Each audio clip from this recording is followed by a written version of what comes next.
did a whole, he was one of the first.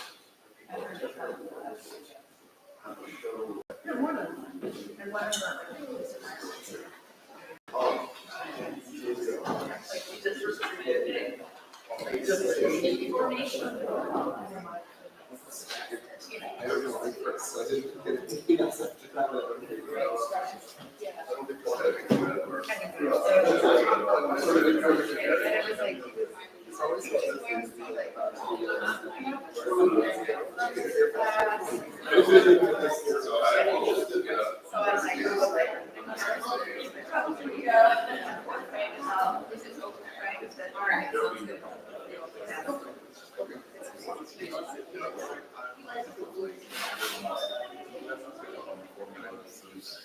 Oh, okay.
Good morning, good morning. I see people still filtering in. I'll give them a second to land here. I'm just actually reminding everyone that straight up the middle and farther, a little ways back sometimes has the best sound and ability to see the slides effectively. And I know we're going to be turning down the lights in a minute. So go ahead, take a seat. Good morning. And for those of you who are watching on our live YouTube, good afternoon, and hello if you're watching this at another time. Welcome to the third conference on the provenance of pre-Hispanic art, the initiative that we have nicknamed PHAPI here at the Getty and established in 2019. I'm Mary Miller, Director of the Getty Research Institute, or GRI. I welcome you, and I also welcome all of you who may attend or consult this conference asynchronously, and who take the opportunity to listen later when we will have both English and Spanish translation available on the Getty YouTube channel.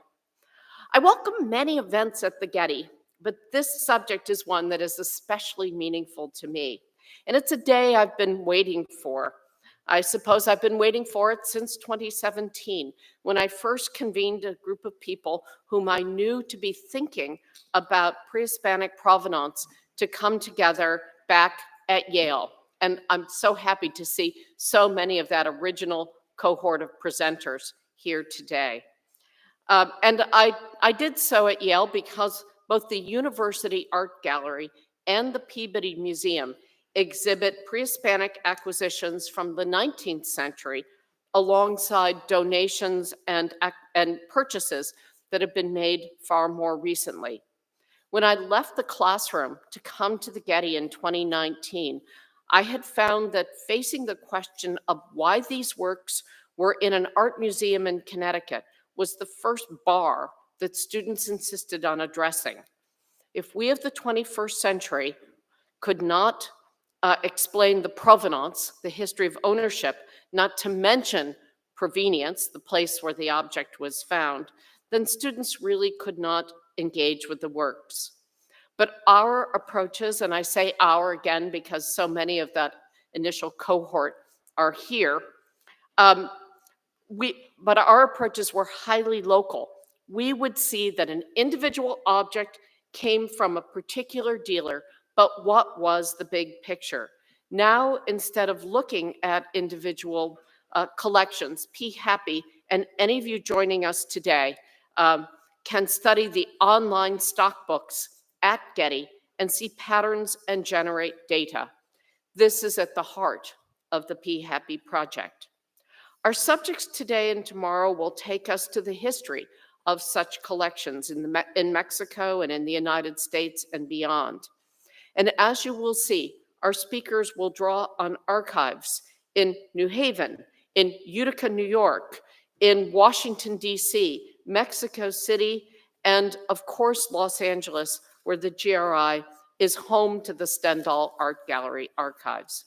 The PHAPI team is grateful to colleagues past and present, and especially to the Damon family, who closed the Stendahl Art Gallery in 2017 and made a generous donation of the documents to the Getty.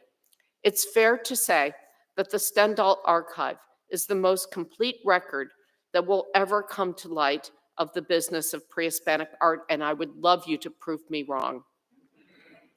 PHAPI is now working to develop real data from details, or as we might say in Spanish, de datos a data. This is a big step forward in our work. As we've launched this project, we've sought to share our work outward and publicly. Each conference, this is our third, also becomes a book, and the first is here in my hands and for sale in the bookstore. Shameless, shame. This volume looks at the many patterns of acquisition, ambassadors and explorers, international and national, colonial and economic domination, objects acquired for natural history museums or curio cabinets, and the way that such works found their ways to European, US, and Mexican museums, often to fill the sheer absence in the beginning of scientific knowledge for the Western Hemisphere, materials associated with the human habitants and the complexity of their antiquities. But just to frame this a bit, the entry of the Stendahl family of Los Angeles turned what had been a generally haphazard and occasional practice on the West Coast, at least, into systematic business. As we've often acknowledged, 1940 was a turning point for all involved. We ended our 2019 conference as the shipping lanes to Europe and Mexico and Asia closed ahead of the approaching war. And although Stendahl sold art of all sorts, a practice the gallery never abandoned, they zeroed in on Mexico starting in that year. And in that same year, 1940, more pre-Hispanic art was exhibited in New York City than anywhere else in the world, maybe ever, at 20 Centuries of Mexican Art, at MoMA, at the World's Fair of 1939 and 40, and at multiple museums, Brooklyn, Natural History, and the Museum of the American Indian. Across the United States, pre-Hispanic art became part of a changing scene of art collection. And it grew to reach far beyond Mexico with especially complex and extractive commerce with Southern Central America, as we will also hear later today. The world changed dramatically again in 1964 when the spectacular Museo Nacional de Antropología opened in Mexico City, and at which time objects were rounded up to anchor the museum from archaeological sites and private collections alike, and when other private collections quickly exited the country to avoid seizure. The 1960s were a fraught and important time in Mexico, perhaps best known to an audience in the United States as the moment of the Mexico City Olympics. I raise a fist here, you remember that moment. And also known to a Mexican city observer as the time of the excavations, but more darkly, to the time of hundreds of student deaths at Tlatelolco. What we see in the Stendahl papers is that Mexican and US interactions are not isolated from one another, and that multiple archives can tell a more complete story. Guillermo Echaniz, a Mexican dealer, sold both to Stendahl in Los Angeles, and Pierre Matisse, another New York dealer. George Valiant, curator at Natural History, reported pre-Columbian fakes in a New York City gallery.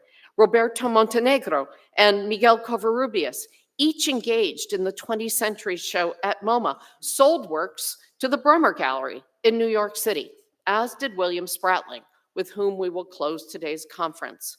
Within a few years, in Brooklyn, at the Brooklyn Museum, Joe Spinden would be acquiring fakes from Isamu Noguchi's half-sister.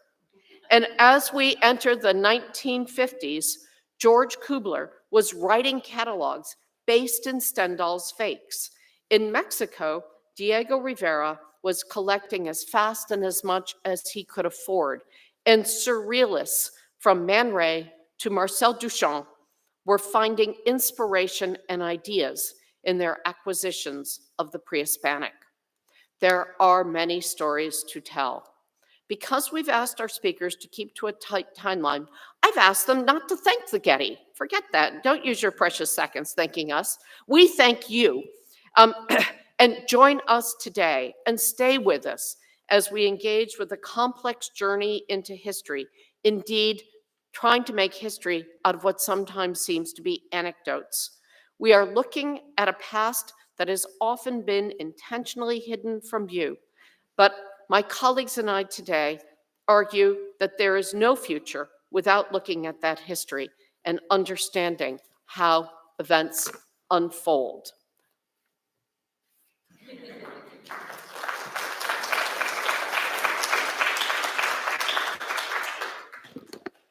Thank you, Mary, for that terrific introduction. I couldn't think of a more perfect way to start off today. Now, please join me in welcoming our first presenter, Andrew J. Hamilton of the Art Institute of Chicago.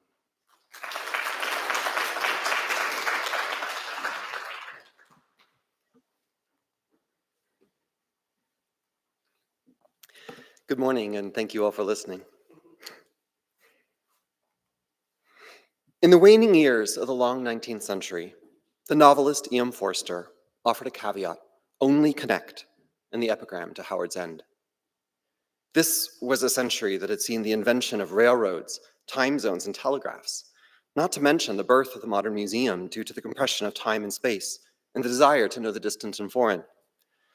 But in Forster's novel, the plethora of technologies and the nearness of the world constantly foiled his characters' attempts to connect with one another. This was not because the means were not available, but because they provided almost instant access to such a staggering number of things that people did not have the time to think about how to use them most effectively or to absorb what they had encountered. In the beginning of the 21st century, I believe provenance research, a relatively new field, faces similar challenges. I say this from the perspective of a curator and scholar whose work hemispherically encompasses the ancient, modern, and contemporary Americas. In trying to strengthen the future prospects of provenance research, it's important to reflect on the 20th century history of data management in museums and learn from it. It's necessary to understand how information systems have previously failed to meet the needs of institutions and scholars in order to correct course and adopt more effective practices moving forward. Around 2011, I became interested in a style of garment woven in the Inca Empire of South America, a very regular and recognizable one that scholars call a checkerboard tunic. A 16th century account indicated that they might have dressed the emperor's royal guard. But if they were indeed a military uniform, a key piece of evidence would be demonstrating that they were made in sufficient quantities to have dressed an army. As a naive graduate student, I sought to ask what seemed like a straightforward question. How many checkerboard tunics exist worldwide? By this point, checkerboard tunics had appeared in scholarship for at least 100 years. This example was published in 1911. And one had even graced the cover of a 1963 exhibition catalog. The striking textiles had few variations, so they were easily identifiable. They also had a widely used name, which allowed them to be readily classified. And they were made by the most well-known Andean civilization, the Incas. But there was no institution or resource I could turn to in order to understand how many there were and where they'd ended up through the global diaspora of the Latin American antiquities market. My surest advisor was the deceased anthropologist, John Rowe, who'd identified 7 of them in 1978. But off the top of my head, I could already list half a dozen more. There had to be more. I queried the online museum databases and emailed curators. I even wrote to museums that I knew did not have checkerboard tunics to confirm their absence. After 3 weeks of research, 30 years and 3 weeks, I succeeded in more than doubling the known corpus of checkerboard tunics to 18 examples. I was both proud and deeply frustrated. This was the 21st century. Why couldn't this information be accessed with the click of a button? It was already all known to each individual museum, but siloed within it. From this experience, I came to realize that one of the greatest obstacles that museums face in the digital age was connecting their collections, their knowledge, the global community of scholars who research within them, and the audiences worldwide who visit them on a daily basis. After the invention of the internet, many museums began in the late 1990s to attempt to share their collections virtually. These attempts at outreach were just digital versions of old-fashioned paper accession cards, quasi-Victorian internal cataloging systems structured to serve in-house needs. Such cards listed a finite set of taxonomic qualities of an object, a name, a culture, dates, materials, and dimensions. But each institution had originally organized their data in slightly different ways. And what was known about an artifact was, of course, limited to the level of scholarly knowledge that existed at the time. Without established best practices, modern online databases simply adopted these conflicting architectures, divergent search terms, and different languages that prevented them from ever being easily interlinked, interconnected, or collectively searched. As a fellow at the Musée de Bonny in 2012, I became engaged in discussions about the development of a federated search engine, formally connecting museums across the European Union. But as multiple senior members of museum leadership rightly pointed out, such a venture would have to reckon with many of museums' less positive traits. Museums can be territorial. Internal projects get prioritized over external ones. Funding often runs out. Staff is spread thin, and progress can be very slow, as the failed Europeana has ultimately shown. However, 21st century titans of information, like Wikipedia and Facebook, offered a different model that was bottom-up, user-built, and largely user-maintained. Rather than wrangling museums to directly connect to each other from the top down through a united system, I wondered whether it could be more effective to allow researchers to indirectly connect them through a freestanding, user-built interface. If Arjuna Potterai had argued that things have a social life, wasn't it time that they had a social network? Using MediaWiki, the open source software behind Wikipedia, I began creating a prototype for a website that acted like a central hub, linking outward to museum databases to map the diaspora of checkerboard tunics. But as my list kept growing, I began to realize the limitations of linking to museum databases. A distinctive checkerboard tunic with butterflies, which relates to one in the Field Museum, was published by the Metropolitan Museum of Art in 2004. However, it was in a private collection, and there was no online record of it. Additional checkerboard tunics had surfaced at auction and then disappeared, but I had no way to meaningfully record their change of ownership or whereabouts. The network I felt was so desperately needed could not just link museum objects like static pieces in a two-dimensional puzzle. It also had to be capable of dynamically tracking the movements of objects over time and in real time. In 2016, the Yale University Art Gallery exhibited Bill and Ann Ziff's Andean textile collection, including checkerboard tunic and a reduced-scaled tunic. In 2018, these objects debuted as recent acquisitions at the Metropolitan Museum of Art in Golden Kingdoms. But a researcher who'd not been actively following these objects might not recognize that they were one and the same. The Met's website doesn't identify the zips as the previous owners, or that these objects had been exhibited at Yale 2 years earlier.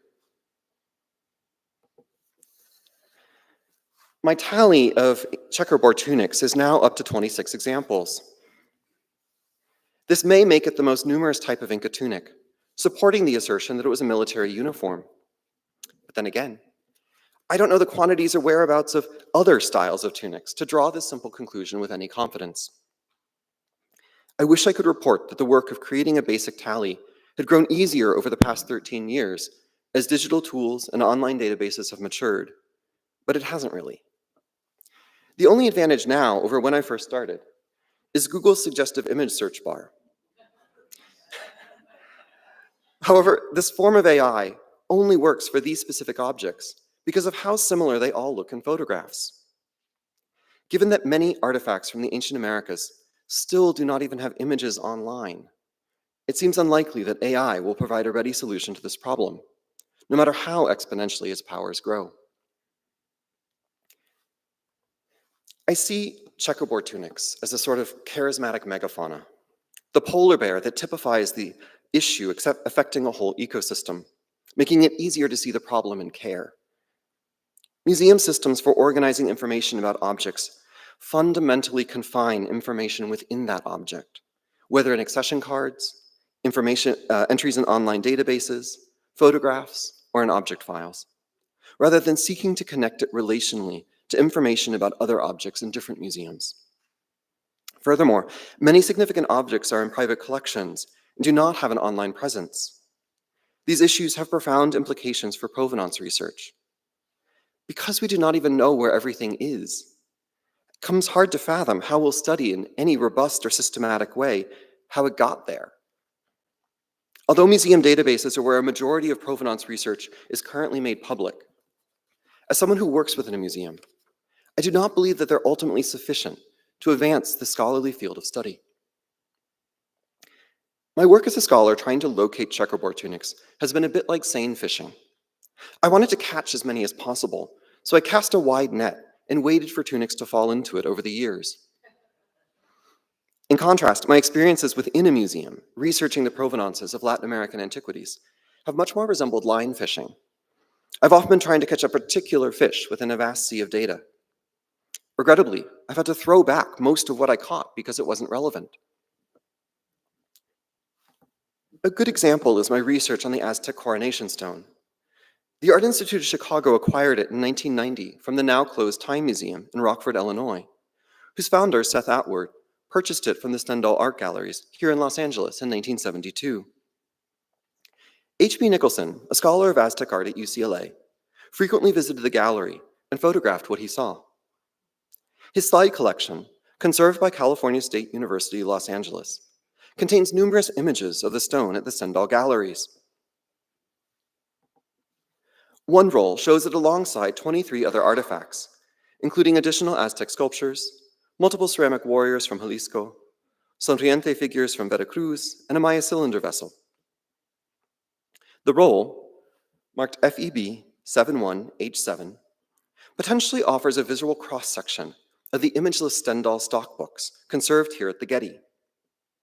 While the stock books are largely undated, the timestamps on the slides show that Nicholson processed them in February of 1971, I believe at the Hollywood Lab, on machine number 7. While the stock books record the objects in the sequence that they entered the inventory of the gallery, Nicholson's slides record his episodic experiences of the gallery in real time. Still, it could be feasible to match these constellations of images with clusters of entries in the stock books. But where would these connections between two different archives at two different institutions be made? How might the many museums that now steward objects that pass through the Stendahl galleries be engaged in this work? And where should research on unknown objects with unknown present whereabouts go? Moreover, CSU Los Angeles digitized the images of the artifacts, but not the surrounding slide mounts, which is the most critical data for provenance research. So how can institutions that might not even realize that they have provenance information learn best practices? And how do we maintain those standards as research is disseminated outward? Right now, that process of sharing homeless provenance data is very cumbersome. It must be done piece by piece and scholar by scholar. Another provenance project I've been undertaking shows what I mean. For over 2 years, I've been working with a Chicago couple to document their collection of Casas Grandes ceramics, a portion of which were exhibited at the Art Institute of Chicago in 2006. They have large quantities of papers, photographs, and slides that archive not only the objects in their collection, but also all of Casas Grandes art writ large over the past 50 years. This is an incredibly important resource because as a culture that straddled the border between what's now Mexico and the United States, Casas Grandes hasn't received the breadth and depth of scholarly attention afforded to other pre-Columbian civilizations of Mexico or Native American societies of the Southwest. Although these materials have been carefully organized, the meaning of each element is best known to the collectors. So we've been filming oral histories where they narrate the contents of their archives while I take notes and ask questions. My goal is to preserve this knowledge and its relationship to particular artifacts in the collection. But already, I'm aware that this data could be useful to colleagues at other museums. For example, this Polaroid from a private collector in Deming, New Mexico, shows 6 Casas Grandes ceramics.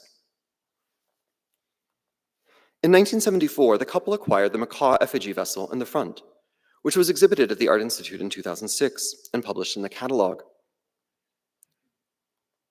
The Ramos polychrome vessel in the upper left-hand corner was eventually purchased by someone else. And in 1990, it became a gift to the Dallas Museum of Art.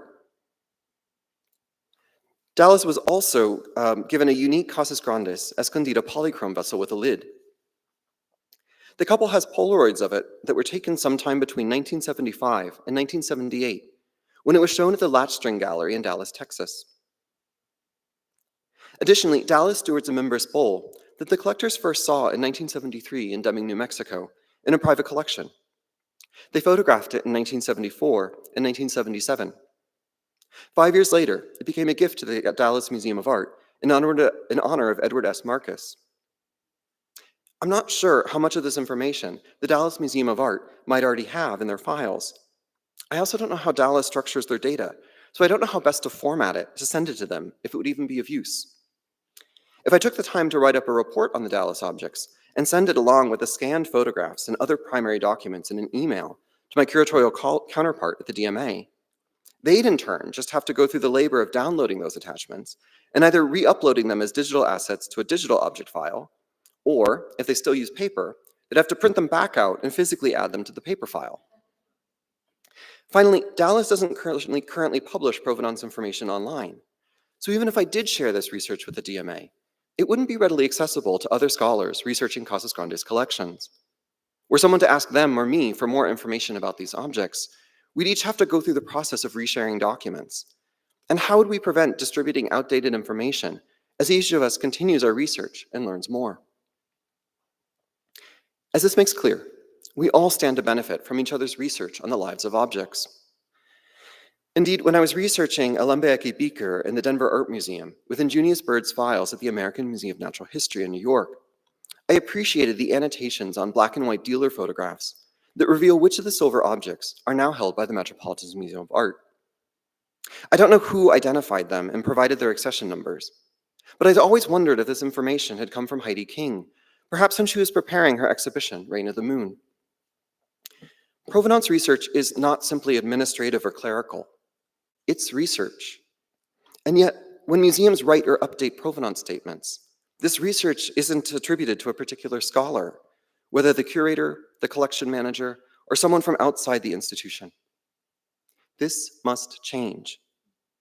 Wikipedia, for example, logs every single edit to its pages with user information and a timestamp. We must implement citation practices for provenance research so that scholars' individual contributions can be recognized according to our academic standards as we each build on each other's work. Forstum's dictum to only connect is just as relevant now as it was then. There's a huge array of technologies at our fingertips. As we make greater and greater investments of time and knowledge in researching the histories of Latin American antiquities, it's essential to think carefully about how best to use them. The balkanization of information has long held this field back. I'm convinced we need a 21st century digital research tool and workspace where scholars can collectively store, model, and network information about the lives of objects. Such a platform could bring together information from archives like Stendahl, Nicholson, Bird, John Weiss, Robert Sonnen, and Robert Bliss, in addition to all the new archives yet to be identified and cataloged, or that are still in the process of being created. A central scholarly repository could allow for common formats and protocols, such as linked open data, making these records more stable long-term. Provenance research could be more easily shared and also rigorously cited. Such a venture needs greater technical expertise than most of us probably have individually or even institutionally.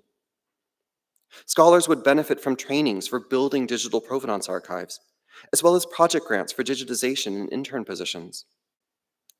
Consolidated big data might ultimately allow AI to help us better understand these complicated and intertwined histories. And as recent cyber attacks on cultural institutions have shown, such centralized data is very valuable and must be protected as fiercely as any physical edifice. To date, we've connected ourselves through social media, our cities, buildings, and roads through Google Maps, and our libraries and books through WorldCat. But when it comes to cultural artifacts, these precious items that over centuries we've worked so hard to safeguard from physical threats like fires and earthquakes, revolutions and invasions, infestations and decay, we have left them vastly underserved by the digital advancements and tools that the 21st century now offers. So far, I've largely oriented my remarks to the importance of this work for museums, scholars, and scholarships. But I see two broader impacts that might also motivate and deepen our commitment to such an undertaking. As a curator, I'm responsible for Latin American antiquities, as well as items from Native American archaeological sites and communities.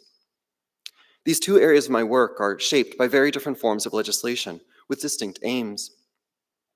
The Native American Graves Protection and Repatriation Act, or NAGPRA, is actually not a provenance law. That is, it's not concerned with chains of ownership. Rather, it's human rights legislation. It insists that communities should not be separated from certain kinds of cultural items and allows for the repatriation, regardless of when they were first acquired by a museum, who might have previously owned them, or even when the object was first made.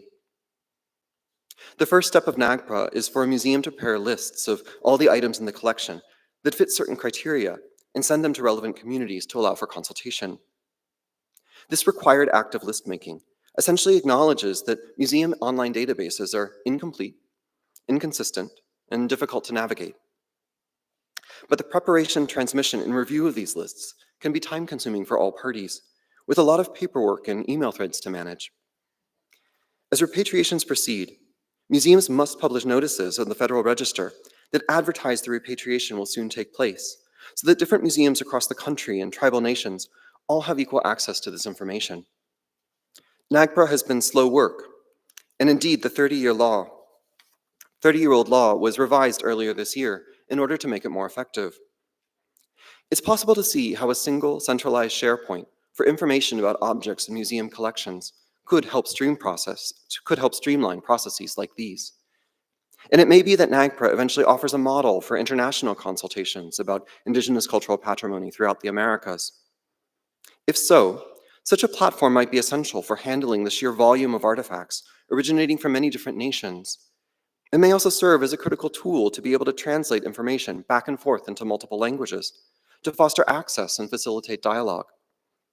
Perhaps most importantly, as scholars work to reconstruct the life histories of pre-Hispanic artifacts and their movements through time and space, an internationally accessible research platform could allow for information from archives of dealers, collectors, and scholars in the United States to be digitally united with adjacent documents and materials located in their countries of origin, presenting a more complete picture.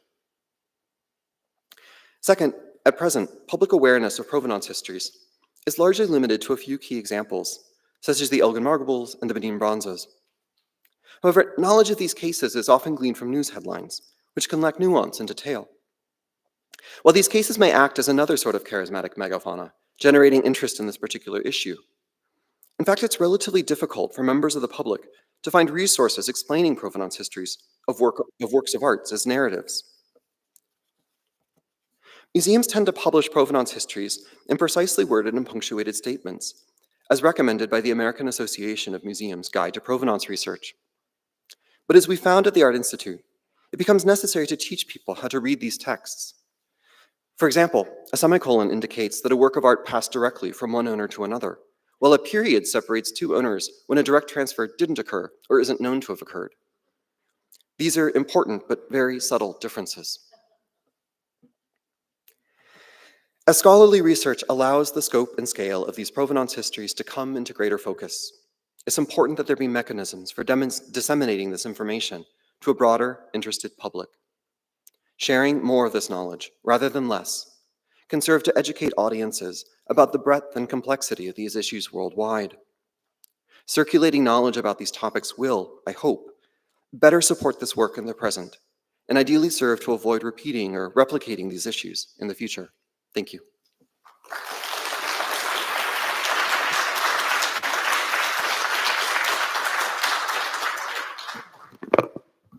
Thank you, Andrew. That was fantastic. Now we welcome Martin Berger of the University of Leiden. Putting the microphone up high for you. Hello, everyone. My name is Martin Berger, indeed. I will spend 1 second, well, probably 10, thanking you for the invitation and bringing me over all the way, halfway across the world.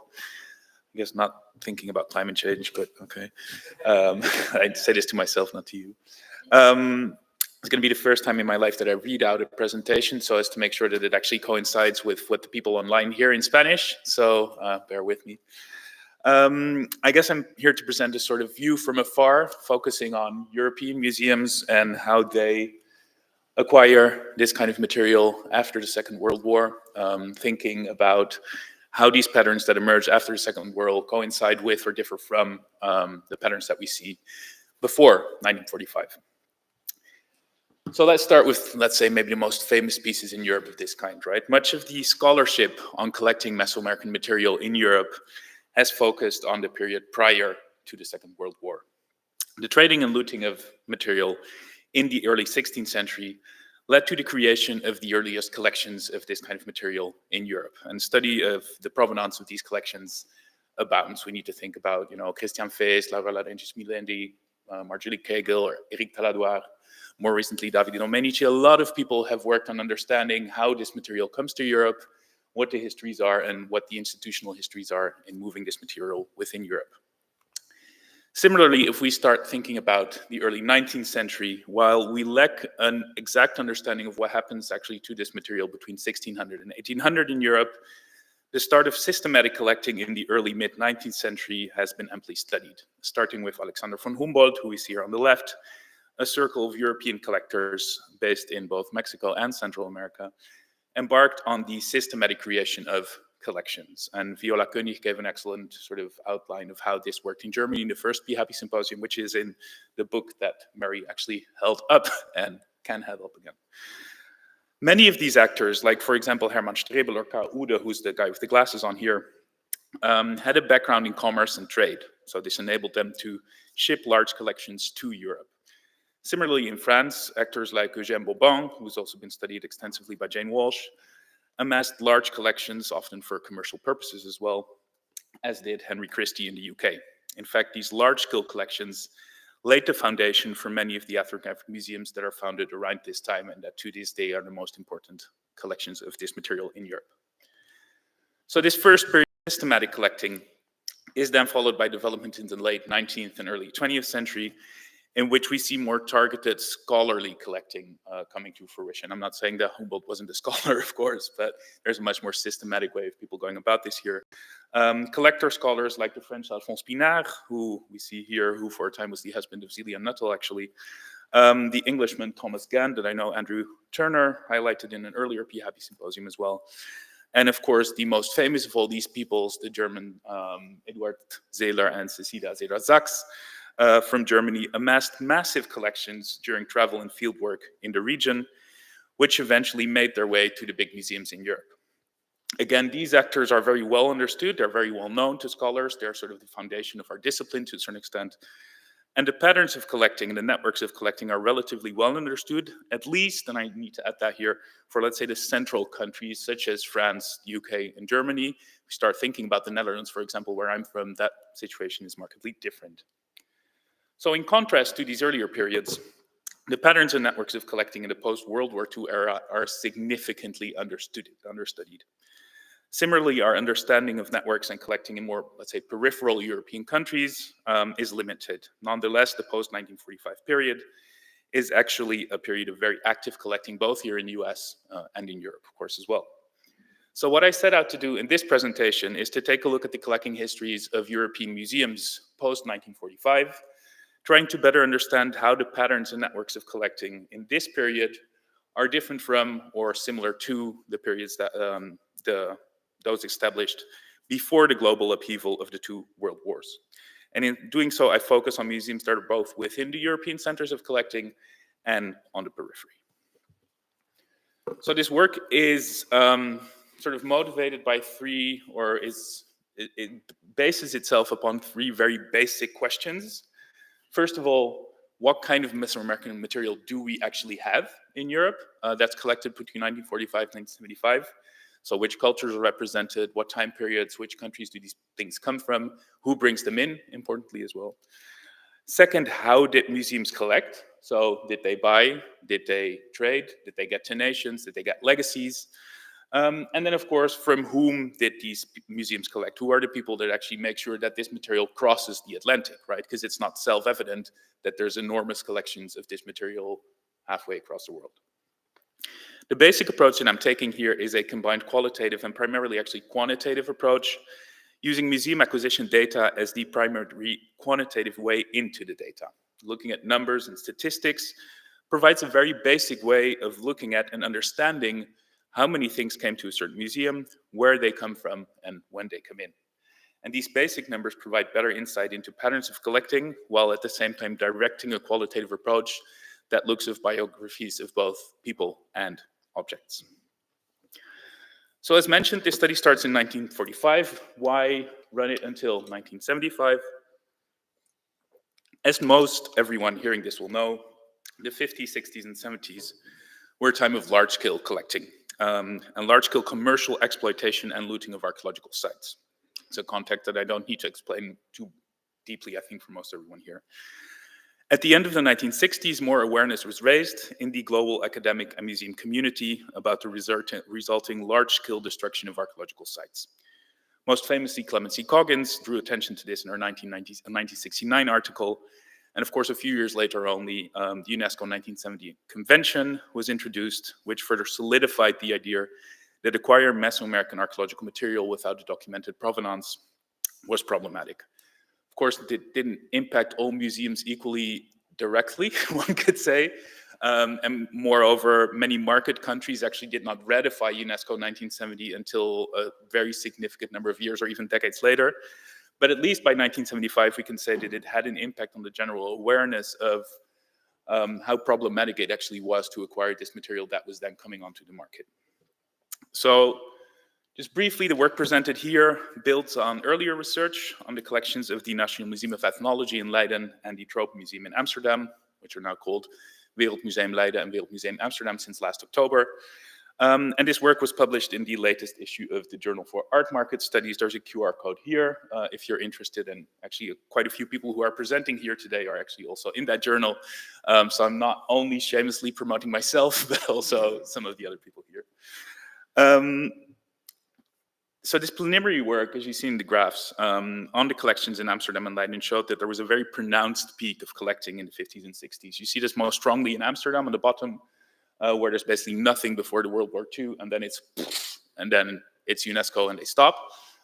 In Leiden, that's a bit more nuanced. There was more collecting in the 19th century as well, but even still, you can see that there's a massive peak of collecting in the period we're talking about here. So another Quite significant finding was that around 80% of the people who supplied material to these two museums were actually based in the Netherlands around these museums. And so when thinking about whether or not these museums are embedded in global networks and global markets for this material, it seems that the large majority of items was actually acquired locally rather than in the region of origin or in some other market countries. So just very briefly, here's more shameless self-promotion. This research is part of a project that I started last January, which is called Between Canon and Coincidence, using data-driven approaches to understand art worlds. This is based at Leiden University. I should have made a website for this project before this talk, but I didn't get around to it. The project consists of myself as a PI, 2 postdocs, a PhD, a bunch of research assistants, and some fellows that I'm hiring at this moment. And so what this project does is sort of try and help Andrew find more tunics through easy ways. Because it looks at the collecting histories of Latin American indigenous material roughly from 1850 to 2000 in Europe. We'll be looking at the collection history of 12 museums in 9 countries. Hopefully, this will soon become 30 museums in 10 countries when I talk to Serge Lemaitre and he sends me an Excel. For a total of about 400 to 500,000 objects. So this is a significant large amount of things, right? And the aim of the project is to come to a better understanding of how and through whom these objects and collections come to Europe, and especially what the social, historical, political, and cultural conjunctures are that are at play in bringing this material to Europe, right? What is the broader historical sort of structure that enables the transfer of these objects from the region of origin to Europe? In this project, I aim to mobilize the potential of data-driven techniques, and especially linked open data, similar to what Andrew Hamilton was describing in the previous presentation. I won't go into the whole technical part of that project today, but if you're interested, just come and talk to me or send me an email if you're online, or if you see this later, of course. I might have a website later, so you might actually be able to go to a website. So today I'll be focusing on 5 museums. The World Museum Leiden, which is not actually in the same place, but almost. The World Museum Amsterdam, the Ethnologisches Museum or Humboldt Forum in Berlin, and then the World Cultures Museum in Gothenburg and the Ethnographic Museum in Stockholm. And all these institutions trace their histories back to the mid-19th centuries, or a little bit earlier actually, but obviously changed their names and institutional structures quite a few times over the course of 150 years. So though the aforementioned basic questions of what, when, who, and how are relevant, they're obviously not the endpoint, right? The endpoint is trying to answer 3 more fundamental questions. First of all, to what extent are museums embedded in global markets? So do museums get their pieces from all over the world, or are dependent on local suppliers? Second, how much control do museums actually have over what they acquire? And to what extent is the availability of pieces determined by the art market, right? Can a museum actually choose what it acquires? Or is it very much dependent on some kind of person coming by and saying, I have this, this is what you can have? And then third, and most importantly, most fundamentally, I'm interested in the question of why do museums have the things they have and not others? And this may seem like a rather simplistic pedestrian question, but I do believe that creating a better understanding of why, for instance, some museums have large collections from Mexico, while other museums have more material from Panama, actually enables us to create a deeper understanding of how museums are embedded in larger social, historical, and political, actually, processes, and how the creation of museum collections can be understood as a form of big history. So this is no longer just about collections, it's about how we relate to the other in this world through material culture. So let's start with the most basic question, which is how many things are there actually? And you see this is actually very different per museum. Clearly the number of things is very variable, ranging from relatively limited number of pieces in Leiden and Berlin to a, well, actually frankly quite staggering 2,646 pieces in Gothenburg, which is almost 100 per year, right? When we consider the general perceived importance of these museums globally, this is actually quite surprising. Berlin is arguably the most important and definitely the largest collection of its kind in Europe, if not the world, but clearly has not been collecting very actively after World War II. Viola Koenig, again, has argued in the aforementioned issue of Journal of Art Market Studies that the collection activities of the Berlin Museum were focused on making up for war losses in this period. And so as a result, the museum probably focused on collecting aesthetically pleasing and impactful objects, which were quite clearly expensive, and so they could acquire less material in total. Just for context, the Berlin Museum has about 180,000 to 200,000 pieces of archaeological material from Latin America. In this period, they acquire 377. So you can see what that ratio is, right? If we then dig one level deeper, and just to be clear, I'm not just talking about Mesoamerica here, I'm also including Latin America. If we dig one level deeper and look at where the acquired pieces actually come from, it is clear that, perhaps unsurprisingly, Mexico is amply represented in most museums. This is especially true for Leiden, Berlin, and Stockholm, and to a lesser extent for Amsterdam. In contrast, in Gothenburg, Mexican collections are a relatively minor part of the collection, and there's actually a lot of material from Panama, so I'm very curious what Megan O'Neill is going to say later today about collecting Panama. And I'll go into this in a bit more detail later. So another surprising, at least to me, outcome of the research was the relative lack of material from Guatemala, especially against this backdrop of the explosion of looting in the Maya area, right? As highlighted by Clemency Coggins and others. The only museum to have a significant number of Guatemalan pieces is the Berlin Museum, but those are actually a selection of small figurine heads, which were donated in the early 1950s and actually were collected earlier. So that sort of explosion doesn't seem to really translate into the numbers we see here. I said the explosion of looting in the Petén, for example, is not directly visible in what European museums acquire. And it might well be that material that was looted in the 50s and 60s makes its way primarily to collections in North America and the region itself, to only later come to Europe. Don't know exactly what that timeline is, but you actually, interestingly, also see it in Carrot Remain's work on Sotheby's catalogs, which shows that Maya material only comes up for auction at Sotheby's in large numbers in the 80s and 90s. So this is also quite a bit later. Sofia Paredes Mauri and Guido Krempel have argued that the, if we can call it golden age, and that's probably a problematic term, of archaeological looting in the Maya area began in the 1950s, with a pronounced peak in the 1960s and 70s. But interestingly, that peak does not show up in European public museums, and it doesn't show up at Sotheby's as well. So where that material goes is actually quite a mystery to me. One possible partial explanation here could be that Maya material in European museums that is registered as Mexican actually comes from Guatemala, but assessing that is beyond the scope of this presentation. So I feel like I also need to apologize for the sort of corporate sales quarterly report vibes that I'm getting off. And this is getting, like, visually, this is obviously by far the most boring presentation. I do hope that you don't fall asleep, but I hope to make a point about how these statistics are actually important, though they look terrible. So now that we have an idea of how much material actually comes in and where that material actually comes from, let's look at who supplies it. When we look at the total number of suppliers in these different museums, we see significant differences. For example, Leiden, which has a small collection, comparably, has a very high number of suppliers.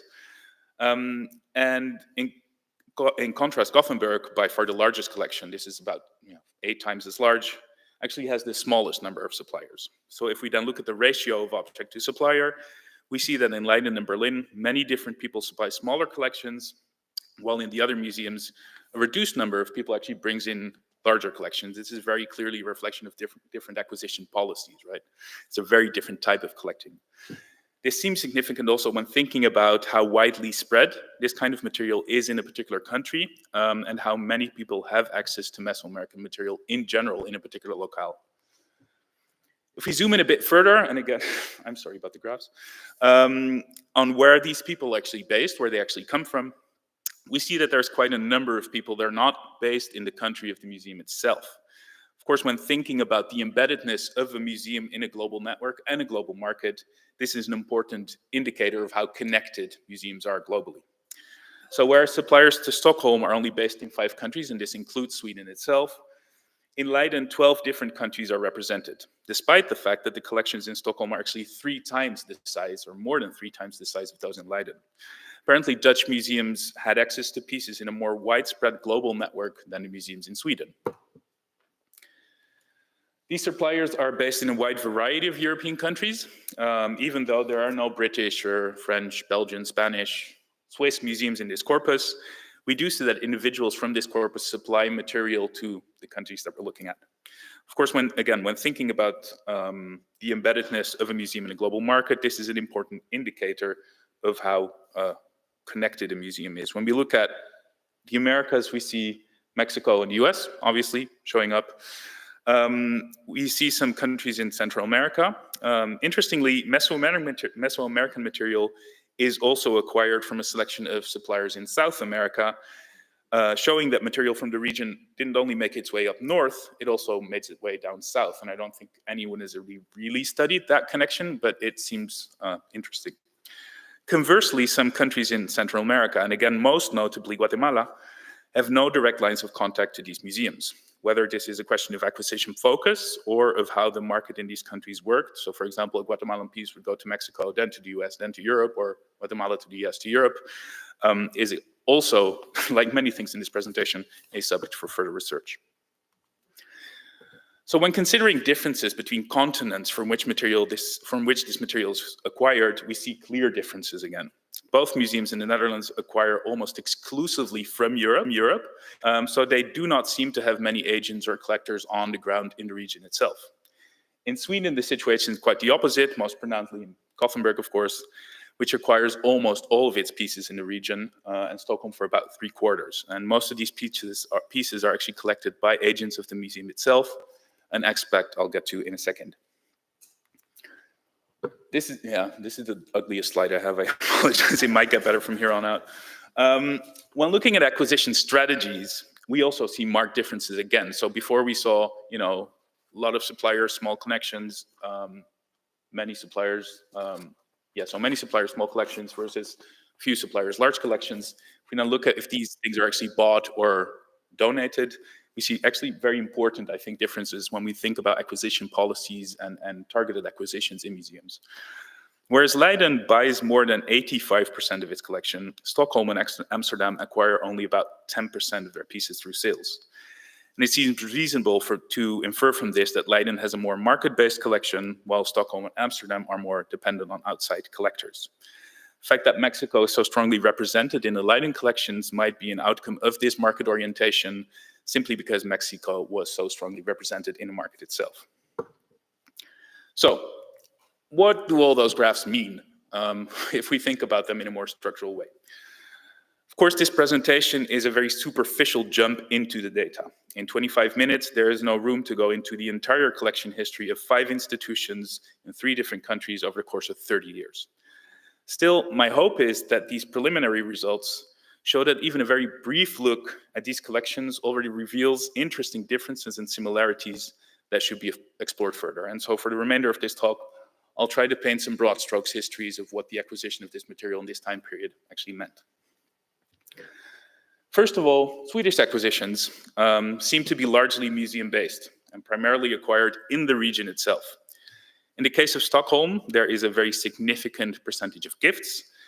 And while it would seem reasonable to see gifts as a form of passive collecting, so not the museum going out, but it actually accepting stuff that comes with it, if we look a little deeper, we see that many of these gifts, especially in Gothenburg, are actually tied to sales. So large collections are partly gifted, partly sold, and there's a form of cultivating relationships with these individuals that sell and donate. And so this is not necessarily passive collecting per se. So when I say museum-based, what does that mean in this context? Both in Gothenburg and in Stockholm, a limited number of individuals are responsible for creating large collections. From left to right, we see here Henri Wassén, who was an archaeologist and then curator and museum director. In Stockholm, we see Hilding Svan, who was a consul for Sweden in El Salvador. And then on the right, we see Sigvald Linné and his wife, Margareta, at work washing shards, as one does as an archaeologist. While I haven't included the gendered aspects of collecting in this presentation due to lack of space, I should mention that there's a significant number of women who supply pieces to the museum in Scandinavia. Conversely, in the Netherlands, which is a very conservative country, I can tell you, this number is much more limited. And I think this is definitely something, this kind of quantitative approach, something that affords us more insight into these gendered aspects of collecting that we really need to look in more deeply. So these museum-based actors collect through so-called expeditions to countries in Meso and Central America, in the process cultivating relationships with potential suppliers. And it is the personal networks of these people you see on screen here that ensure a steady flow of objects from the region of origin to Swedish museums. And in doing this, actually, these people build on earlier connections established by the Swedish professor and curator Erland Nordenskiöld, who did fieldwork in Panama in the 1920s as well. So if we then look at Amsterdam, similarly, this is much museum-based collection, but there's a very big difference, which is that all of these acquisitions take place in Europe. So it's not the museum sending someone out to go and collect for itself, it's museum-based in Europe. And while the largest part of the Amsterdam collection comes from gifts, and one particular I'll talk about in a second, the museum was relatively more active in the national and international market than the Swedish museum. So there was a lot of museum-based acquisitions, but then they also go out and talk to Robert Stolper and Everett Rasiga, etc., to buy in things that they then put on display. And the museum-based acquisitions end up in the storage and never make it out there, actually, to be quite honest. This is something I thematize as well in the article for the Journal of Art Market Studies, to what extent dealers actually trained the eye of the visitor. See that they bring in about 13% of the pieces, but then if you look at exhibitions historically, I think it's 80% of the pieces, or 85% that actually come from dealers. So there's a big mismatch between what is in the what's actually acquired from dealers and then to what extent they're represented in public-facing exhibitions. So the one individual that Amsterdam owes most of their collections to is Hans Veritz, who traveled the world as a ship's doctor, and he really traveled it all around the world. And during his travels, Veritz became interested in the archaeology of South America and Central America, both collecting material from others, and as we see here on the screen, running his, I should add, amateur excavations. And through his many donations, he became an honorary curator at the Tropenmuseum in Amsterdam in 1955, eventually donating his entire private collection of more than 1,400 pieces to the museum. And this brings us to the final two museums in the corpus, which are Berlin and Leiden. Both of these museums have a very different type of acquisition practice when compared to the other museums. Both Berlin and Leiden have largely market-based collections, which likely also explains why both collected a significantly smaller amount of material, because it costs a lot of money, obviously. In Stockholm and Gothenburg, museum staff go out into the field to collect. In Amsterdam, one person donates his entire private collection to the museum. And so all those museums are largely based on personal networks. In Leiden and Berlin, in contrast, there's a more targeted form of acquiring smaller scale collections, primarily from professional dealers on the global market and from local individuals around the museum. So then to finish, let's return to that question of historical continuities versus historical discontinuities, right? Pre and post World War II. So looking at the patterns of acquisition reviewed here, the answer to this question clearly differs between countries. Starting with the Netherlands, while there was already a more niche tradition of collecting this material among individual collectors before 1945, after, there's a much wider circulation of this material among collectors. And I think this has to do with companies like Philips and Royal Dutch Shell going out, and you know, some of you are nodding and you know what I'm talking about. When you go and dig as a geologist for an oil company, you're bound to find archaeological material, you take that back home. And a lot of those people seem to live in the Netherlands because of Shell, because of Philips, and some other companies as well. At the same time, these museums depend heavily on the international art market for acquiring high-end pieces that, as said, make up large parts of the museum's permanent galleries until today, actually. Similarly, in Berlin, we see a radically different pattern of collecting between the two eras. Whereas before World War II, or maybe more accurately World War I, most suppliers are scholars or large collectors. Major acquisitions after World War II come from art market actors and, to a lesser extent, individual collectors. In Sweden, in contrast, collecting practices built much more directly on previously established patterns.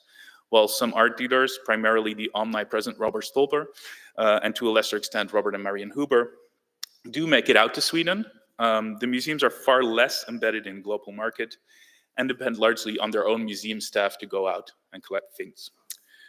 So as said, I realized that this presentation remains largely on the surface due to time constraints and also due to the fact that I'm still at the beginning of my project. I started in January. However, what I hope to have shown is that a quantitative approach to acquisition histories can help us chart a way forward in studying museum collections at a structural level.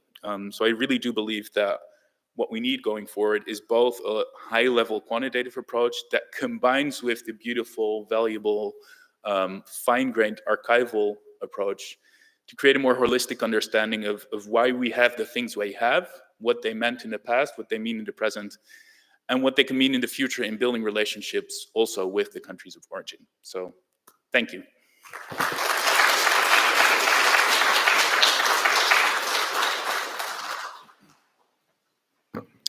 Thank you, Martin. That was a very interesting and truly enlightening talk.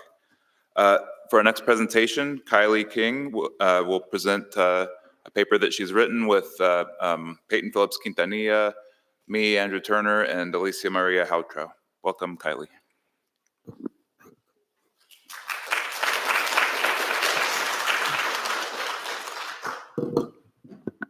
Just going to lower that a bit more.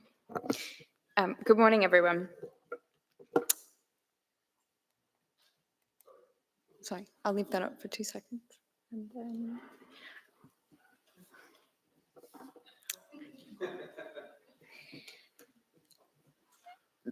The Stendahl Art Gallery Records constitute the most extensive archive of a single dealer of pre-Hispanic art in existence. Since 2019, the Getty Research Institute's Pre-Hispanic Art Provenance Initiative, or PHAPI, has been engaged in the transcription and analysis of these records. Collectively, they provide an unprecedented glimpse into the inner workings of the Stendahl family business as it responded to the ebbs and flows of the international art market throughout the 20th century. Though often characterized as West Coast dealers who satisfied a mid-century Hollywood's taste for Mexican antiquities, the Stendahls actually got their start selling modern paintings. Indeed, the Stendahls' ability to engage with different types of materials allowed them to withstand the fickle art market and ensured the survival of the business over 3 generations. In this paper, we will highlight some of the behind-the-scenes business strategies used by the Stendahls in the decades following World War II, when they successfully extended their network of suppliers, clients, and collaborators in Europe and neighboring regions.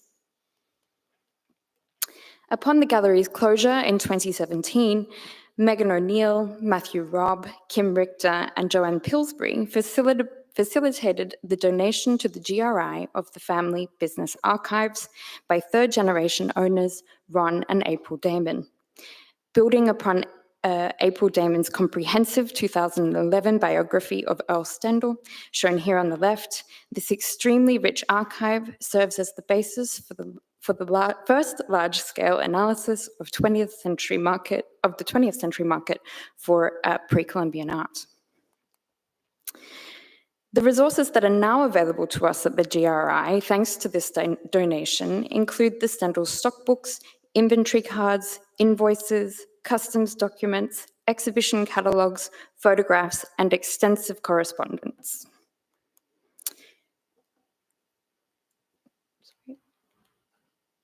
Sorry, I've just lost my place. In order to transform these difficult-to-read texts, which are largely handwritten and contain various idiosyncrasies, into sources from which we can extract and analyze the data, we have transcribed the stockbooks, family letters, address book, and passports. Each resource provides a slightly different perspective, as well as different interpretive challenges. For example, the title of this presentation is borrowed from an admonition by Earl Stendahl to his son Alfred for not dating his letters, though he himself was a frequent transgressor. In fact, a large number of the Stendahl family letters are undated or only partially dated, and rectifying these gaps in the information is an essential element of the work that we are currently conducting in our efforts to harmonize and analyze this archive. These letters, largely written on hotel stationery, combine travel updates with specific information on clients, networking opportunities, transactions, and of course, industry gossip. And they attest to the importance of travel in sustaining and expanding the Stendahl family business. The family letters are complemented by 3 spiral-bound stockbooks, which record over 16,000 entries and are the most comprehensive source for understanding Stendahl inventory, prices, and buyers. Analyzing these stockbooks has been one of our most challenging but rewarding aspects to date.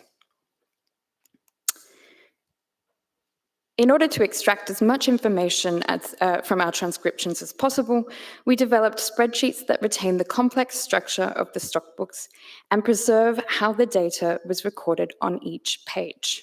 This has allowed us to capture the Stendahls' iterative and idiosyncratic record-keeping practices in order to facilitate accurate and detailed analysis. In fact, preliminary analysis of selected data points from the stockbooks has already shed light on some surprising information. Here, for example, you can see the 12 most frequently mentioned buyers. Each mention represents the purchase of typically a single object, not always, but typically. You can see at the top of this graph a disproportionately large number of citations designated solely by the surname May. This could refer to Morton D. May, who is mentioned specifically just a few times in the stockbooks, but was a major donor to the St. Louis Art Museum. May Company, who are specifically mentioned with May Co.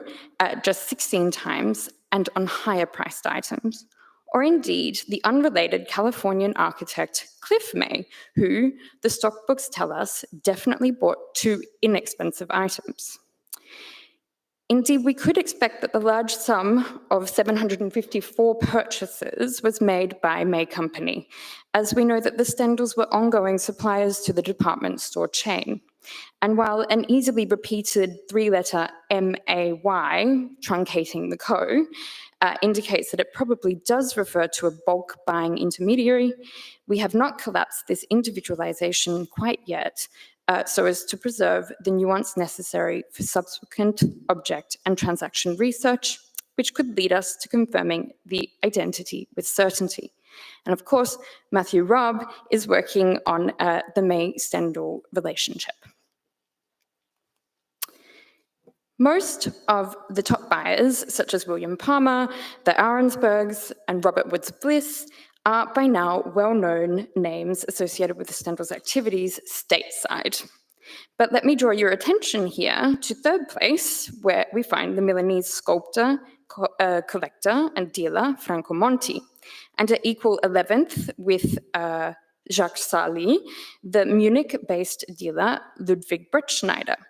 And both Monti and Brettschneider are perhaps better known as dealers of African art in post-World War II Europe, but through this analysis now emerge as significant buyers of pre-Columbian art from the Stendahl Art Galleries. Juxtaposing the number of sales with the known amount of money spent by those on our list provides further insight. The circles on the right contrast how much our frequent buyers actually spent with the number of objects that they bought. This shows that while May bought the largest number of objects, they certainly were not the biggest spender. Strikingly, Franco Monti's bubble in the dark blue shows that he spent at least $76,000 and is almost as big as, and his bubble is almost as big as that of Robert Woods Bliss in yellow, showing $80,000. Here you can see the graph from the previous slides superimposed with generalized price brackets, which help us to visualize the price types of purchases. Aside from a pretty standard distribution of objects costing between $100 and $999, and then designated by the bright green bands, it clearly shows that the majority of May's purchases fall within this, and in fact, the even lower bracket designated by yellow. By contrast, it is immediately clear that Monti purchased a greater portion of objects belonging to a higher price range.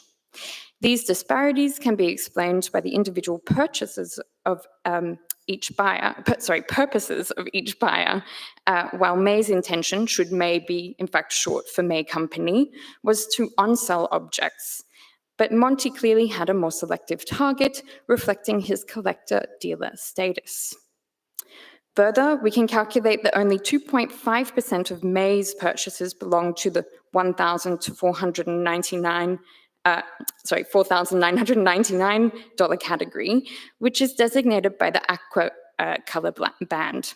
This is comparatively low when contrasted with, say, William Palmer, whose purchases within this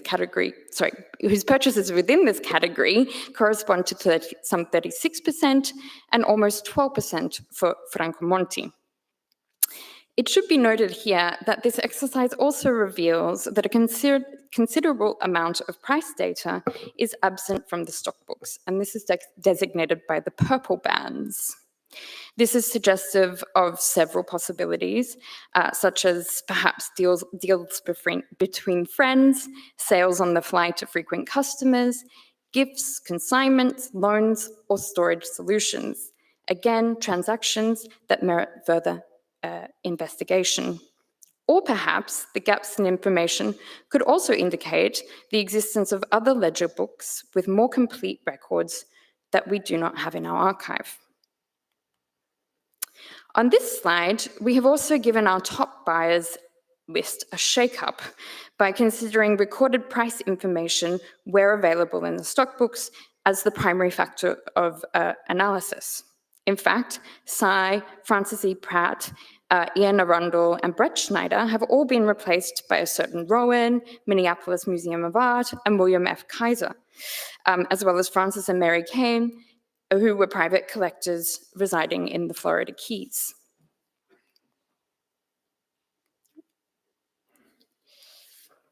Perfect. So, Franco Monti, having earned at the Stendahls, as I said before, at least 76,000, slipped only slightly from third to fifth place. I'm sorry, here. He thus emerges as a steady and important customer and/or collaborator. While we are just starting to learn about the Monti-Stendahl relationship, his representative bar remains comparable to, and indeed competitive with, some of the most active and high-rolling Stendahl clients in the US, Bliss, for example. This indicates that the Stendahl business also thrived in Europe. The family letters corroborate this data and show that their movement in the European art market extended well beyond a European exhibition tour of 1958 to 1960, which Mary Miller and Megan O'Neill have investigated, to the establishment of important clients based in Europe. While the stock books, as mentioned previously, provide an unprecedented wealth of information about the sale of pre-Columbian objects by a particular dealer, they are also somewhat idiosyncratic and do not conform precisely to our expectations of how a successful dealer might track transactions over an extended period of time.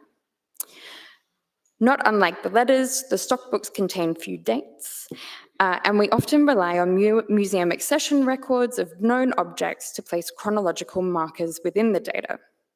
They also exclusively track the sale of pre-Columbian art, but we know that the Stendahls sold a much wider variety of works. Additionally, our stock books are relatively small compared to a dealer's typical business ledger, and entries often appear hastily written, as you can see here. Our working hypothesis is that these were not the Stendahls' master records, not their master stock books, but rather served a practical function as portable inventory and sales records that the Stendahl family members could carry on business trips for quick consultation and amendments. More official and orderly stock books kept at home may not have survived the looming threat of post-1970 scrutiny. If World War II prompted the Stendahls to turn their energies from selling paintings to sourcing and marketing pre-Columbian art, a transition which has been closely examined by Megan O'Neill, the post-war era brought ample and novel opportunities to exploit the European market. An initial network analysis, very rudimentary from our data as it stands at the moment, in fact has shown connections between strategically placed European cities, which aided them in sourcing paintings, and, as the Stendahls soon learned, a myriad of other cultural heritage materials that they could add to their inventory. Indeed, by the mid-1950s, the Stendahls were attempting to sort out and strategize the relationship between their pre-Columbian inventory and their stock of paintings. In 1956, Alfred stresses to his parents, who were tending to business on the East Coast, that paintings would open access to wealthy clientele in Southern California, who might then become interested in buying pre-Columbian art.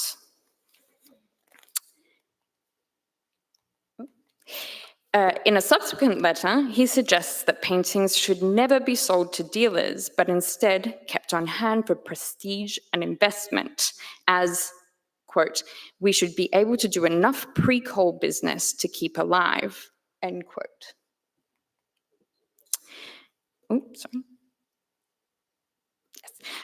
However, both of these letters fall within the context of their very pricey and embarrassing purchase of a fake Degas pastel, which made patent the limitations of trying to do this work from the United States without trusted partners abroad.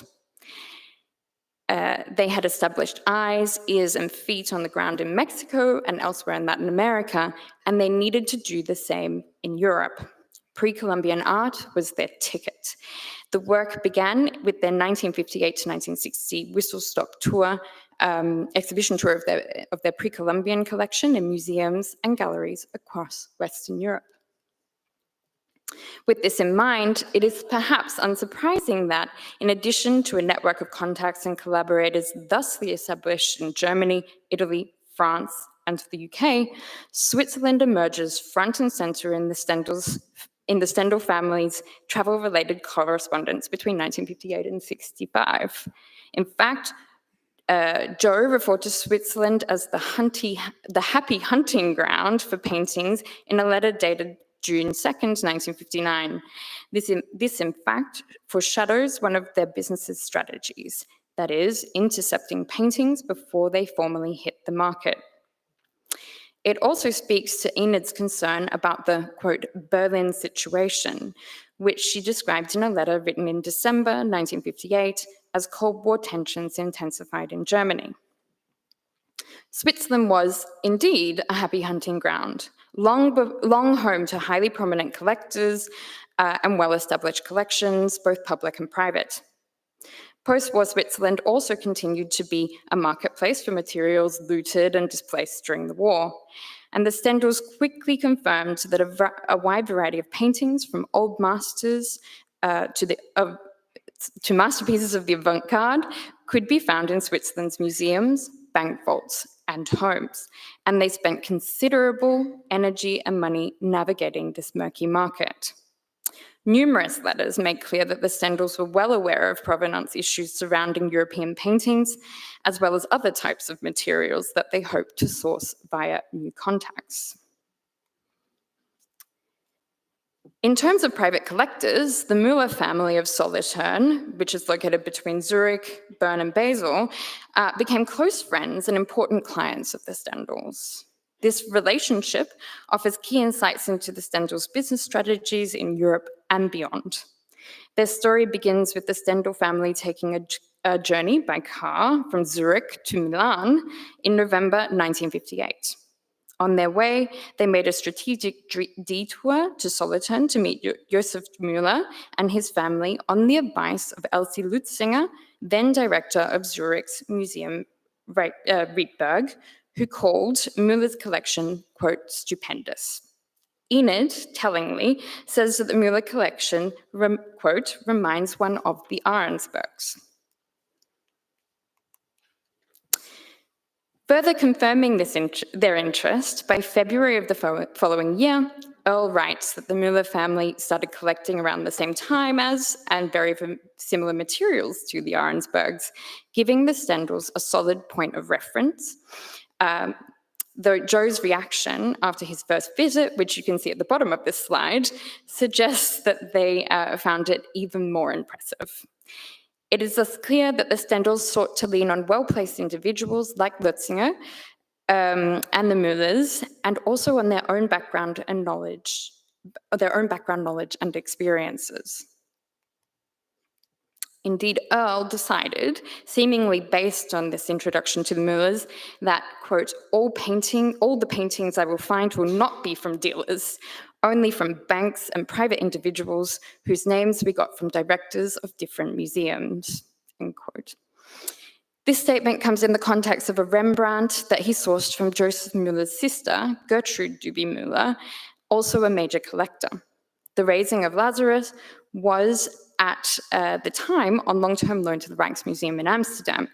And while Earl's name does not enter into its recorded provenance, for in 1959, she sold it directly to Howard F. Amundsen, who later donated it to the Los Angeles County Museum of Art, he appears to have acted as a middleman in the sale, having originally scouted it for Millard sheets.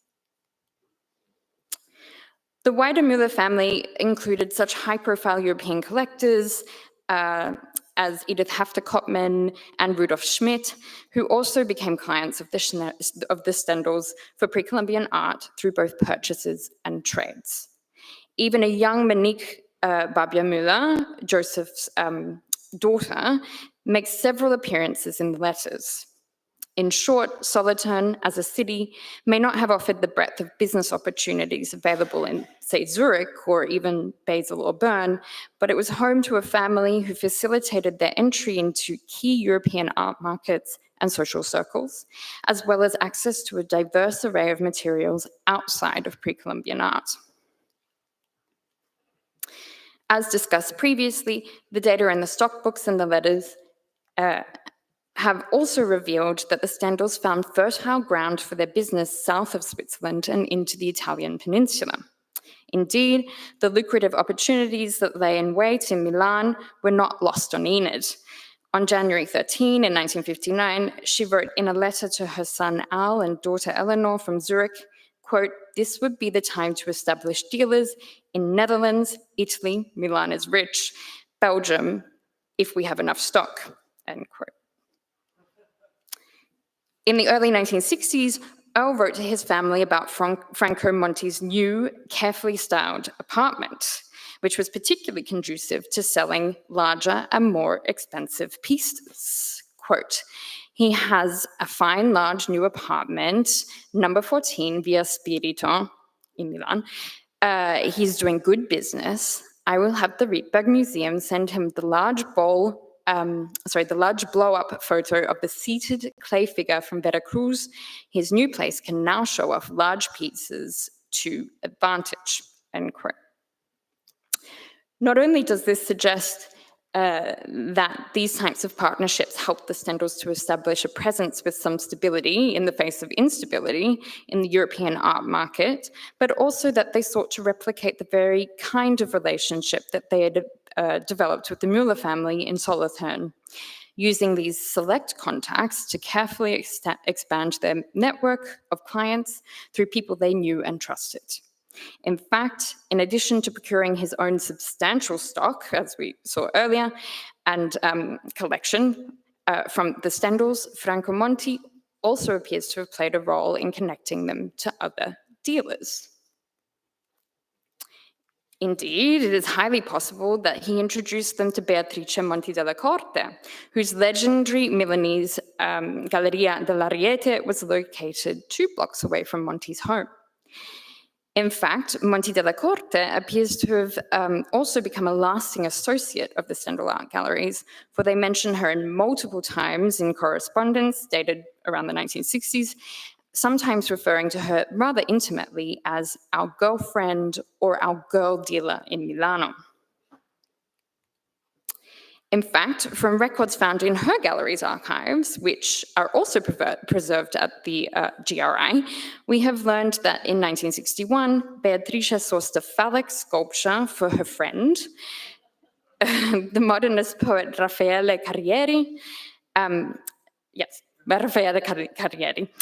Furthermore, this lateral discovery has also helped resolve the identity of the name Corta, as it appears in some 20 records in the stockbooks. On this slide, you can see that the phallic object featured in a letter from Joe on the left and the receipt on the right, and it aligns with the stockbook entry that you see at the center. This is another example of the potential of the multilateral work that we're performing with the Stendahl Archive and the way in which harmonizing its various elements can clear up unknowns, verify information, and fill in gaps. This includes, in fact, teasing out networks of people and the diffusion of objects, spanning the roads between Zurich, Solothurn, Milan, Rome, and beyond. In fact, the opportunity to spend time in Rome during the last leg of their European exhibition tour, which was held from November to December in 1960 at Palazzo delle Esposizioni, surely piqued their attention to the social and cultural life reverberating from the city at the height of its post-war economic boom. It would have also been hard for them to miss the city's newfound status as a cinematic center, a Hollywood by the Tiber. These letters that mention Rome are particularly useful for visualizing the socio-professional networks that the Stendahls developed, again, with a select number of people, including LA transplants such as Vincent Price, who was working on films in Rome in the early 1960s, and painters Eugene Berman and James Grant. The Stendahls likewise drew on their Hollywood connection when director and screenwriter John Huston was in Rome, and also appear to have had regular dealings with Robert Schneider, who knew Berman and the Prices, and whose gallery was located on the opposite side of the Spanish Steps to Hotel Hassler, where the Stendahls stayed during a number of trips between 1959 and 1963. This tight-knit network was chronicled by Enid in a lengthy letter written on June 1st in 1961. To quote, "Had cocktails at Grant's son Eve, very attractive little apartment. We dined at Ranieri's and on over to Tre Scalini for dessert and coffee. Monday, we went down to Venezia Palace to deliver the pot to Giovanni Carondente. Then we wandered across the street to Eugene's, saw all the work on his new apartment, which will be delightful. He is buying like mad to fill it. Choose, went to new Gigi Fazzi's, had our old carbonara and vitello con piselli, and then to the Etruscan Museum. It's twice as big as it was, very fine. Grant's called and asked us to join us that night. We had invited the Grottinellis. I was waved in first by Vincent and Mary Price. Then in came the Jaffeys and others, all on the way to a party. A very wild session of introduction, etc. Vince bought drinks. They are moving into a new apartment on Via del Corso. In fact, Giovanni Carondente, an important Italian art critic and then director of the Museo Nazionale di Palazzo Venezia, held a cocktail party in Earl and Enid's honor the following evening, after which several attendees shared dinner on Via Veneto, a street frequented by movie stars and the Stendahls. We can clearly see that contacts such as Price, Grant, and Berman helped the Stendahls get their feet in the door and establish the close networks within which they knew they could thrive. Through these social events, they also developed a relationship with Luigi Grottinelli, who was mentioned before by Enid, an ethnologist specializing in Africa who worked as a superintendent at the Luigi Pigorini National Museum of Prehistory and Ethnography, and who personally spent, as recorded in the stock books, $75 on a bowl. Soon after, the Pigorini made a significant trade with the Stendahls, which curator Claire Lyons has discussed, and we know from various letters to curators preserved in the archive that between 1961 and 65, Alfred marketed Mediterranean antiquities bearing Pigorini provenance, such as those in the advertisement at the right. Further to this, the list at left represents the breadth of materials, including pre-Columbian objects, mentioned alongside ex-Pigorini objects in just two of these letters, which were written in September and October of 1961 to Otto Karl Bach of the Denver Art Museum and Richard E. Fuller of the Seattle Art Museum, respectively. Of course, the Stendahls also exhibited these materials in the United States, which, like the European exhibitions of pre-Columbian art, would have served to ignite interest from collectors. In the same letter in which Enid recounts at length their activities in Rome in 1961, she also notes that Earl and his son-in-law, Joe Damon, quote, trekked to various embassies for Papa's visas, end quote, and that, quote, Papa leaves for Beirut tomorrow, end quote. Indeed, embedding themselves in Rome also allowed them to travel easily to other source locations, such as North Africa and the Middle East, while continuing to collect paintings and sell pre-Columbian material. Rome offered direct flights with Alitalia to Beirut, for instance, where, true to Earl's preferred path of local introductions, the director of the Archaeological Museum at the American University, Dmitry Konstantin Baramki, introduced the Stendahls to the Karam family. Indeed, the Karams came to influence the Stendahl Art Galleries stock of Mediterranean and Middle Eastern antiquities, which the Stendahls in turn showed to potential individual and institutional buyers, such as the Louvre, the Rietberg, and the Muellers. In subsequent years, travel itineraries that included Beirut, Paris, Zurich, and Rome became more frequent, and the business relationships that they forged on these journeys survived beyond Earl's death in 1966. Though the PHAPI project is focused on the Stendahls' sale of pre-Columbian art, it is clear that they remained active in the acquisition and sale of European paintings, while also exploring and expanding into new markets. The stockbooks affirm the importance of some customers who were already known to us, but reveal others with whom we were less familiar, such as Franco Monti. This, in turn, led us to examine the Stendahls' understudied business ventures in Europe, for which the family letters are an invaluable resource. Pre-Columbian art remained the Stendahls' bread and butter in the early 1960s, but they knew that the market was fickle and that this mid-century vogue might not be permanent. As Europe recovered economically and culturally from the devastation of World War II, the Stendahls leveraged pre-Columbian art in order to build a network of clients and collaborators in Europe and to diversify their inventory. A better understanding of the broader range of the Stendahls' business practices brings us out of a strictly demarcated realm of pre-Columbian art provenance to reveal the 20th century's entangled art markets, thereby better informing our reckoning with them today. Thank you very much.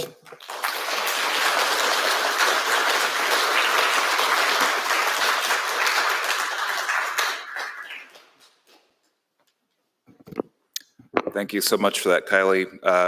Our next presenter will be Aide Lopez Hernandez of the Dirección de Estudios Históricos of the Instituto Nacional de Antropología y Historia of Mexico.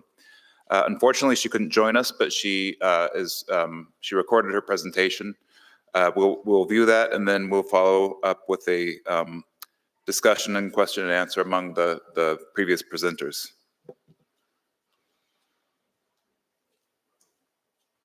Give you a moment to take that in.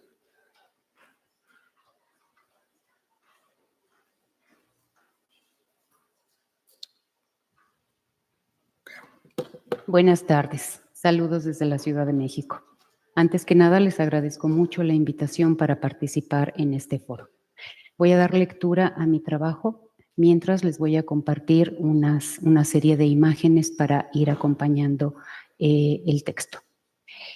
En este trabajo pretendo abordar de manera muy general la relación que existió entre el Museo Nacional de Antropología y el coleccionismo particular. Mi intención es mirar algunos de sus puntos de encuentro y tensiones. Y para esto voy a usar la documentación que se encuentra actualmente resguardada en el archivo histórico de esta institución y me voy a centrar únicamente en dos momentos. 1924, un año en el que el proyecto de Manuel Gamio, el llamado padre de la antropología, gozaba de gran plenitud, y en el otro extremo, 1964, que como ustedes saben es la fecha de la inauguración del Museo Nacional en el bosque de Chapultepec. En ambos puntos voy a tratar de mostrarles que si bien hemos dado por sentado que el coleccionismo dominante en el siglo XIX se diluyó conforme se institucionalizó la arqueología, en realidad esta relación entre el coleccionismo privado y la institución se mantuvo vigente al menos durante la primera mitad del siglo. Y no solo eso, sino que fue sumamente relevante para consolidar los acervos nacionales en una trayectoria que desde mi punto de vista estuvo dominada por la carencia presupuestal en un extremo y en el otro sumergida en un contexto legal que implicaba una intensa negociación con al menos tres agentes. En primer lugar, las autoridades gubernamentales, en un ejercicio de convencimiento sobre el valor de la institución como el único centro científico y central para el Estado. En segundo, los estados, en una tensión constante entre el federalismo y el centralismo que se extendía a otros recursos de carácter nacional, y aunque aquí no voy a abordar en particular este punto, basta mencionar la controversia legal que estableció el gobierno de Oaxaca en los años 30. Y finalmente, los coleccionistas particulares, para limitar su acceso y posesión de los objetos. Con esto únicamente pretendo cuestionar o al menos matizar el poder y el centralismo que hemos atribuido a las instituciones mexicanas frente al patrimonio arqueológico, así como el apoyo del Estado, sobre todo en materia presupuestal y legal. Es decir, lo único que quiero es ampliar la discusión y brindar algunos elementos para repensar la relación entre la disciplina arqueológica y los coleccionistas particulares. Compras baratas. A lo largo del siglo XIX, las colecciones arqueológicas del Museo Nacional se incrementaron sustantivamente, lo que evidencia, como ya han referido varios otros autores, el predominio de la historia prehispánica sobre el resto de las disciplinas que albergaba este recinto. De esta manera, los 300 objetos que integraban su colección arqueológica en sus primeros años se incrementaron hasta alcanzar la cifra de 10.122 en menos de un siglo, en 1907. Quienes han estudiado este periodo han dado cuenta de cómo tales objetos procedieron principalmente de la compra y la donación de particulares, y en menor número de las exploraciones realizadas por el museo, lo que muestra el origen anticuario de la disciplina. Y es una situación que no resulta extraña dadas las escasas exploraciones oficiales que se emprendieron durante prácticamente todo el siglo XIX. Sabemos además que a la vuelta del siglo se incrementó el número de exploraciones oficiales y por ello es posible suponer que aumentaron las piezas procedentes de investigación en campo. Sin embargo, la situación imperante del siglo anterior no había cambiado aparentemente por razones presupuestales. Pasados los años más álgidos de las batallas revolucionarias, en 1924, para los profesores del museo seguía siendo una preocupación contar con un presupuesto mayor para conseguir que el recinto fuese una institución que cumpliera los altos fines culturales que le estaban asignados, tanto con mejores salarios para sus curadores como para incrementar sus colecciones.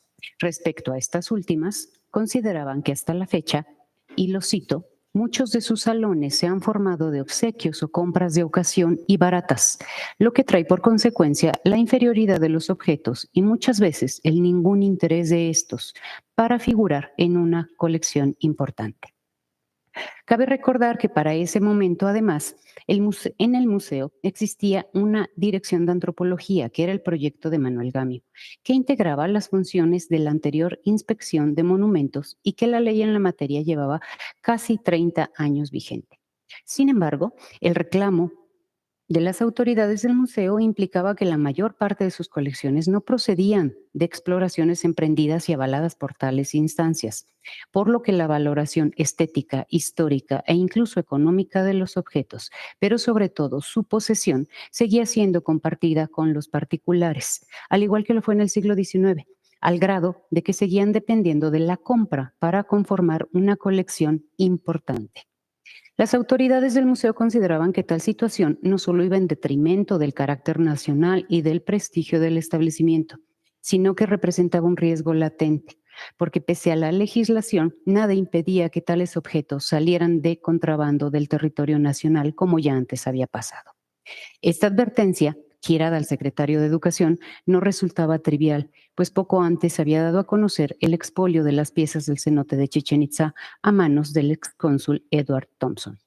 La prensa nacional y de Estados Unidos, como ustedes saben, ventiló ampliamente el caso del cenote desde 1923.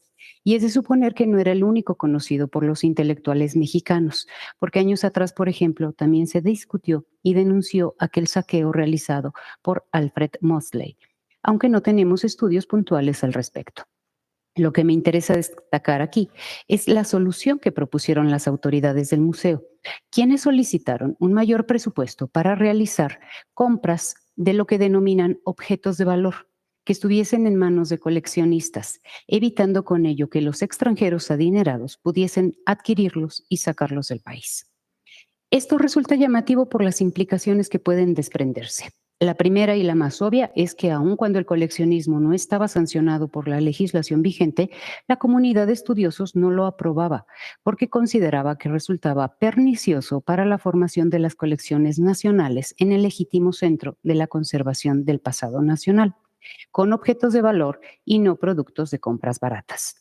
La segunda, y quizá más importante, es que tal solución implicaba la franca integración del museo al mercado de antigüedades con la intención de convertirse en el mejor postor.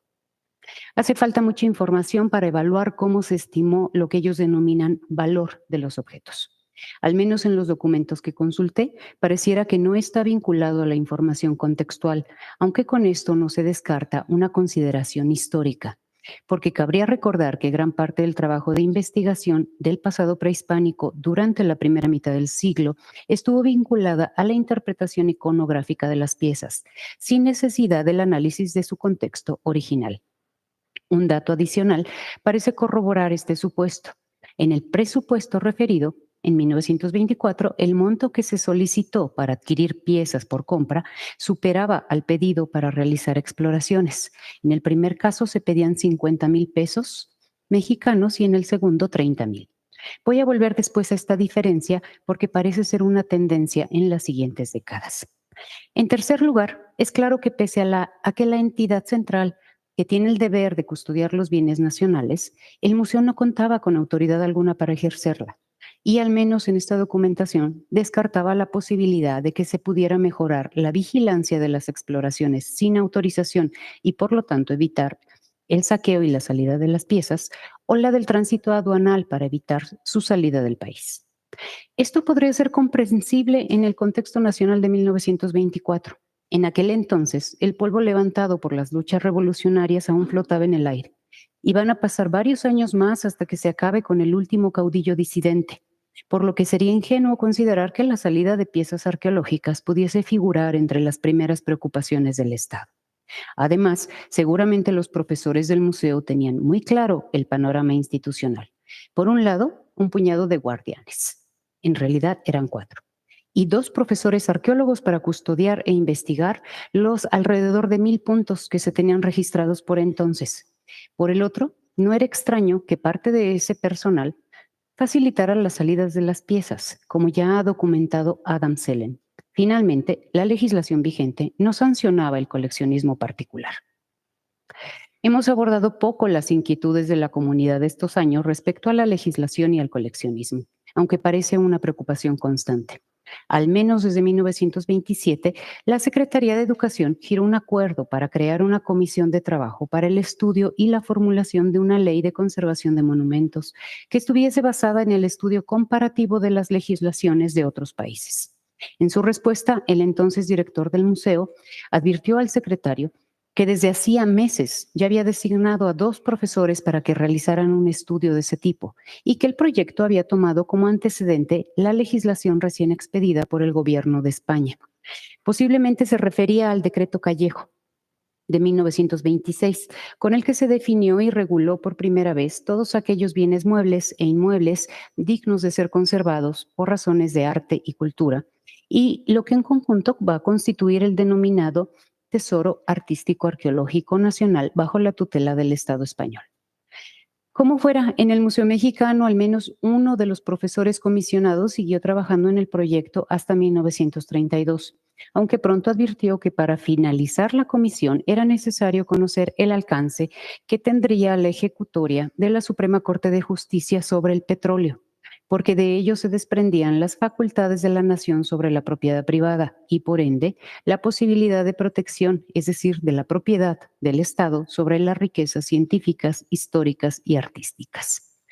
Huelga señalar que la situación petrolera solo se resolvió durante el sexenio cardenista, mientras que la nueva legislación de monumentos se decretó un poco antes, primero con la ley de 1930 y luego con la de 1933. Con esta última legislación, si bien se definieron con mayor claridad los bienes muebles, lo que se denominaban antigüedades, no se sancionó la posesión particular, aunque sí se reguló su registro, y se reiteró la prohibición de su exportación. Sin embargo, como han referido otros autores, esta legislación no definió con claridad el alcance de la propiedad de la nación sobre todos los bienes arqueológicos, ni precisó la jurisdicción de las instancias federales en el territorio de los estados, lo cual impedía que se atacara el comercio de bienes arqueológicos.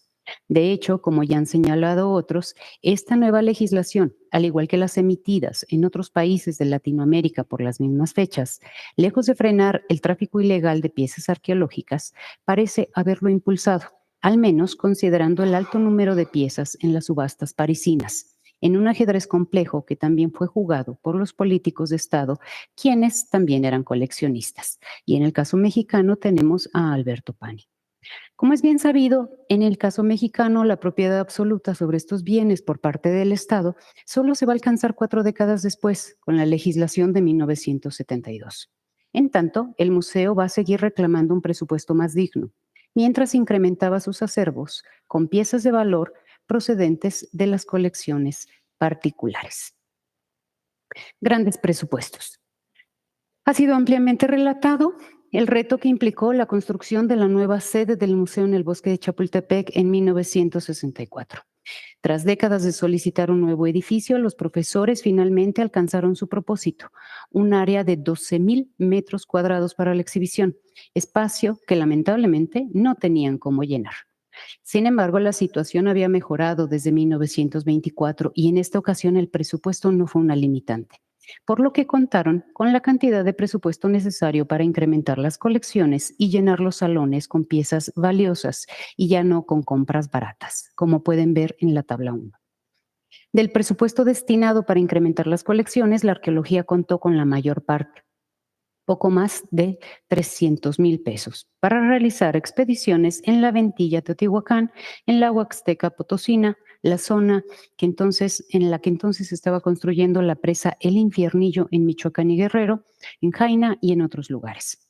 Además, establecieron una intensa correspondencia con los principales museos e instituciones de Europa y de Estados Unidos, así como con algunas de Centroamérica y del interior de la República, con la finalidad de obtener piezas y réplicas por medio de intercambio y donación, tanto prehistóricas como arqueológicas, nacionales y del resto del globo. En la tabla 2 ustedes pueden ver el listado de estas instituciones. La intención era que el museo, además de las piezas nacionales, exhibiera el horizonte mundial del pasado de las culturas, recuperando de cierto modo el espíritu universalista en el que se gestaron este tipo de instituciones en el siglo XIX. Aunque el país, huelga decir, a diferencia de sus pares europeos, no tenía una historia colonialista, por lo que su intención resultaba un tanto ingenua. Las negociaciones con cada una de las instituciones fueron sumamente diversas, lo que evidencia los desequilibrios del panorama institucional mundial, Mientras que con las instituciones nacionales y la hondureña se establecieron acuerdos de cooperación mutua con cierto equilibrio, no se solicitó la devolución de las piezas que antes fueron sacadas del territorio nacional sin autorización y que ahora se encontraban en colecciones extranjeras, sino que se pidieron réplicas a los museos, por ejemplo, de Pensilvania, al Peabody o al British Museum. Por otro lado, también se estableció comunicación con algunos de los principales coleccionistas privados en México. Por este mecanismo, en el lapso de un año de gestiones se obtuvieron más de 3,000 piezas, incluyendo aquellas que fueron donadas. La adquisición se destacó en un catálogo titulado Obras Selectas del Arte Prehispánico, en el que se dieron a conocer algunas de las piezas más emblemáticas que se integraron a las colecciones arqueológicas del museo, ya fuese por exploración, donación o compra, así como los nombres de los 26 coleccionistas que participaron tanto con sus colecciones etnográficas como arqueológicas. Las gestiones para realizar tales adquisiciones se hicieron también por medio de correspondencia formal, aunque presumiblemente también existieron conversaciones telefónicas y personales entre los coleccionistas y las autoridades y arqueólogos del museo. En casos excepcionales también participó Alfonso Caso y el arquitecto Ramírez Vázquez, durante las cuales se fueron afinando todos los detalles de la adquisición. Lo más probable es que la comunidad del museo tuviera conocimiento previo del contenido de las colecciones de estos personajes y que por ello se entablara la comunicación para proponer su adquisición. Incluso es posible pensar que estaban incluidas en el registro de la propiedad arqueológica particular que estaba mandatado en la ley de 1933. Se tuvo extremo cuidado para negociar con los coleccionistas. Se anteponía siempre el valor de su labor para solicitar la donación o la cesión remunerada económicamente de la colección que estaba en su poder para integrarla a las que serían exhibidas en la nueva sede del museo. En todo momento se enfatizó que tales contribuciones significarían la protección y el fomento de la cultura nacional, así como el camino para que el Museo Nacional fuese realmente digno de su incomparable patrimonio antropológico. En otras palabras, las negociaciones dejaban claro, pero con sutileza, que la colección no era propiedad del coleccionista, que al ceder su posesión estaban contribuyendo a fortalecer la institución y que esta última era el garante de la debida conservación para las piezas que daban prestigio al país. En general, esta narrativa elocuente y amistosa estaba encaminada a la aceptación de los coleccionistas para ceder los derechos de posesión de las piezas, previo avalúo por parte de los arqueólogos y negociación del mundo. Al igual que ocurrió con las instituciones extranjeras, y aunque de manera excepcional, las negociaciones no estuvieron libres de tensiones y presentaron inconvenientes, sobre todo con relación al avalúo de las piezas. Fue el caso de la colección de Lucrecia, viuda de Medisbolio, quien no aceptó la cantidad ofrecida por el museo, y el de la colección Echaniz, en la que se resolvió que del 75 al 80% de las piezas eran falsas o de autenticidad extraordinariamente dudosa.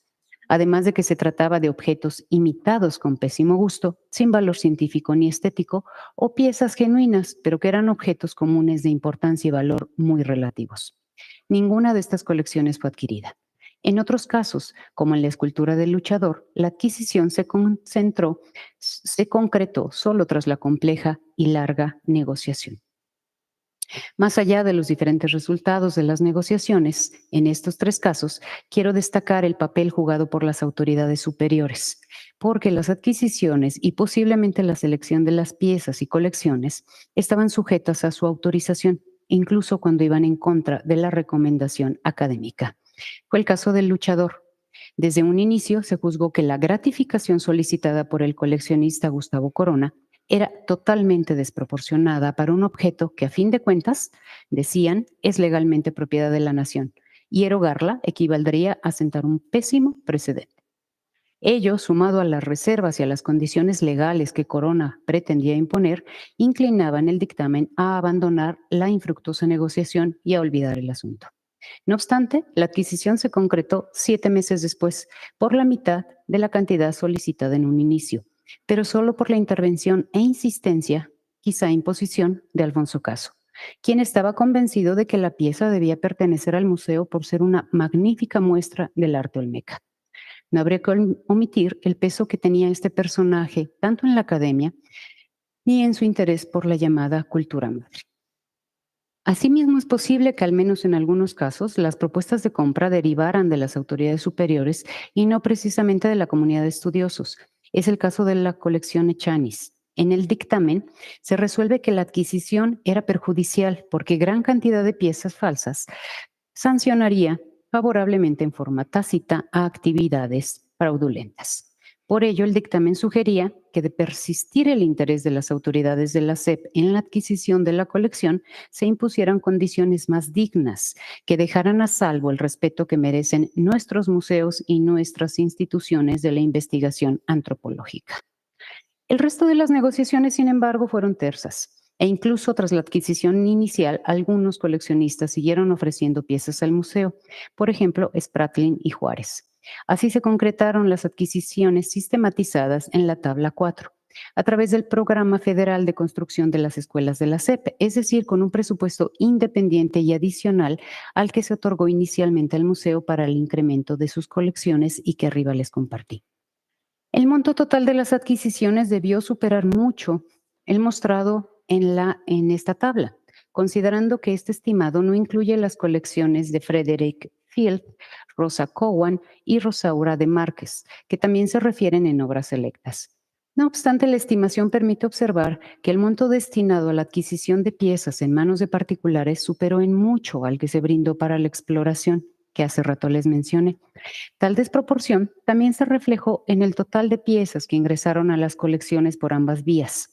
Se refiere que el museo adquirió por donación, compra y exploración alrededor de 4,000 piezas, de las cuales prácticamente 3/4 partes procedieron de colecciones privadas.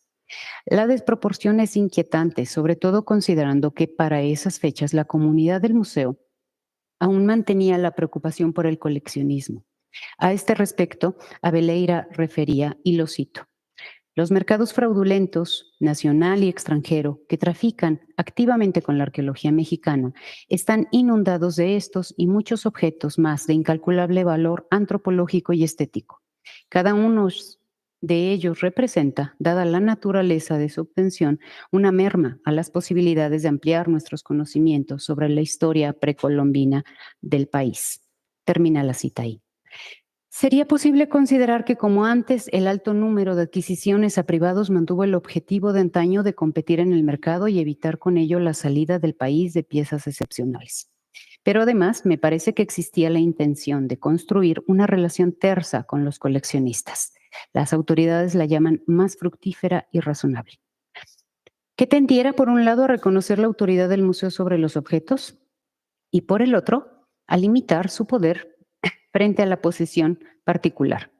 Al respecto, Abeleira también señalaba que, y lo cito, el museo, a través de sus diversos programas de acción cultural, está en inmejorable situación para lograr la consolidación de una conciencia popular al respecto. Estima y protección hacia nuestro patrimonio artístico aborigen, tan amenazado por factores de difícil control. Termina la cita. Quizá esto respondió a la creación de una sociedad de amigos con el objetivo de agrupar a los coleccionistas particulares, estudiosos, simples interesados y todo aquel que deseara establecer relación de amistad y colaboración con el museo. En la retórica institucional, esto significaba mantener una relación estrecha con los particulares para consolidar la centralidad del museo como la única entidad que por derecho podía y debía conservar los restos del pasado. En este contexto, me parece que la compra de las colecciones implicaba devolver las piezas a su propietario por derecho, así fuese por medio de gratificación económica. El Museo Nacional, la entidad que cristalizaba el mandato legal y el custodio central del pasado de la nación. Mientras que a la larga, la colaboración sugerida implicaba terminar con el tráfico ilegal, es decir, con los coleccionistas. Para finalizar, les comparto unas últimas ideas. Convertir al Museo Nacional en el centro de la concentración y la custodia del pasado arqueológico no dependía solamente del nacionalismo imperante del Estado, ni podía resolverse únicamente con un presupuesto adecuado, porque históricamente el pasado de la nación no fue colectado solamente por la comunidad arqueológica. Por el contrario, las miles de piezas reunidas en sus colecciones fueron el resultado de múltiples historias complejas de negociación y poder con diversos agentes, con los que el museo había compartido la custodia de facto. En este sentido, a lo largo de la primera mitad del siglo XX, el museo no tuvo la capacidad ni el poder necesarios para consolidarse como entidad central frente al pasado prehispánico, pese a sus reclamos y las numerosas negociaciones que emprendió, porque ello implicaba romper una larga historia compartida en la posesión, el usufructo y la constante resignificación de los objetos del pasado. Resta analizar con detalle si lo consiguió con la nueva sede en Chapultepec y hasta qué punto lo hizo. Sin embargo, su estrategia de acercamiento a los coleccionistas estaba anunciando nuevos tiempos, porque cabría recordar que durante estos años, en el escenario internacional, se debatía en torno al expolio de las potencias del pasado de los países del llamado tercer mundo, con la intención de alcanzar acuerdos que prohibieran la exportación, importación y venta ilícita de bienes culturales. Al mismo tiempo, en el ámbito nacional, se comenzó a gestar una ley mucho más rígida y precisa, sobre todo en cuanto a las colecciones privadas, dando por resultado la actual legislación en la materia. En ambos espacios, en el nacional y en el internacional, se pretendía fortalecer a los estados y por ende a sus instituciones frente a lo que se denominará sus patrimonios. Y en una trayectoria paralela, no habría que olvidar que también van a emerger las críticas al colonialismo y al papel de las ciencias antropológicas frente a sus sujetos y al de los museos frente a sus colecciones, lo que va a desatar los debates que nos alcanzan hasta el día de hoy, sumando más agentes y valoraciones a la reconfiguración del papel de las instituciones frente a la propiedad y la custodia de los objetos del pasado. Muchas gracias.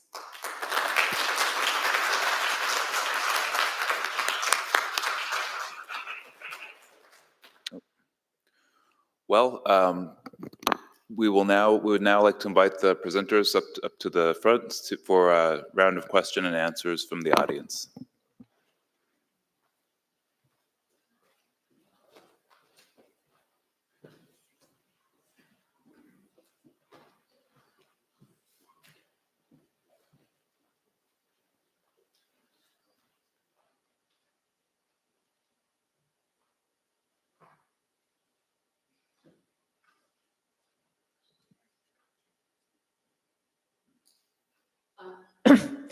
Thank you all for being here this morning.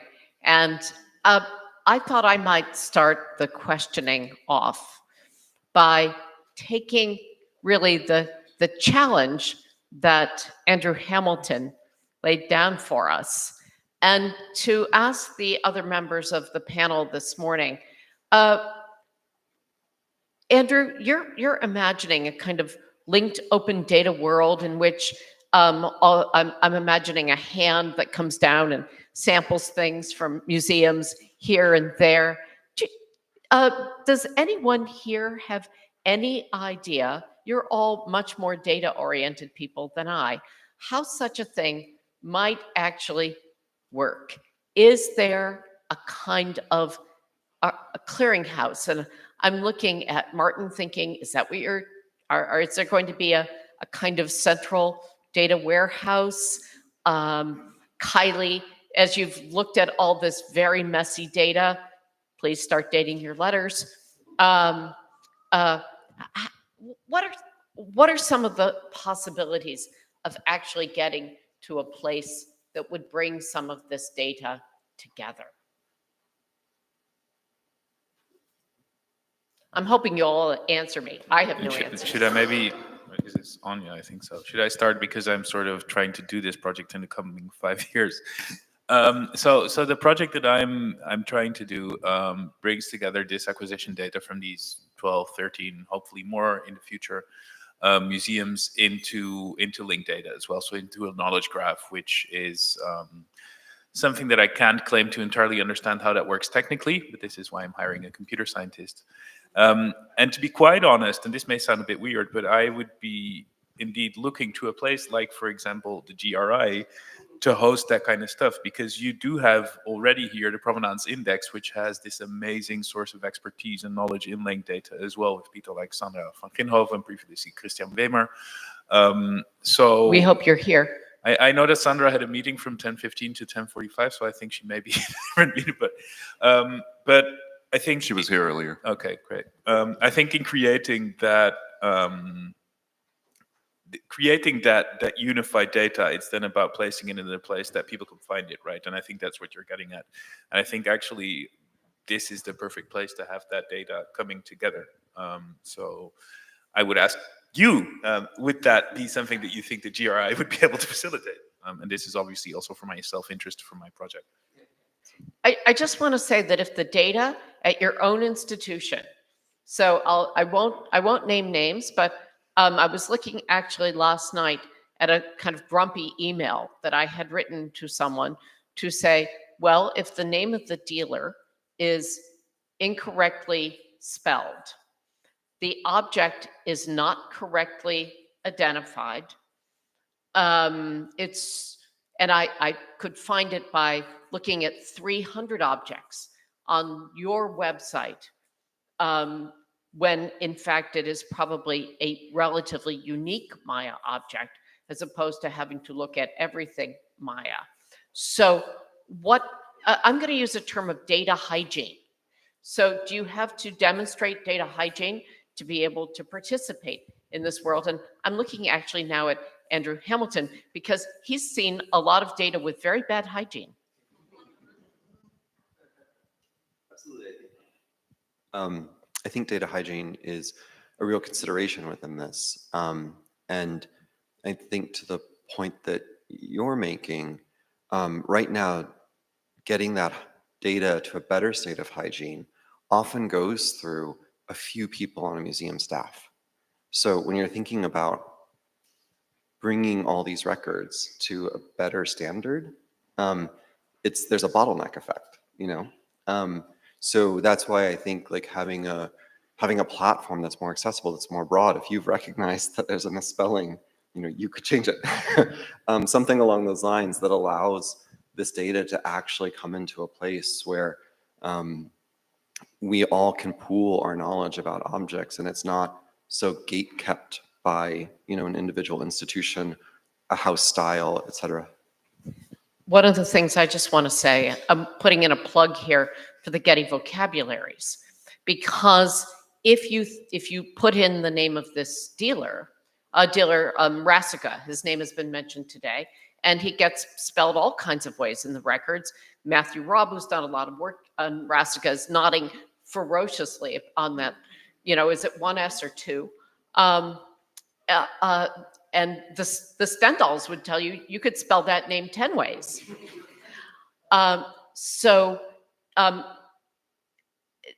If you can demonstrate, for example, that just in the process of rather routine hygiene, that should not have to go to a committee, that you are cleaning up the spellings, and we are putting names of dealers and subjects and object types as fast as we can into the vocabularies to make hygiene possible. Hygiene's not possible unless you can find out that you need a toothbrush.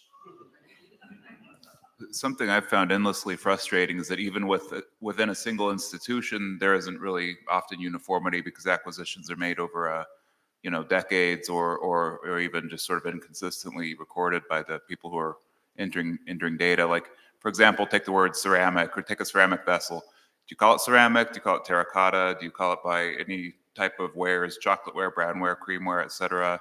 Clay. I mean, it's like if you're just looking for a single term. So we need to sort of, cast wide nets as far as the actual terminology goes. And I've sort of thought like, oh, maybe we should just sort of impose somehow a list of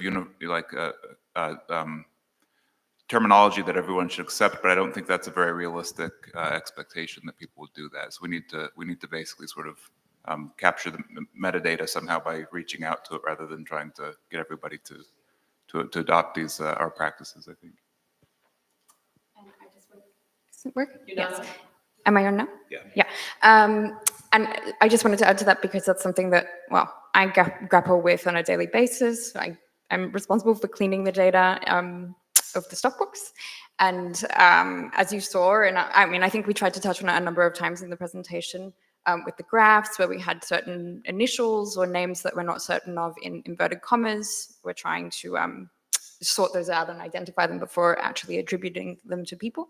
The whole Mayco, Cliff May mess that we're still working through. And then also some of those processes that are involved. So with the Monte de la Corte record that we found in the stock books, we were able to align it with other aspects of other documents in the archive and then figure out who that is. But I mean, Corta doesn't sound to me like Monte de la Corte. So yeah, that's something that we're really working through slowly.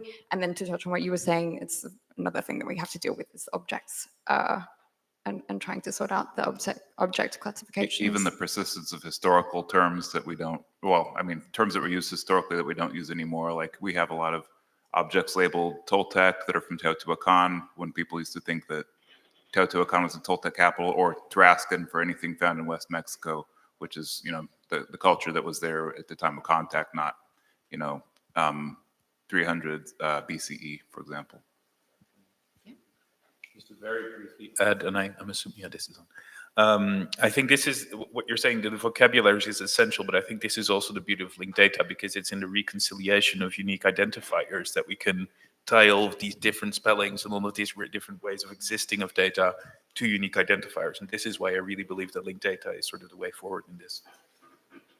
And I just wanted to add, I'm sorry, I forgot to say, and it's linked to what you were just saying, the people data that we're working on, so these identifications of people, we're hoping to add to Getty vocabularies to contribute to this database or repository of authoritative terms to help with linked open data.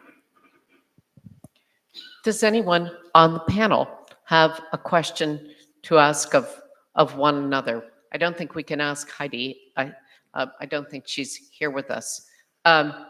But Martin, just given your experience as well, working with collections in 5 different countries at this point, and do you maybe 6, but 5?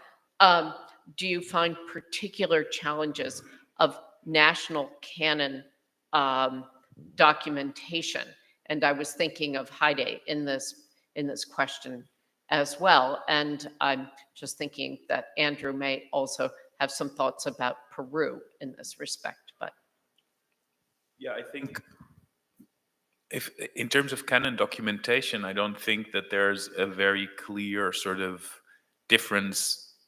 And one of the reasons that is probably because in Mexico, this is Patrimonio Nacional, right? This has a very long-lived history, whereas it makes its way over to Europe in a very specific way.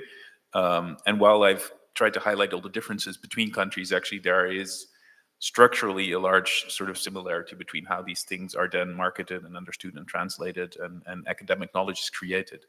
I think the more interesting thing is to look, and this is maybe less data related, is to look at who are the people that are actually present in all of these countries and who are the people that are only present in one country. So like I said, I mean, Robert Stolper turns up in every single collection that I look at. But then there's more local dealers in the Netherlands, for example, and I have no idea how they get their material. There's actually, this is maybe for crowdsourcing here in this room. There's this one person called Michael Padulka, who is an artist who lives in Amsterdam. He's a modernist painter from, I think, Wisconsin. And he suddenly, why not?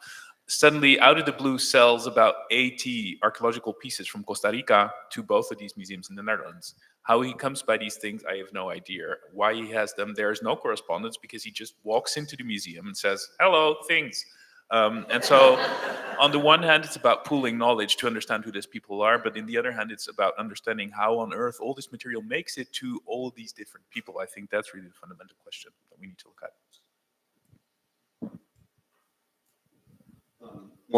One case from Peru that comes to mind is, of course, the Larco collection, the Museo Larco.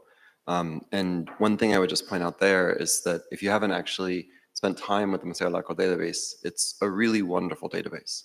And it actually has a very different structure from a lot of other databases that I've used in museums, where you actually, to your point about naming a specific kind of ceramic, et cetera, you actually just click a radio button for clay. And regardless of kind of how it's entered in, it shows up. And so it actually allows a great deal of the texture of the object records to sort of remain as cataloged. But you also get the sense that you are comprehensively searching that database. And another aspect that I think the Museo Larco is really doing in a novel way is that they have a scholar side to the website. And as a scholar login, you can actually make comments and additions to the database. So I think it's a really great model and something that we can learn from. Shall we see if our audience has some questions for us this morning? I see Serge, and then I see Donald. And then I see Mark. Yep. David, oh, there's so many questions. Sarah, I see you all. Okay, we'll try to give you nimble, quick answers because we are going to wrap this up in order to take a lunch break at 12:10. Yes, just first a comment for Andrew. I know another one in Germany, so I can show you the picture in a few minutes. Just a question to Martin, because he works with National Museum, with other collection. Do the pre-Columbian collection is prevalent from Africa, Asia, or is there a difference between them or not? Yeah, I think that's a super relevant question. I loved how you raised that in your presentation as well, about how this market, I mean, we're all trained to think about it from a certain specific vantage point, but it's such an integrated market, right? It's the Stendahl selling paintings, then pre-Columbian, then Etruscan, if they come by traveling to by route, selling all this kind of stuff. And so in terms of numbers, the pre-Columbian collection actually in our national museums is, let's say, larger than many other collections, but smaller than the Indonesian collection. And there is quite a separation between that. So the people who do Indonesian don't do pre-Columbian, for example, but the people who do pre-Columbian, they do African. So it's, I think, I mean, and this is the step after the next step after the next step. But at a certain point, we need to understand this in a more holistic way. I do agree.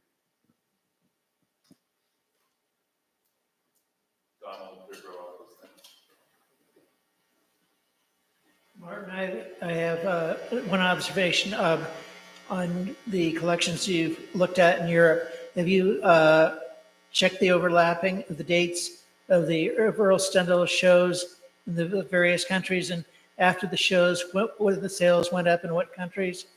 You looked at that? Okay. And there's one other observation I'll make. The spelling needs to be corrected. I saw multiple spellings of Raoul Camphaux's name, and Morton May is also known as Buster May, and you'll see various other people that have nicknames in there, and there's a whole plethora of others, but the spelling, there's got to be some common denomination. Even Raoul Camphaux's name is misspelled, even in the Sotheby's and Christie auction catalogs. Thank you. I would just jump in and say that any inconsistent spelling we're dealing with is Stendahl based, so that's their spelling, but that's it.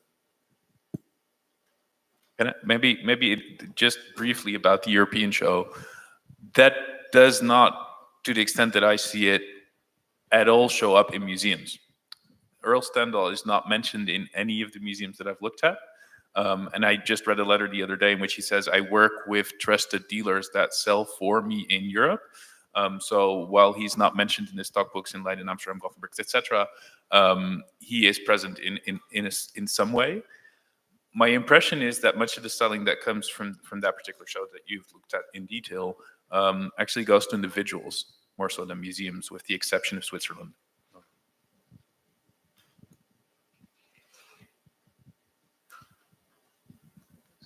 Hello? You're going to have smart databases.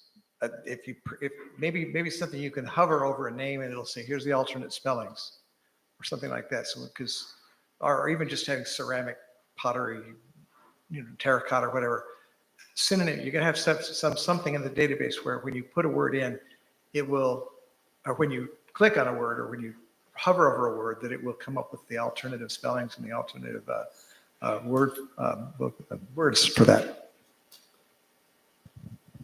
I just wanted to say that to your very point, when the family letters transcription project that we're working on, which I referenced a number of times in the presentation, we're doing exactly that. So we're working into a platform called From the Page. I don't know how it will live into the future, the transcription project. But at the moment, you can actually hover over a name, the variant in the transcription, and it will pop up with the authoritative tag, which if we've found who the person is, it will pop it up and say.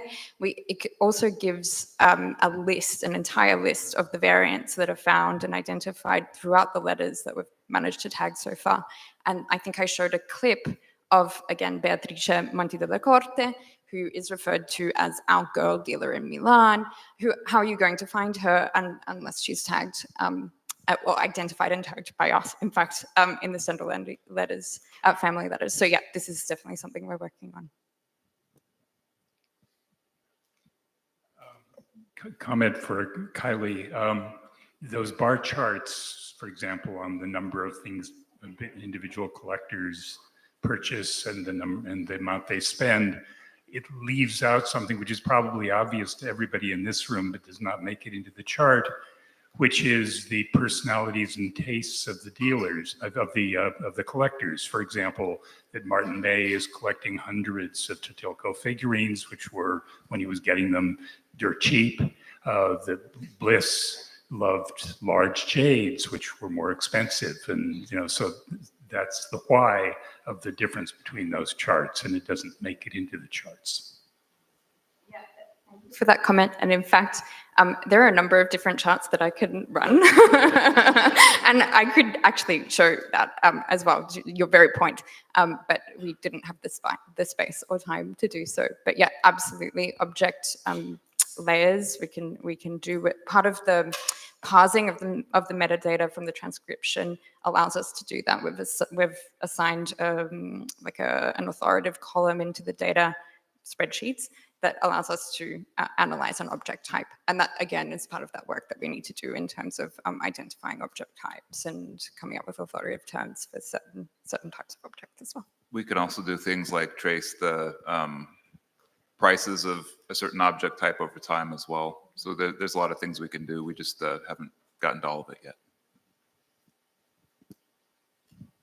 I was wondering, I was kind of struck, Andrew, during your presentation of the kind of rough use of Google image search.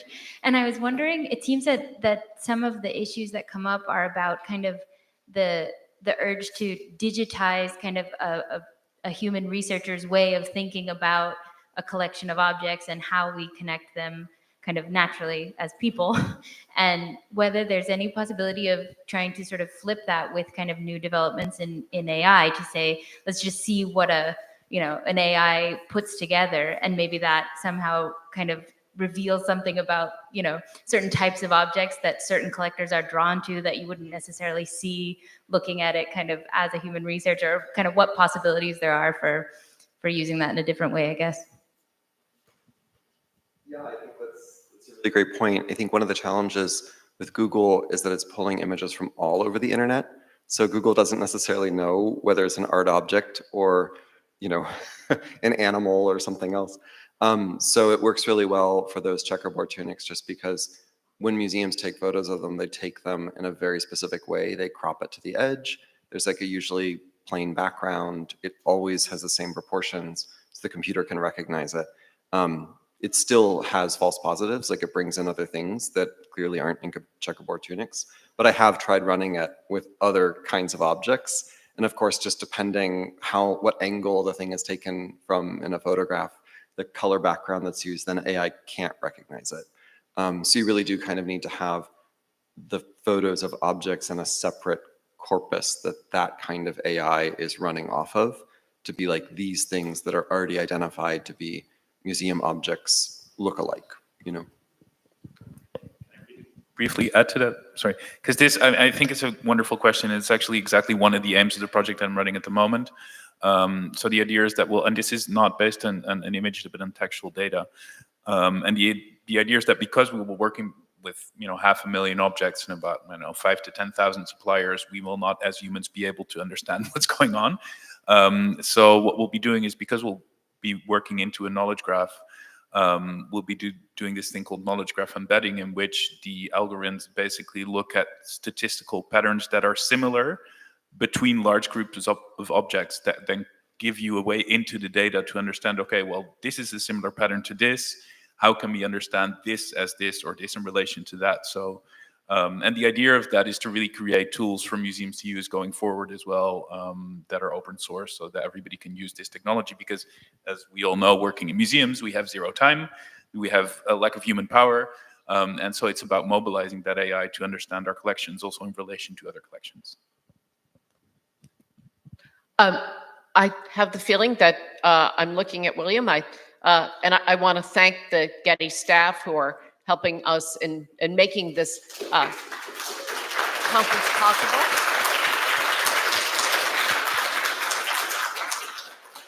And I think I've seen people from Trust Events here too as well. So thank you all for supporting us. And I missed the opportunity this morning to thank Bon Appetit for putting on such a lovely breakfast. We're about to take a lunch break. So we'll be starting here promptly at 1:30.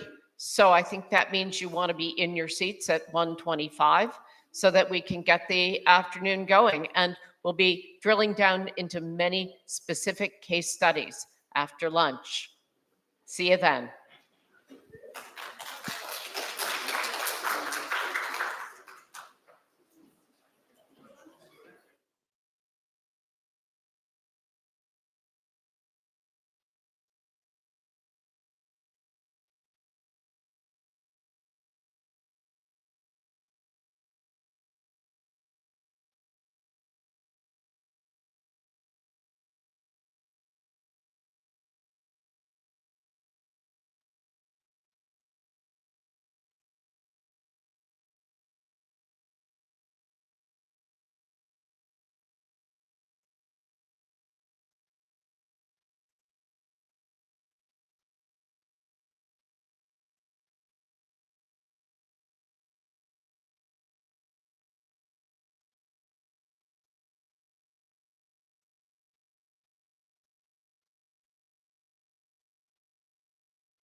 Well, looks like, okay, they've got water here, so that's an improvement, but Because I made them like double spaced. okay. There might be a little podium light. This might have to turn on electronically here, but I'm kind of hesitant to mess with any of this stuff. I'll ask if we can get that podium. Would it help if this light was turned on? Probably. Okay, I'll see if I can track down William.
Microphone? Checking to see if the light can come on so we can read a little better. Learned a long time ago and nobody replaced them, but I put a little spot. Okay, but the other lights will come down, the other house lights will come down. But yeah, the podium's not. Okay, thank you. And Cecilia Klein told me she couldn't hear very well, so I told her center back tends to be the best sound. But she likes to sit, She's in the back. yeah, but she, yeah, and the pictures are big. All right, it's 1:30, right? Thank you so much for coming back for our afternoon session of collecting Mesoamerican art in the 20th century, revealing histories of the international art market. Our first speaker of the afternoon is Mike Matlowitz.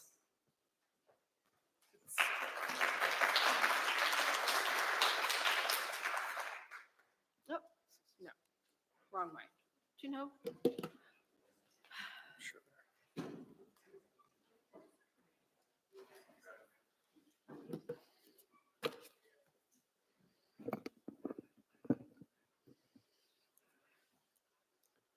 Ready? Good afternoon. By many accounts, the scope of the art world in Los Angeles during the 1950s to early 1960s was rather narrow. John Copeland's, the founder and contributing editor of Art Forum, characterized Los Angeles in the 1967 issue of Vogue magazine as being an intellectual desert. During the previous 10 years, in part due to the lack of large public museums and art institutions. One 2009 article in the Guardian newspaper characterized Los Angeles as Nowheresville during this era. The pre-Columbian art market world in Los Angeles in preceding decades had been largely shaped by Earl Stendahl and the tastes of prolific collectors such as Louise and Walter Ahrensberg. Along with the deaths of the Ahrensbergs in 1953 and 1954 respectively, and the passing of Earl Stendahl in 1966 in Morocco, broader social and cultural transformations in Los Angeles during these years contributed to a shift in the market and the expansion and diversification of the social networks of collectors, dealers, and institutional involvement in pre-Columbian antiquities across the region. Recent publications by Mark Nelson, William Sherman, Ellen Hubler, Matthew Robb, Jesse Lerner, Mary Miller, and Megan O'Neill have contributed to better understanding the practices of collecting Latin American art and pre-Columbian antiquities around Los Angeles during this era. My presentation today focuses on this period of transformation and revolves around insights gained from a set of documents encountered during my work in the Stendahl archives, complemented by records in other institutional repositories. A handful of letters record a planned visit to Los Angeles and Santa Barbara in October 1966 by the eminent Mesoamerican archaeologist Gordon Ekholm, then curator of anthropology at the American Museum of Natural History in New York. Ekholm's visit was a catalyst for bringing together some of the more prominent dealers, collectors, archaeologists, and museum professionals with a common interest in pre-Columbian art and material culture. Correspondence with Al Stendahl in the Stendahl Art Galleries archive reveals that Ekholm planned to first travel to Santa Barbara with Thomas Levitt, the director of the Santa Barbara Museum of Art, before heading back down to Los Angeles. Perhaps sensing an opportunity, Alfred Stendahl, the son of prominent pre-Columbian art dealer Earl Stendahl, made plans for an event on Ekholm's return to Los Angeles in late October. In a letter dated October 10th, Stendahl outlined a series of activities for Ekholm to consider. Apart from the Santa Barbara visit and possible excursions to Disneyland, local horse races, or the Los Angeles Public Library, Stendahl proposed a cocktail and buffet supper for all of the, quote, ancient American fans and museum people in the area. Stendahl also proposed a visit, more specifically, a visit with UCLA anthropology professor and Aztec specialist H.B. Nicholson to view collections, a meeting with Herbert Friedman, the director of the Los Angeles County Museum of Natural History, visits to 4 local galleries that dealt in pre-Columbian art, and contact with Ralph Altman at UCLA's Ethnic Art Museum to plan an event that would coincide with Ekholm's lecture at the LA County Natural History Museum to be held later in March 1967 as part of the museum's lecture series. This planned event is recorded in January 1967 meeting minutes of the Ethnic Arts Council of Los Angeles, a local society of art collectors, although it is unclear if that lecture ever took place. However, Ethnic Arts Council meeting minutes from December 1966 confirmed that the Ekholm dinner party did occur. The names of the members of this art council that are listed on letterhead from September 1966, as seen in the image below, are important to this event and the broader narrative, and we will return to them momentarily. Why hold a cocktail party and supper? Writing in 1944, Earl Stendahl explained to the dealer Nasli Hirmanik that cocktail parties were prime opportunities for him to gather together wealthy and influential patrons to preview new material entering the market. It was an opportunity to socialize with friends, but also an opportunity to sell. Groups such as the Ethnic Arts Council worked with the Stendahls and Damons to welcome scholars of various backgrounds at cocktail buffet parties, sometimes held at the Stendahl Art Gallery. For example, the Mesoamerican scholar Jose Luis Franco was hosted in 1968, during which his itinerary included lectures scheduled at various colleges and museums around Los Angeles. These events brought together dealers, collectors, and Mesoamerican specialists from local institutions. In order to contextualize this planned dinner party, it is helpful to situate this discussion within the broader social events of the era. Los Angeles during the 1950s and 1960s underwent dramatic social and cultural changes. Disneyland, perhaps the first Los Angeles tourist mecca, opened in 1955. The Ferris Gallery opened on La Cienega Boulevard in 1957. In 1963, the Museum and Laboratories of Ethnic Arts and Technology opened at UCLA, which later became the Fowler Museum. In 1961, the Los Angeles County Museum of Art, or LACMA, was founded after a split with the Natural History Museum. In 1963 to 64, the important Masterworks of Mexican Art exhibition was shown at the Los Angeles County Museum. By 1965, LACMA had moved to its current Wilshire Boulevard location. Earl Stendahl died in Morocco in May of 1966, only 5 months before the Ekholm party was planned and held, and only 1 day before Morton Buster May held the largest pre-Columbian art sale at the May Company on Wilshire, as Matthew Robbins noted. 1966 also was the year that the Ethnic Arts Council of Los Angeles was established, and the Ancient Latin American Hall opened at the Los Angeles County Museum of Natural History near USC.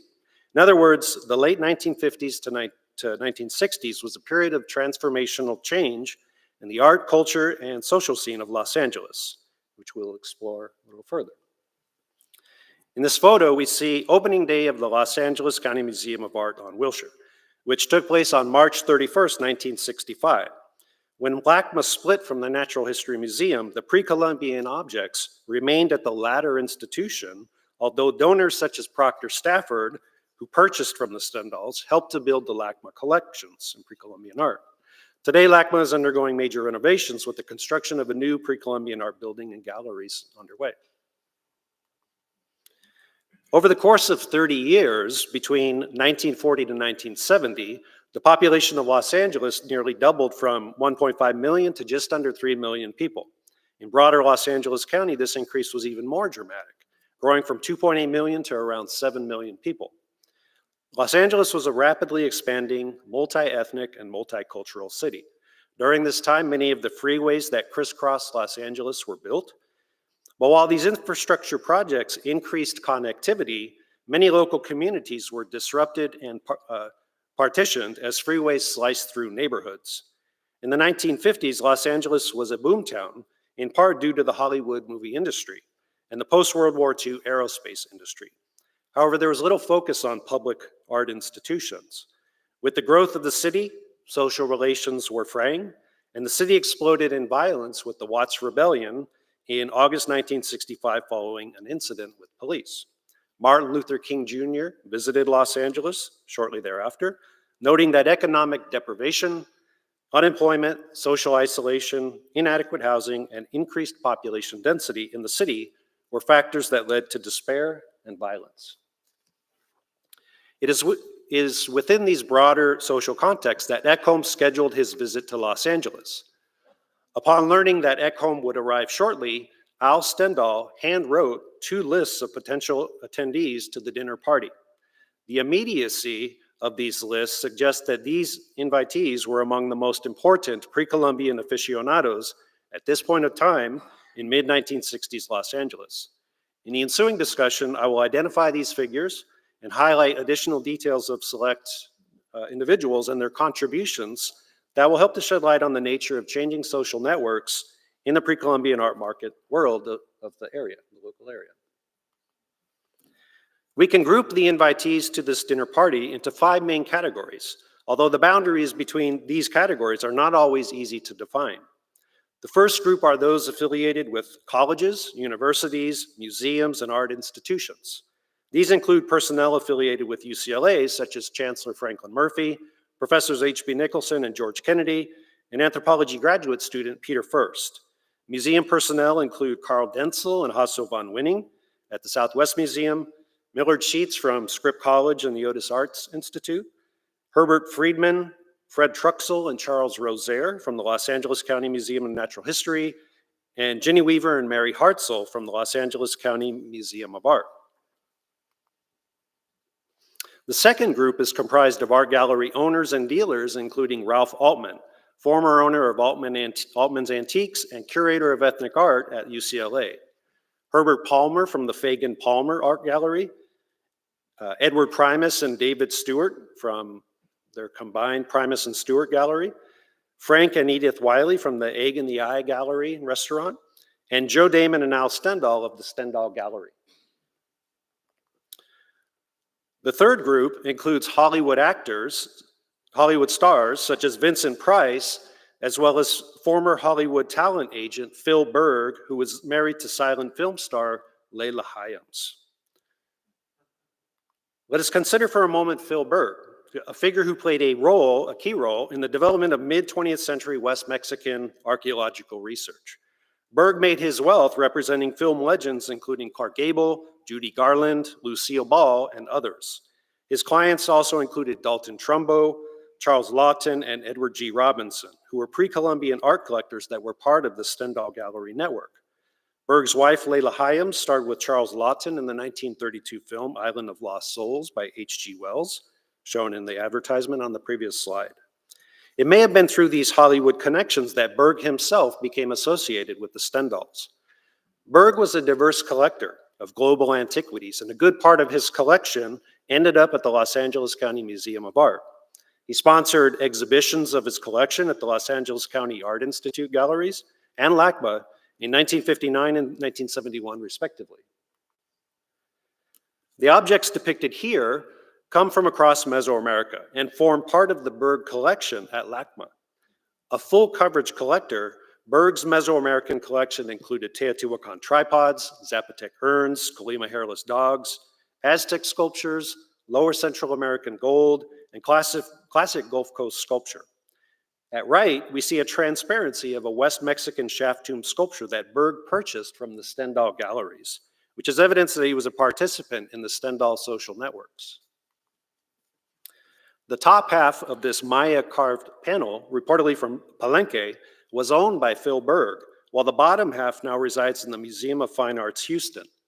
The bottom half was acquired by the museum in 1962 from Texas collector Higford Griffiths and reportedly passed through the Stendahl Galleries, and we might presume that the top half did as well.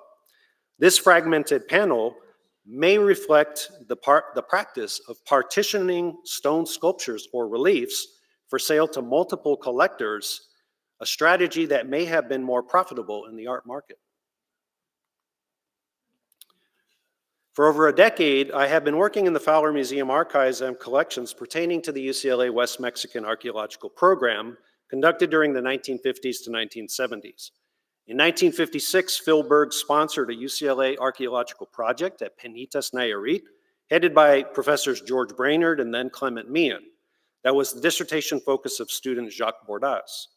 Subsequently, Berg funded the 1959 project at nearby Amapa, led by Clement Meehan.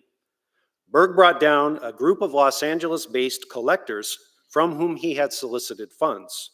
Here we see a luxury bus commissioned by Berg from Pasadena-based Chris Bowman and Son, which appears in archival photos of both the Penitas and Amapa excavations now housed at the Fowler Museum. Berg made clear that he expected souvenirs for his guests from the excavations, a request that Clement Meehan rebuffed. The fourth group of dinner invitees is largely comprised of wealthy business owners from around Los Angeles. Justin Dart was the leader of Rexall Drugs, and Jane Bryan Dart was a former Hollywood star. The Darts were one of the couples who accepted Berg's offer and visited the Amapa project. Richard Anawalt was the owner of Anawalt Lumber, while Patricia Anawalt later became a Mesoamerican textile and clothing specialist at UCLA. Elmer Staudy was chairman of Bergen-Brunswick Pharmaceutical Company, while Marguerite Staudy was a sculptor and student of Frank Lloyd Wright.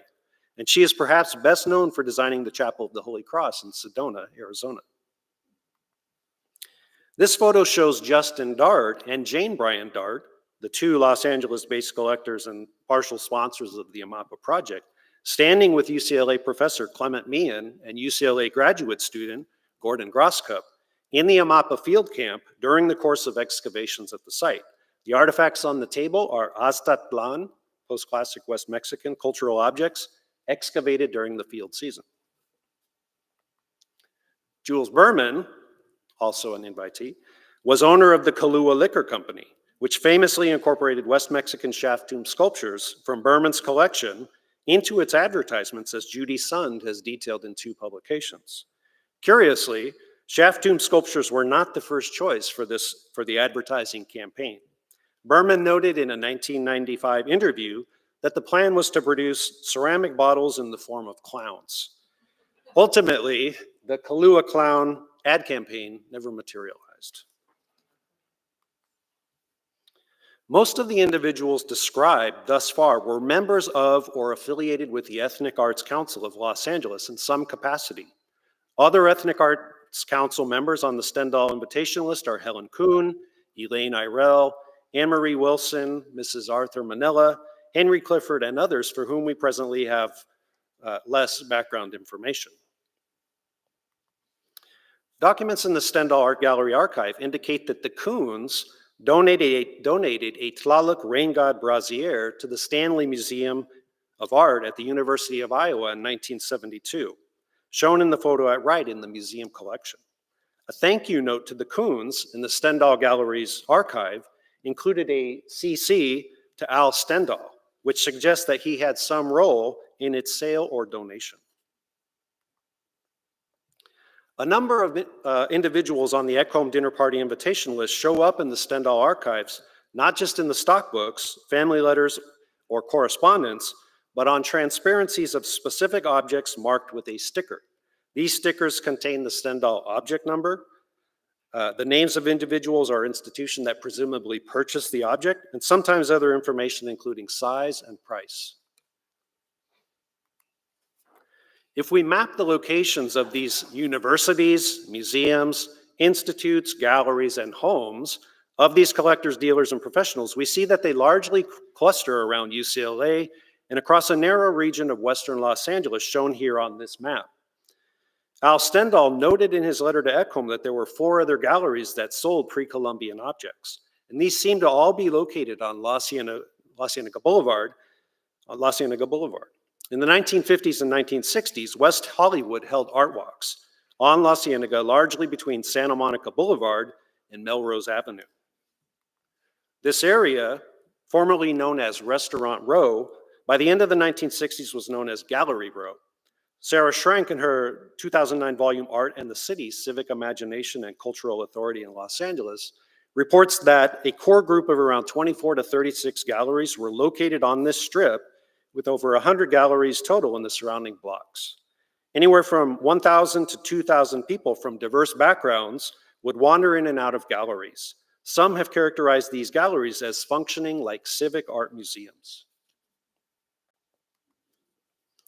The 4 galleries that dealt in pre-Columbian art probably were Altman Antiques, although that by 1963 it was closed, the Primus Gallery and Stewart Gallery, later combined into the Primus Stewart Gallery, and the Esther Robles Gallery. Thus, pre-Columbian galleries were in close proximity to the modern art scene, including the renowned Ferris Gallery and Gemini GEL. Norm's Restaurant, the subject of Ed Ruscha's 1964 painting Norm's La Cienega on Fire, is located nearby. A recent auction of memorabilia of late actor Dennis Hopper, who was part of the Ferris scene, included pre-Columbian West Mexican sculptures. It is tempting to speculate that these were purchased at one of the galleries on La Cienega. The photographer William Claxton, who shot the famous Ferris Gallery image at top center, photographed the exterior of the David Stewart Gallery during a 1963 art walk. In Claxton's photograph, shown at top left and in the detail at lower left, we can see a carved panel that appears to be from classic Veracruz. Beside it on a shelf is what appears to be a West Mexican sculpture from Colima, perhaps not unlike the sculpture at right depicting a man carrying an agave heart by Tumpline. At right, we see an undated exhibition of West Mexican shaft tomb sculptures on display at the Esther Robles Gallery, one of the galleries dealing in pre-Columbian art. Nearby, Altman's Antiques was run by Ralph Altman from 1946 to 1963. Receipts in the Duchamp Research Portal indicate that Altman was selling pre-Columbian objects to Walter and Louise Ahrensberg by 1948. Altman taught at UCLA beginning in 1956 and was appointed curator of ethnic collections at UCLA from 1963 to 1967. Now that we have explored the identities of many of the key figures in this pre-Columbian art scene of Los Angeles during the mid-1960s and attendees of Ekholm's dinner party, let us turn to one final example to illustrate their influence in the development of the collections of the Natural History Museum, including their role in loans for the Ancient Latin American Hall, which opened in October 1966. The exhibition catalog lists the institutions, galleries, and collectors who loaned or gifted objects for the new hall. These include many of the individuals invited to the Ekholm dinner party, marked here in yellow. Many of these individuals were associated with the Ethnic Arts Council, and some EAC members not invited to the dinner also contributed objects, marked here in orange. The 4 primary donors to the hall were Mr. and Mrs. Milton Heifetz, UCLA professor George Kennedy, Kahlua owner Jules Berman, and the Stendahl Gallery. Each of these contributed objects from various regions of Mexico. The Heifetzes contributed a group of sculptures looted from a West Mexican shaft tomb, which is known from Fowler archival documents as the Stendahl tomb, as Chris Beekman has recently described. The hall, shown here in the photo and schematic layout, contained a massive reproduction of the Aztec calendar stone, as well as display cases containing objects from various regions of Mesoamerica. The Aztec and Mixtec cases, for example, contain one Cholula polychrome jar from Puebla that was contributed by the Stendahl Gallery. This vessel also appears on page 30 of the exhibition catalog. In the Stendahl Gallery archives, this same vessel appears in an undated color film strip shown here, probably dating to the same time period. The cover of the Natural History Museum's exhibition catalog at left depicts two shaft tomb sculptures from West Mexico. The male figure, playing a rasp, was part of the pre-Columbian collection of Kahlua owner Jules Berman and was used in multiple Kahlua ads in the 1960s. Sold at a 1974 Park Burnett Gallery auction, the sculpture now resides in the Detroit Institute of Arts, shown at right. Finally, these sorts of collaborations continued into the 1970s and beyond. For example, the Ethnic Arts Council was instrumental in facilitating two important exhibitions in the early 1970s, including the 1971 exhibit Ancient Art of Veracruz and the 1972 exhibit Anecdotal Sculpture of West Mexico, Ancient West Mexico, with the continued assistance of Mesoamerican scholars such as Hasso von Winning and local collectors. Here we see the catalog covers for these exhibitions, as well as an original advertisement for the West Mexican exhibit that acknowledges the role of the Ethnic Arts Council in assembling 125 sculptures for the show from various private collectors around Los Angeles. In summary, the examination of documents in the Stendahl Art Galleries archive that relate to one event, a dinner party arranged by Alfred Stendahl for a visit to Los Angeles by Gordon Ekholm, allows us to situate this single event within the social networks of the pre-Columbian art community and place it within the broader context of the social and cultural changes in Los Angeles during the 1950s to 1960s. Los Angeles was a city in transformation, with rapid population increase, urban growth, and social upheaval.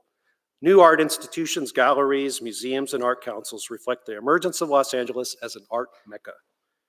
On the heels of Earl Stendahl's death in 1966, Alfred Stendahl and Joe Damon took the helm of the Stendahl Gallery, fostering relationships with clients and friends that saw the preservation of old client relationships and the emergence of new social networks of collectors, dealers, galleries, art institutions, museums, universities, and archaeology professionals that bound together individuals into multiple roles that increasingly overlapped within the pre-Columbian art market world in Los Angeles. Thank you.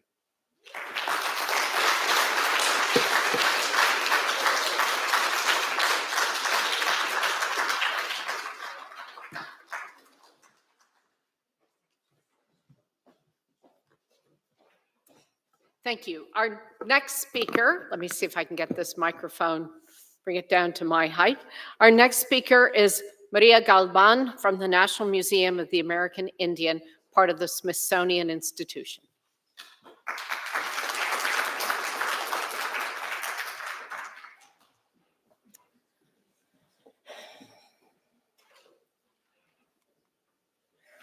Good afternoon. Thanks for coming. When the NMAI became part of the Smithsonian in 1990, it inherited the collections and legacy of the Museum of the American Indian High Foundation. Part of this legacy was a reputation for having little documentation about our collections, with many believing it had been destroyed long ago. Research about collections often led to a dead end, and material in our archives was difficult to access and interpret. A variety of circumstances led to our predicament, not the least of which was the complicated history of our predecessor institution and its founder, George Gustav High. In 2010, NMAI decided we were long overdue in addressing this problem, and we embarked on the Retro Accession Lot Project, a provenance research project to rebuild the collections history of the entire NMAI collection.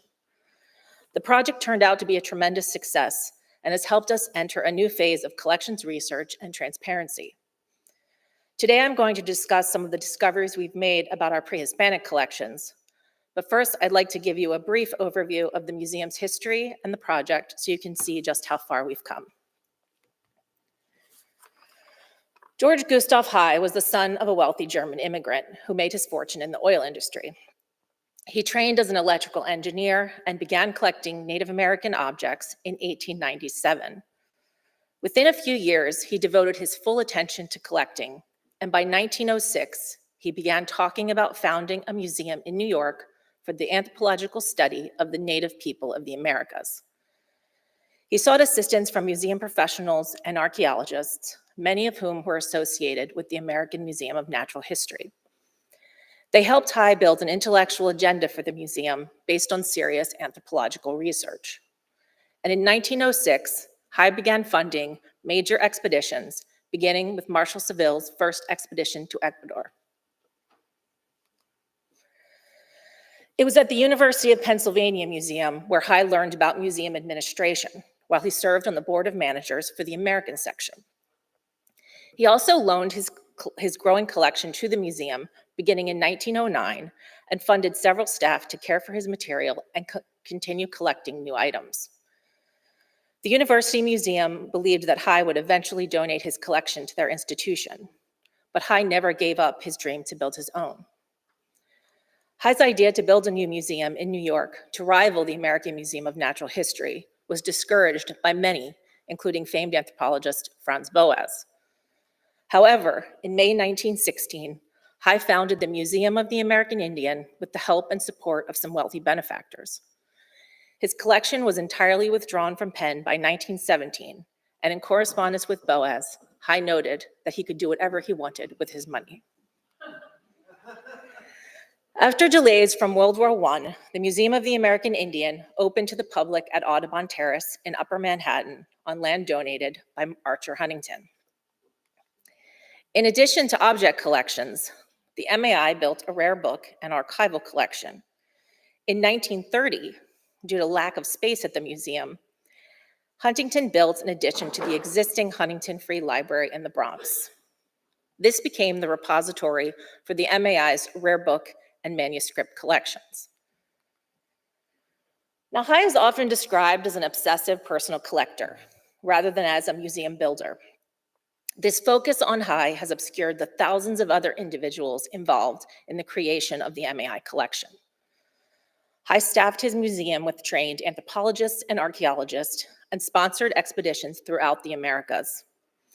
He also developed a vast network of collectors and dealers that would help locate objects for purchase. Over the next few decades, hundreds of thousands of archaeology and ethnology collections were acquired for the museum. But during the 1930s, MAI began experiencing financial trouble due to the deaths of two major museum donors. The museum cut back on expeditions and started employing strategies to raise money to purchase new objects, including the board-approved sale of what was considered duplicates in the existing collection. Heye passed away in 1957, and the museum continued under new leadership. Frederick Dockstetter, who had joined the staff as curator in 1955, was named director in 1960. Under Dockstetter's leadership, the museum had a period of renewed growth. New museum programs and departments were established, and galleries were renovated, including what would be called the Williams Hall of Middle American Archaeology. However, Dockstetter had a different view of collections. He viewed them as art objects and was particularly interested in beautiful archaeological pieces and didn't ask a lot of questions about the circumstances under which they were excavated or removed from their country of origin. He courted many high-profile donors like Arthur Sackler and negotiated purchases of objects by them for the museum, often obscuring the original source of the object. He also continued the practice of selling off duplicate material in the collection, but this time without the approval of the Board of Trustees. This ultimately led to an investigation by the New York Attorney General's office on the deaccessioning practices of the museum, and he was forced to resign in 1975. A court-mandated inventory of the entire MAI collection was then conducted between 1976 and 1979. The museum pressed on, but by the 1980s, due to additional financial struggles, the negotiations began for the museum to become part of the Smithsonian Institution. So by the time the museum was transferred to the Smithsonian in 1990, the MAI had acquired over 800,000 objects plus archival collections. Almost 200,000 of these items were pre-Hispanic archaeological pieces from North, Central, and South America. Collections located at the Huntington Free Library were not transferred to the Smithsonian as part of this deal because they were deemed a separate institution. In 2004, the Huntington Free Library transferred the MAI rare books and archives to Cornell University, where they remain today. So this means that some collections have been split up. For example, some MAI expedition field notes may now be at Cornell, while objects and photos remain with the NMAI. So with all that happened over nearly 100 years, MAI staff collecting, excavating, and buying collections, you would imagine that a lot of documentation would be generated. But for many objects, what was written on museum catalog cards was all we knew. In 1904, when High began cataloging the collection, he used a catalog card system rather than a ledger book. These cards included minimal information about the object and their origin. Objects were numbered in succession, starting with the number 1. There was no accession lot system used, and sets of accessions were not kept in order. This means none of the objects were linked to each other in any way, and it was not clear what objects came in at the same time. The catalog number also did not inherently indicate the year of the accession, and the method of acquisition was not always clear. In many cases of purchases, the seller or original owner of the object was not identified. While staff had a rough idea of when some items were cataloged, for many objects, we couldn't say with any certainty when or how the material was acquired. The MAI had an archives that was organized in the 1970s and 80s. And while MAI staff knew about this material, as well as the material at the Huntington Free Library, much of it was difficult to access and interpret. In addition, there were various files located in departments throughout the museum.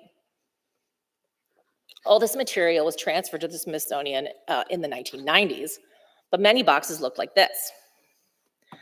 At the time, staff were mostly preoccupied with the opening of the new museum on the National Mall, and due to staff shortages after 2004, the archives were not formally processed until 2011.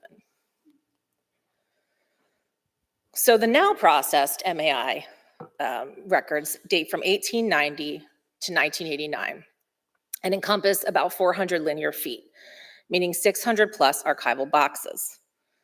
This includes records such as expedition field notebooks, registration files, financial records, and director correspondence. Now, once the archives was organized, we were able to begin what we call the Retro Accession Lot Project. The project's goal was to locate and digitize collections documentation, retroactively implement an accession lot system, and create digital accession files to make information accessible. With this information, we can finally begin to rebuild the provenance, or record of an object's ownership, for our entire collection. Now, the major difference between this project and previous research attempts was reversing our methodology. Rather than starting with an object and trying to locate documentation, we started with the archival documentation and matched it to the objects. This strategy changed everything. Upon a closer look, there was much more documentation than anyone realized. The MAI kept ledgers of gifts, purchases, exchanges, and loans, as well as bundles of payment receipts and petty cash vouchers for collections purchased. This item had mixed up with records of building maintenance and other non-collections expenditures. So now, combining this newfound information with more readily available documentation like catalog cards helped us create a clear picture of how and when objects were acquired. So here's an example.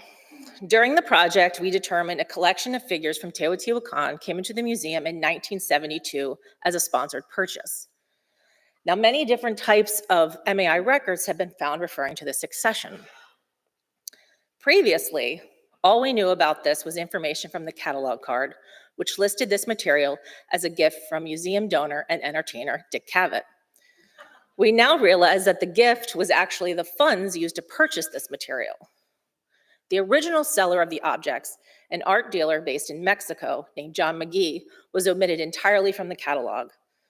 With this new documentation, we now have a more accurate record of the chain of ownership for this material.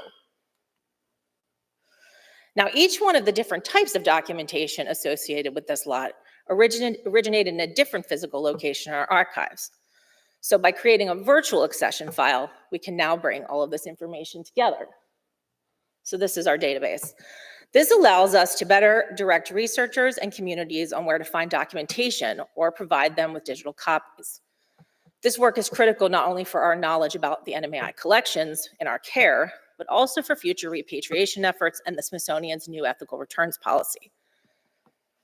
Objects in the MAI High Foundation collection came to the museum through a variety of ways: purchase, gift, field collection, excavation, and exchanges. Documentation was lacking for all these acquisition methods. But this project has been especially successful in helping identify the purchased items and the numerous sources and dealers for objects in our collection. As noted earlier, many view our collection as being built by George High. However, thousands of individuals were involved in the creation of the collection, and items passed through many hands along the way. Anthropologists, archaeologists, dealers, engineers, diplomats, farmers, military personnel, and many others were involved in gathering this material and fueling the art market for the pre-Hispanic material in the 20th century. So now I'm going to show you a few of the examples. This Totonac figure of a seated man and woman from Veracruz, Mexico, was listed in our catalog merely as a purchase. You can see on the catalog card there. No information about the seller or previous owner of the object.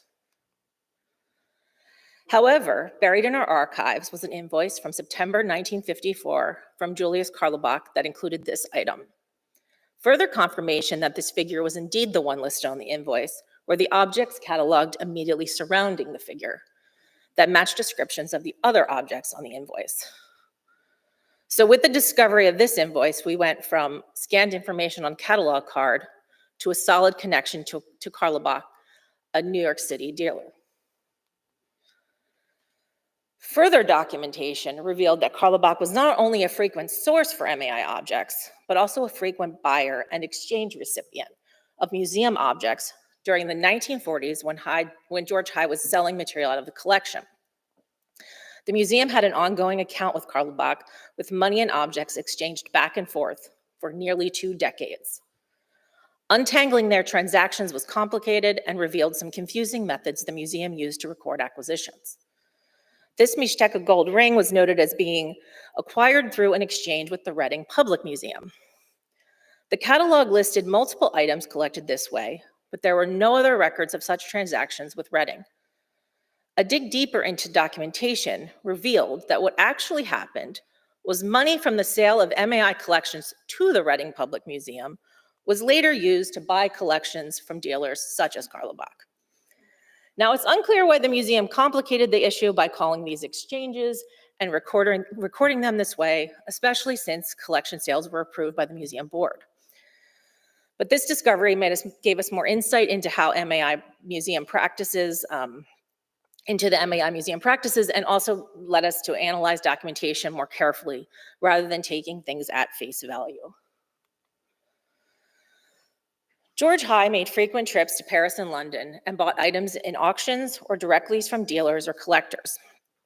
Some items in the catalog were identified as being purchased in Paris, but without any indication when or from whom. This stone bowl is such an item. Now, correspondence from 1937 was found in the archives from French dealer Charles Roton to George High regarding items he had purchased. The letter had also been annotated with catalog numbers and the date cataloged, making it easy to match this documentation with items in the collection. Now, I don't know if you can see that, but Roton gave no provenance for this item, and in fact questioned whether it was from Honduras and depicted a dog. High, on the other hand, cataloged it as from the state of Veracruz and depicting a tiger. Now that we have documentation such as this correspondence, we are much more aware that High would catalog items as he saw them. Whether he was more familiar with objects or just thought he knew better, the catalog descriptions may not always reflect what the original seller described or whether it was an accurate identification. Now, it's worth noting that in the 1980s, MAI curators updated this object's iconography to the more likely jaguar.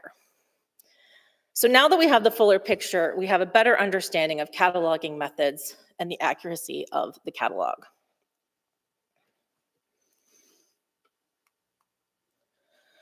While some documentation, like the last one, was easy to match, some is not so obvious at first look. This receipt I found early in the project, and it seemed vague and impossible to figure out. It just says vase on it. I put it aside for about 4 years, and then as High's collecting habits became clear, as well as his sources in Paris, it seemed very likely that this was pre-Hispanic material cataloged into the collection around 1927 or 28. As the acquisition history of other objects were whittled away, I could eventually narrow this down to a selection of objects. So after locating the auction catalog, I was able to find a match. A tripod vessel from Costa Rica in our collection was a perfect match for one of these items. So now with the catalog in hand and having zeroed in on other possible objects, further matches can be made based on descriptions. Now, obviously, this is not everything we want to know about this object, but now we have a jumping off point for research, for more provenance research. This is something we never had before. Some catalog cards list MAI staff as the collector of items, but this language can be misleading. For example, a collection of Oya neck fragments acquired during Marshal Seville's second expedition to Ecuador in 1907 are listed as collected by Marshal Seville. He writes about these fragments in his report on the Antiquities of Manabí and other fragments found during general digging. One could get the impression that he excavated these items. However, George Pepper, who accompanied Seville on his second expedition, wrote in his field notes that this material had actually been collected by a man named Pedro Franco and sold to Ricardo Rivera of Monte Cristo, Ecuador, who then sold them to Seville in 1907. After reviewing the MAI archives, and I should note that this was box by box, page by page, so it took a lot of time, it became evident that research needed to expand out to other archives, which had material related to former MAI staff, collectors, or dealers. This included the Penn Museum, where High's collection had been loaned from 1909 to 1917, as well as Cornell University, where the Huntington Free Library records are now located. Research at these institutions filled in some gaps of early collecting by High and the museum. This was especially helpful in the form of field notes of MAI staff like Samuel K. Lothrop. On the left here, we have some shipping lists located in our archives, which were made during his 1929 expedition to Chile. But the original field notebooks for this expedition are at Cornell. Now that we have copies of this material, we can fill in details about the sites where he excavated and the individuals he interacted with during the expedition. Samuel K. Lothrop later worked at the Peabody Museum at Harvard, and some of his field notebooks from MAI expeditions, including his trip to El Salvador in 1924, are located in their archives. His notebooks are beautifully illustrated and labeled and very easy to read, and include journal entries outlining collections he purchased or excavated. So for example, this plumbate vessel with jaguar effigy was purchased on April 24th, 1924 in Suchitoto from Don Hector Vaquero for $3. In his notes, he writes about several interactions with Vaquero, including the following. Hector Vaquero, by bad luck, had gone to San Salvador for the day. His señora received me with smiles, however, and showed me a fine archaeological collection he has made. A few days ago, she said, Schuller had been there, had tried to buy it, saying that I had been refused an export license. Don Hector had turned him down, saying that I was his friend and that the collection had been made especially for me. I told him 2 years ago that I would pay him well if he would collect for me, and he has refused 2 offers to sell to other people. This collection is important not only because of some fine specimens to a plumbate ware, but also because almost every piece is definitely located. This collection went into 6 boxes, of which 5 go to New York. The Stendahl Gallery Records, located at the Getty Research Institute, document the business dealings of the LA-based gallery throughout the 20th century. These records revealed connections between MAI collections and the Stendahls. This included not only items purchased directly from the Stendahls, but also items that passed through them to other dealers or collectors and eventually made their way to the MAI High Foundation. This club head from Costa Rica was listed only as a purchase, although additional documentation in the NMAI archives linked it with Paul Fejos, director of the Viking Fund, now called Wenner-Gren, who donated funds for its purchase. There was no seller or previous owner included in our records. However, correspondence and an invoice in the Stendahl Gallery records revealed it was purchased from Earl Stendahl in 1949. Morton May, who we've heard a lot about today, collector and founder of the May Company, donated, sold, and exchanged many items to the MAI in the 1960s and 70s. This Palma, donated in 1973, was noted as a gift from Morton May, but further documentation in the Stendahl Gallery records indicate it was originally acquired by May from the Stendahls. This stone yoke from Veracruz was purchased by the MAI in 1948 from the Brummer Gallery in New York City, using money donated by the Viking Fund. It turned out that Brummer had received it via exchange from the Stendahls in 1944. It was traded to Brummer in exchange for 5 paintings. Documentation from both the Getty and the Met, where the Brummer Gallery records are located, was used to clarify this transaction. Another item purchased from the Brummer Gallery revealed a new source for objects never previously listed in our catalog. This Veracruz figure was purchased by MAI in 1948, but had been acquired by Brummer in 1938 from John Munsky, a steward on a sailing ship that operated in the 1930s between Cuba, Mexico, and New York. We now have identified over 50 objects acquired from this previously unknown source, both from him directly and through Brummer Gallery. So finally, here is an example to demonstrate how far-flung documentation can be. So reviewing correspondence at the Penn Museum, where High's collection had been on loan, revealed that he had a very early relationship with British dealer William Ogleford Oldman. Oldman sold ethnographic and archaeological material to institutions and collectors throughout Europe and the US, as well as amassing a large oceanic collection of his own. He sold his personal collection to the government of New Zealand in 1948. This sale included his business records, now in the archives at the Museum of New Zealand, Te Papa, Tongarewa. Working in partnership with Te Papa, NMAI was able to have Oldman's sale ledgers digitized and made available on the Smithsonian Online Virtual Archives. We've also been able to complete a transcription project with global volunteers. I think we had about 127 people around the world transcribe these sale ledgers. Now, reviewing Oldman's sale ledger, and you'll see he used his, added his numbers and the descriptions and then who he sold to, and he has a whole coding system to identify the buyers. In the sale ledger, there was an entry describing a Mexican mask and a skull-shaped vessel of marble purchased by George High from Oldman in June 1910. Further research confirmed that both had formerly been in the collection of Jose Mariano Sanchez y Mora, third Conde de Peñasco, and were previously illustrated by Brants Meyer and Maximilian Frank in the 1830s and 40s. After Mora's death in 1845, his collection was sold and dispersed. Now, how Oldman obtained these objects was not immediately clear.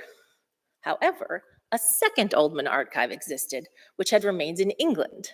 In 2022, the second collection was acquired by the Getty Research Institute and contained Oldman's additional collection notebooks. So these notebooks clarified that both items were purchased by Oldman in February 1909 from Spink & Son at an art auction in London.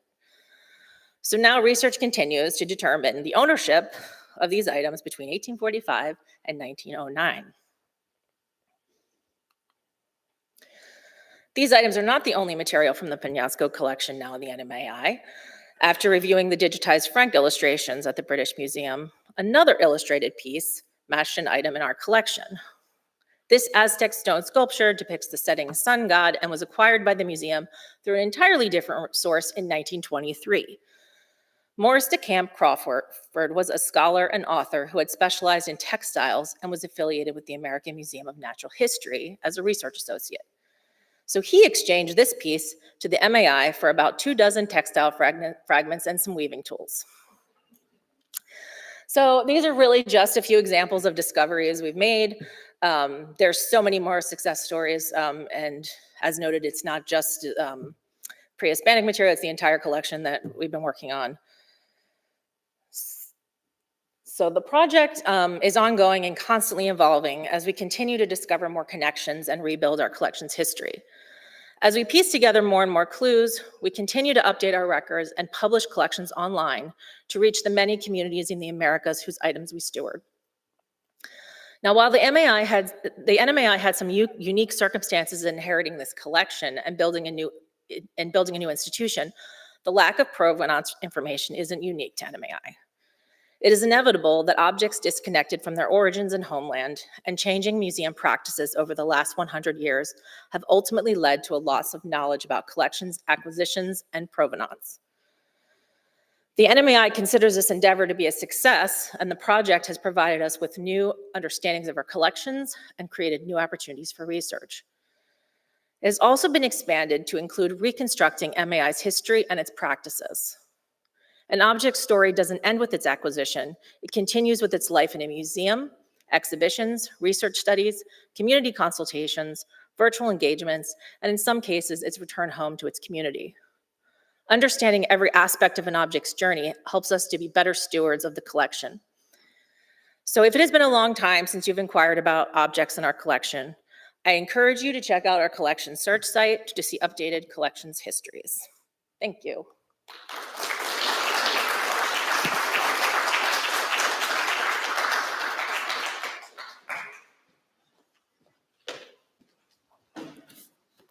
You'll forgive me the short editorial comment because Maria has given us a little bit of time. I just want to say, when I mentioned to Maria last summer, we acquired some Oldman material last year.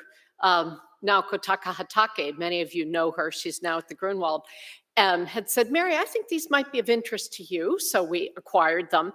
And you just think like, wow, some of these things come together in amazing ways, and that Maria would be here last summer as a short-term PHAPI guest, really pulled these things together in such fun and important provenance ways. And as Maria's last screen, or perhaps the penultimate, mentioned Philip Dade. Is this a prediction of our next talk? But from Megan O'Neill. Megan, perhaps you will be mentioning Phil Dade.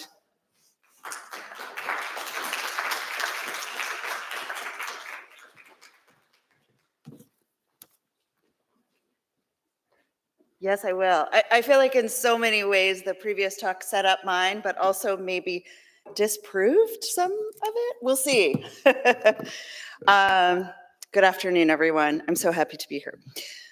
Okay. Where are the buttons? Okay, here we go. Okay. Research by Richard Cook and Luis Alberto Sanchez Herrera in 2004, and by Juan Antonio Moro and Nicole Guzman-Smith and co-authors in 2021, provided significant insights into the 20th century Panamanian antiquities market, including the relationships among archaeologists, dealers, looters, and others, with the Dumbarton Oaks catalog focusing on Robert Woods Bliss's collection and communications with various sources, including the Stendahl Art Galleries. My paper builds on their work, exploring Panama's antiquities market from the 1940s to 1960s by focusing on the archives of the Stendahl Art Galleries and the Andre Emmerich Gallery, and a bit from Harvard's Peabody Museum and the Natural History Museum of Los Angeles County. In this work in progress, I'm studying how dealers, sources, and clients wrote about ancient pieces in letters and exhibition catalogs, and how these sources shed light on the art market and archaeology and their overlap. My protagonists are Earl Stendahl, whom you already know, and Emmerich, a pre-Hispanic and modern art dealer in New York. Others are Harvard archaeologist Samuel Lothrop, who appeared in Maria's talk, and the dealer's sources in Panama, Carl Curtis, Philip Dade, and Juan Gratacos. Now, the Panamanian market differs, though I'm wondering how much from that of other countries, both in the freedom that North Americans had in accessing and removing materials from the Canal Zone, and given that a primary material, gold, was priced per gram, as if raw gold or an economic asset. Also, there was extreme permeability among the realms of looting, dealing, collecting, museums, and archaeology. Now, of course, especially as we've seen today, there was some porousness anyway among those spheres in the mid-20th century pre-Hispanic antiquities market.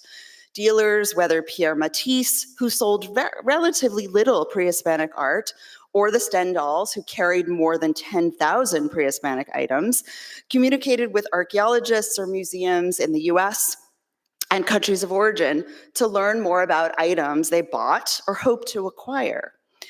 Dealers also consulted with archaeologists George Valiant or Gordon Ekholm about objects' authenticity. A positive opinion could make a sale. Museum curators and archaeologists also bought items through the market, at least in the early years, and Mike's talk showed us some of this, whether at the Brooklyn Museum, Harvard's Peabody Museum, or the Penn Museum, or many others. Although there were some divisions and critiques of the market, distinct separation between the market and archaeology of the ancient Americas is a more recent phenomenon.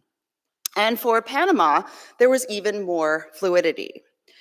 When Harvard and Penn excavated at Sitio Conte in the 1930s and 1940s, headed by Lothrop and J. Alden Mason, respectively, the museums paid the Conte family landowners a fee and half the market value by weight for gold or other metal artifacts they took, left duplicates, and paid the Panamanian government an export tax on the gold.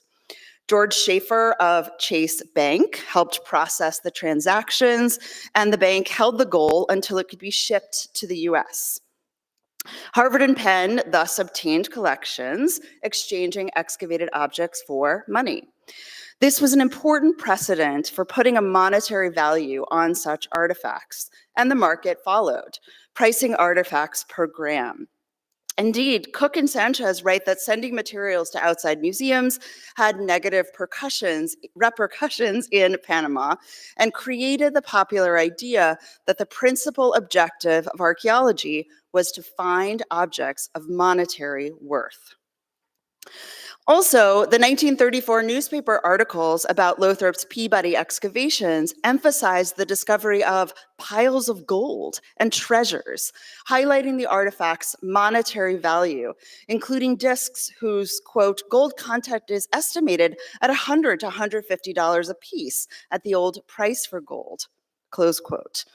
Also, references to a vanished race were consistent with the trope disconnecting local people from the past, implying that their belongings can be possessed by anyone. And the Panamanian government actually responded negatively, claiming that the Harvard excavations were not authorized and the pieces were illegally removed from the country.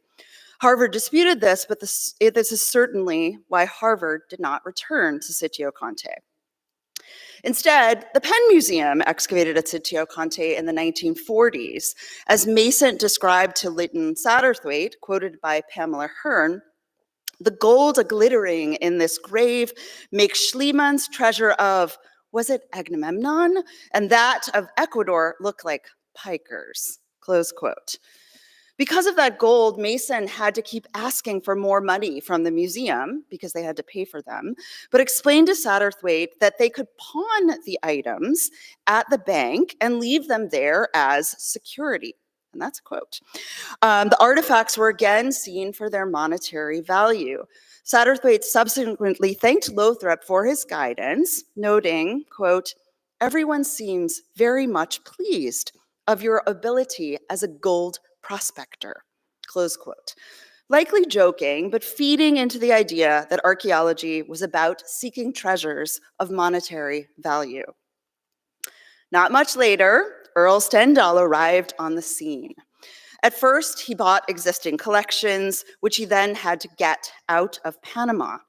For one collection of 80 pieces in 1945, he turned to several people for help, including the US District Attorney for the Canal Zone, Daniel McGrath, the US Consul, and Panamanian National Museum Director, Alejandro Mendez. And notice the names on the address book page on the right.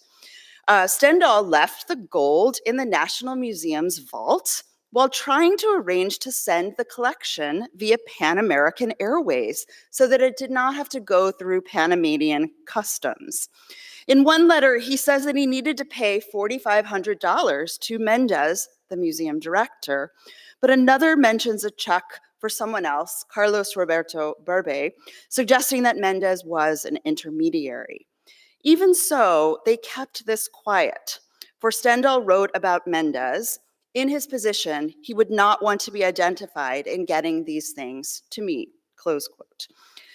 Now, there were continuing delays with the shipment since, quote, Canal Zone Customs at the airport said that the merchandise would have to be submitted to the authorities of the Republic of Panama since they were shipping relics out of the country.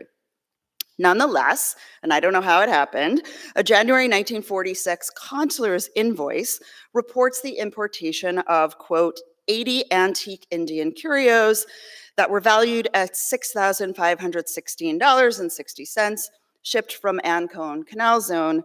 Earl is named as buyer and seller. Though Stendahl and Emmerich also worked with residents, and that's a term from Michael Coe, of course, in Panama to obtain pieces. Both the Stendahl and Emmerich archives contain letters from Carl Curtis, previously a Panama Canal employee, who helped identify objects for sale and sold for one Graticos, a Spaniard in Panama who was digging graves, whom most scholars identify as a looter. Though it's sort of a question, who's a looter and who isn't? Moreau notes that Curtis also supplied objects to Bliss for Dumbarton Oaks and to Lothrop for the Peabody. The Stendahl archives include records of payments to Curtis, consular invoices of items he sent, and letters offering pieces for sale, often from Graticos. As he wrote in September of 1950, they are paying $1.25 per gram in Panama. Would you pay $1.50? We'll ship it out to you for your approval, close quote. 2 years later, he mentions returning from digging graves with Graticos, who asked him to send Stendahl 3 pieces on approval. They thus developed a system for transport back and forth, sending letters, photos, and items on approval. And objects in some of these pictures can be traced through the Stendahls to museum collections, such as this breastplate in the Natural History Museum of Los Angeles County. And Stendahl also bought directly from Graticos when in Panama. Curtis also recounts communicating with archaeologists then in the field, including Gordon Willey and A.V. Kidder from Harvard. And he was thus corresponding with looters, dealers, academic archaeologists, and museum curators. And those archaeologists connected with the looters too. Several letters from Curtis mention Lothrop and Dr. Sterling buying pieces from Graticos. The latter refers to archaeologist Matthew Sterling, presumably buying for the Smithsonian.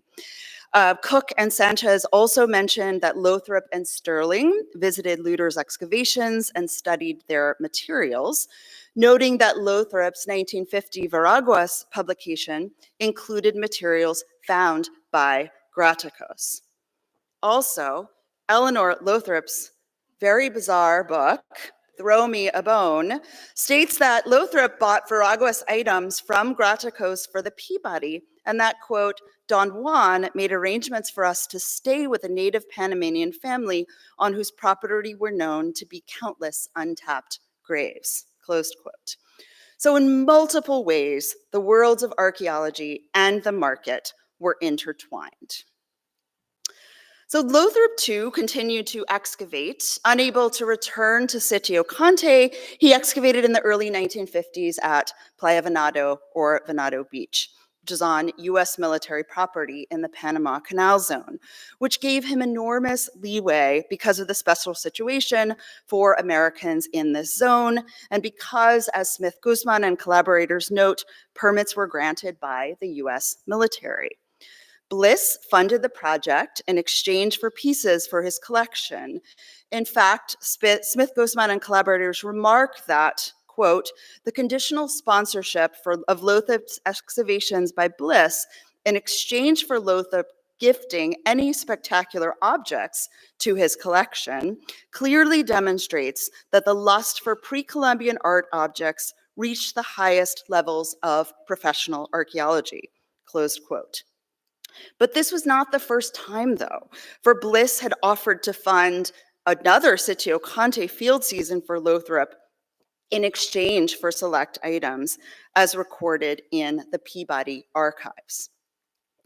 Stendahl also acquired pieces from Lothrop from Venado Beach, as revealed in the stock books, and from people in the Archaeological Society of Panama, who, as others have discussed, were US citizens who dug as amateur archaeologists at Venado Beach and elsewhere in the Canal Zone. Their field notes, publications, and drawings emulate archaeological practices, for instances taking pictures with measures for scale, including for items that were sold on the market. Some items were turned over to the National Museum, but others were sold out of the country to Stendahl, Emmerich, and others. Curtis facilitated some transactions, but Stendahl communicated directly with some members, including Philip Dade, whom Cook and Sanchez identify as the most problematic society member, since he bought a ranch with a pre-Hispanic cemetery in order to dig the graves for sales. Notably, because pieces from Lothrop or many society members had been excavated, they have provenience, unlike most pre-Hispanic items that went through the market. Emmerich also worked with these individuals and was an archaeological society associate, as was Bliss. In an undated letter to Dade, Emmerich emphasized the importance of context. Quote, Eckelm was especially thrilled to know that a complete find was being documented photographically and a record kept of all the pieces found in one interment. It will be one of the few instances where this is true in Central America, close quote. And he says Eckelm looked forward to Dade's report. Another letter from August 1962 takes a different tone. Quote, I'm really like a serial reader in a magazine, waiting with bated breath. What else will old Filippo find now? What else did old Chief Waka Lover hide down there for his trip to the hereafter? Close quote. Society members gave some items to the National Museum, but again, in the wonderful work of Smith Guzman and collaborators convey, Lothrop claimed that he did not want to give to the museum because he thought that Mendez, its director, was selling to Stendahl. Well, guess what? Letters in the Stendahl archives indicate this was true. In one letter from July, I think 1952, it's not dated, Earl wrote from Panama to his son Al, have bought from Alejandro Mendez 2 fine metates, 1 large jaguar, fine head and feet, 1 table about 18 inches high, flat, wonderful lines, as well as some gold and Tobago items. I'm quite sure the metates are ones Stendahl offered to the Museum of Primitive Art, but later sold to Swiss collector Edith Hafter when he was in Europe for their exhibition tour. And in the mid-1960s, the Stendahls tried to parlay a deal to sell 123 items from Mendez to Jan Mitchell, who paid for Stendahl's trips to Panama and put down $25,000, half of the collection's cost. Mitchell ultimately pulled out since the collection was not as good as Stendahl made it out to be. And this conflict is recounted in a bunch of letters up to 29 March 1966, 7 weeks before Earl's death in Morocco that May. The Stendahl family participated in digs too, as conveyed in letters to museum clients in 1951, 52, and 53. And some indicate that they were digging with graticos, saying it's the only real relaxation where one can get way away from everything, close quote. And in a letter from Curtis to Al in June 1954, Don Juan has asked me to write you. And if you expect to come down this dig season to do any digging, a family in Sona has some graves that they want me to dig on shares, close quote. The Stendahl family referred to these trips as adventure and relaxation, but they were also opportunities to obtain items for sale. As Stendahl wrote to Sherman Lee, Seattle Art Museum director in April 1952, just returned from a dig in Middle America. We had a wonderful trip and brought back some real treasures. I'm leaving in a day or so for the East with some of the plunder as I cleared out my bank account and have to do something about it, close quote. He refers to the items as treasure or plunder, perhaps tongue-in-cheek, but not unlike the references to treasures and piles of gold in the articles about the Peabody finds at Sitio Conte. Now, generally, the Stendahl correspondence is direct, whether to Curtis or amongst the family, talking about obtaining or selling specific pieces, considering what their monetary value should be, and weighing business decisions. As Earl wrote, likely to Al in an undated family letter, the stuff I buy has a great margin of profit. Never buy, no matter how fine, things that have already been milked. And he conveys that the 74 gold things from Panama at $12,500 will bring a profit. He also writes about hoping to get a crack at Hector Conte's things and wants the family to conserve all the money available for the real jackpots. We make money on jackpots, close quote. In contrast, in letters with clients, they're more effusive about the items. As Earl Stendahl wrote to Russell Plimpton, director of the Minneapolis Institute of Arts in September 1953, just received from Panama a large frog, a fine showpiece. Or to Cleveland Morgan, president of the Montreal Museum of Fine Arts in August 1951, I've returned from a trip to Panama with the most exciting material and will soon go east to tantalize a few of my collector friends, close quote. Now, Stendahl sold Panamanian items to municipal art museums in many cities, including Seattle, Portland, Denver, and Minneapolis, and to the William Rockwell Nelson Museum of Art, now the Nelson Atkins Museum, in July 1952. In July 1952, Stendahl sold a Viraguas eagle pendant and a gold figure from Costa Rica to the William Rockwell Nelson Trust. He also sold to collectors like Thomas Gilcrease and Bliss, and regarding the latter, Moreau notes that Stendahl was the principal dealer for the Dumbarton Oak Central American and Colombian collection. Now, Emmerich was more expressive than Stendahl in his letters to Curtis and Dade, revealing his perceptions of particular pieces, collectors, and individuals from the graves. In July 1965, regarding a gold frog, he wrote to Curtis, "It is a truly handsome and delightful one, really a beautiful piece, and I'm terribly pleased to have it." This is now at the Met. Emmerich also commented on cleaning and aesthetics. In April 1963, he wrote to Dade, "Please don't clean the plates anymore," because the acid treatment had corroded their surfaces. He wanted instead for Dade to send them, quote, dirty, and Emmerich would have them cleaned at a lab in New York, quote, I, as a dealer, and every other reputable dealer, and all of our collector customers find the original patina as it comes out of the tomb far, far more preferable than the clean job you do. It makes it very much harder to sell them. And he's different from Panama. For the market here in New York, your silly fooling around with chemicals, brasso, etc., depreciates the value. I'm not talking about aesthetics. I'm talking about money, close quote. Another letter makes reference to collector preferences too, sort of, writing to Dade in March 1963 regarding a breastplate. It is both spectacular, hard to sell, and not expensive, good for a collector who likes vulgar ostentation, just like the old Indian chief who had it made in the first place. All gold and nary a bit of decoration, closed quote. Both Stendahl and Emmerich mounted exhibitions to advertise and sell items. Stendahl toured exhibitions in the US and Europe, we've already heard today, in the late 50s and 60s that included Panamanian items. During the European tour, they sold items to clients, including Swiss collector Edith Hafter and the Rietberg Museum in Zurich, as you've already heard. Stendahl also traded Panamanian items with museums for other objects.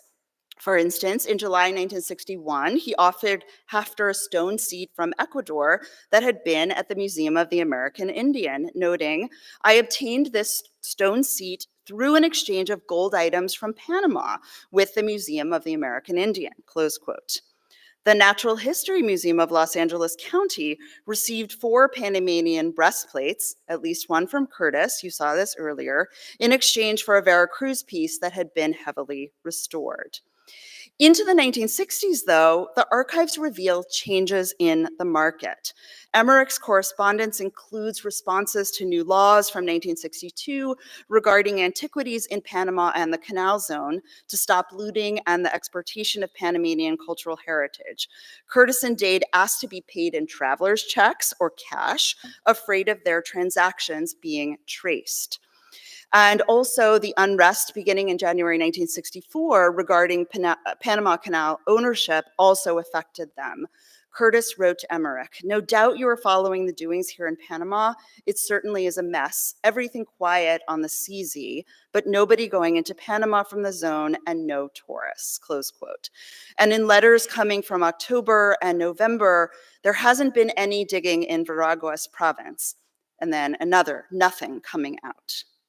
Emmerich also remarks on the changes in New York economy.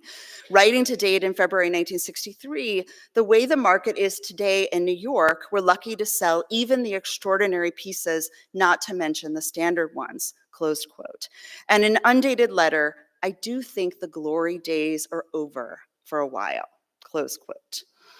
Curtis and Dade still had some sales with Emmerich for a few years, but Curtis died in January 1966, 5 months before Earl Stendahl, and Phil Dade was arrested circa 1970. The glory days were indeed over. But Emmerich persisted, both in publishing about and selling pre-Hispanic art and modern art, and advocating for the antiquities trade. In 1977, he published a piece in all places of Archaeology magazine against the proposed Cultural Property Implementation Act to implement the UNESCO Convention. He wrote, "When one uses the term pillaged in referring to these objects, one clearly applies a special, highly tendentious foreign label, which is clearly contrary to our sense of equity and property rights," close quote.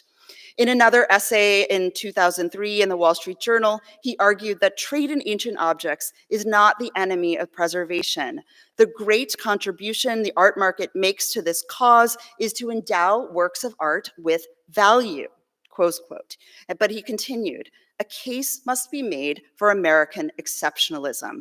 We are a country of immigrants coming from countries all around the world and surely have a moral claim to reasonable access to the buried treasures of our common ancestors," close quote.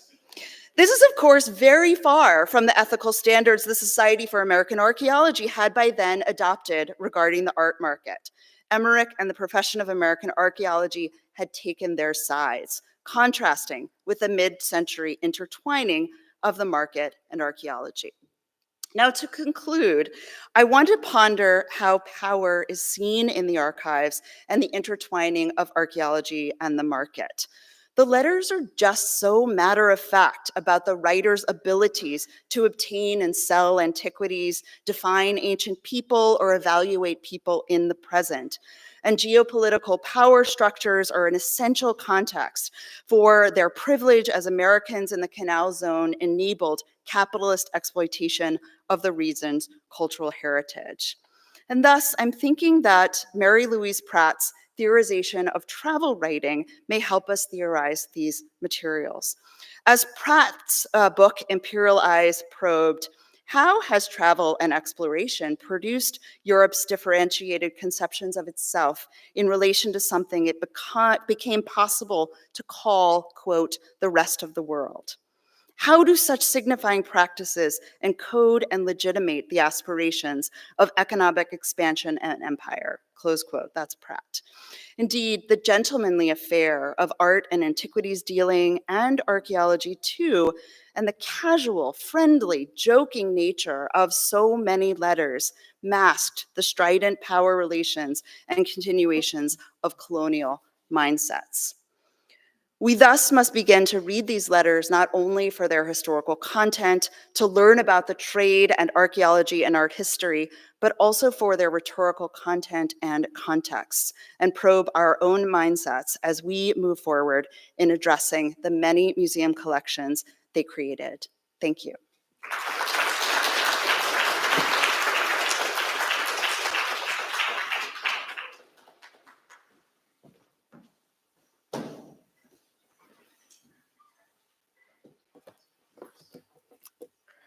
Our next speaker, and I'm realizing now that if you're standing here at the podium, you really can't see anyone out in the audience. So I think that's a good thing. Our next speaker is Manuel May Castillo from the Universidad Carlos III in Madrid.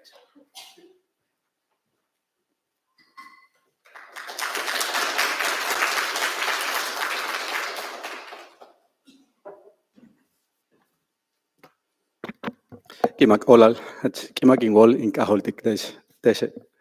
I'm really glad to be here. Thank you very much. Well, I am. Where's the button here? This one.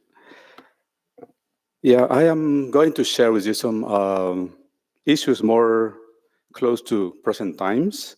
But before I begin, I would like to say a few words about this presentation. First, well, I am not a specialist of museum collections. It's also not linked to any research project right now in any university. Rather, I am speaking from a personal perspective as an indigenous Maya person. It's about my life project, I would say, of fostering fairer relationships between the Maya communities, which I belong to, and heritage institutions, and on the other hand. And secondly, this presentation will focus on collective initiatives of organized civil society, including both indigenous communities of the Yucatan Peninsula in Mexico and civil organizations in Germany as well. So I'm going to share with you my experience within a collective group and a collective reflection with the communities, mainly in Hopelchen, regarding a piece that belonged to the site, a relic that belongs to the site Civil Noac in Hopelchen and the community of Iturbide. Just to give you a brief context of it, in 2019, I was coordinating a participatory mapping project of sacred sites in Hopelchen, in Campeche. It was funded by the German DAD and the Marie Curie co-fund. Well, the DAD is the Ministry of Research and Science and Education, if I'm not wrong. The project aimed to map archaeological sites threatened by industrial cultivation And a key objective of that project was to collectively reflect on the meaning of ancestral heritage among the Maya communities through a series of workshops that we organized during this project.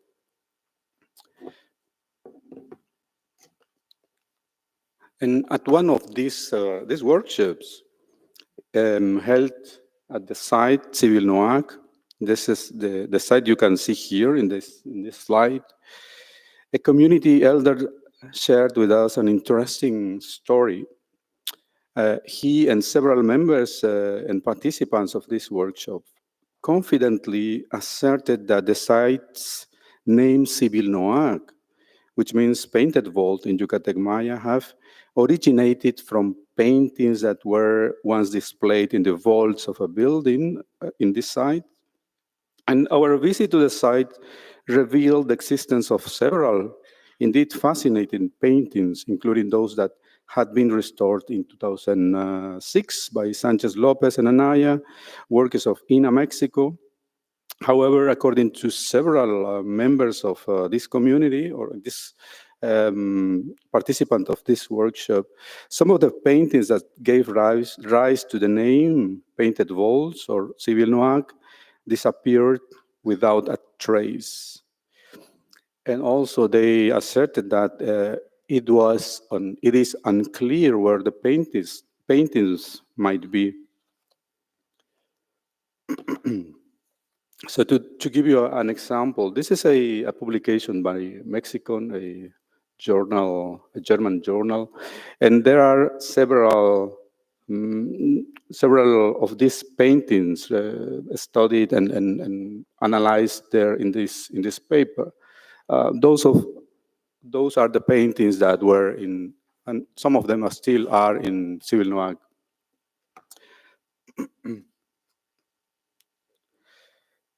So as you can imagine, there were a number of mixed emotions in this workshop, including frustration, pain, grief, sadness, anger, and many others among the different members of the community.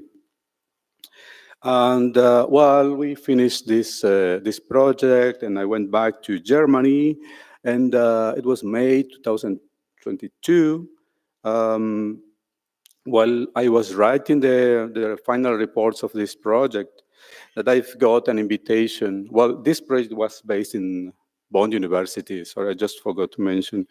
And I got an invitation to attend an exhibition at the Rautenstrauß-Joyce Museum in Cologne.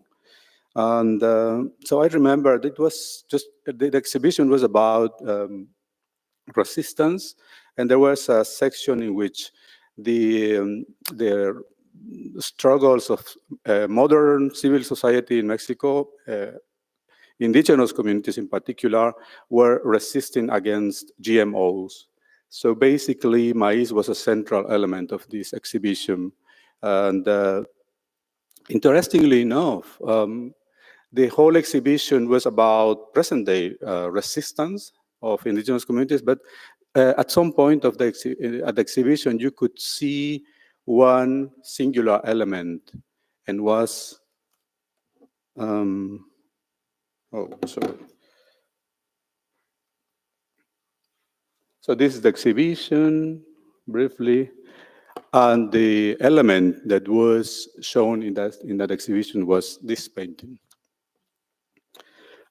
So it caught my attention, and I was reading the plaque below, and it was mentioned the name Civil Noac. So I then went to the documents, and I all of a sudden realized that this is the stone that has been stolen, or that has been taken away from the site, right?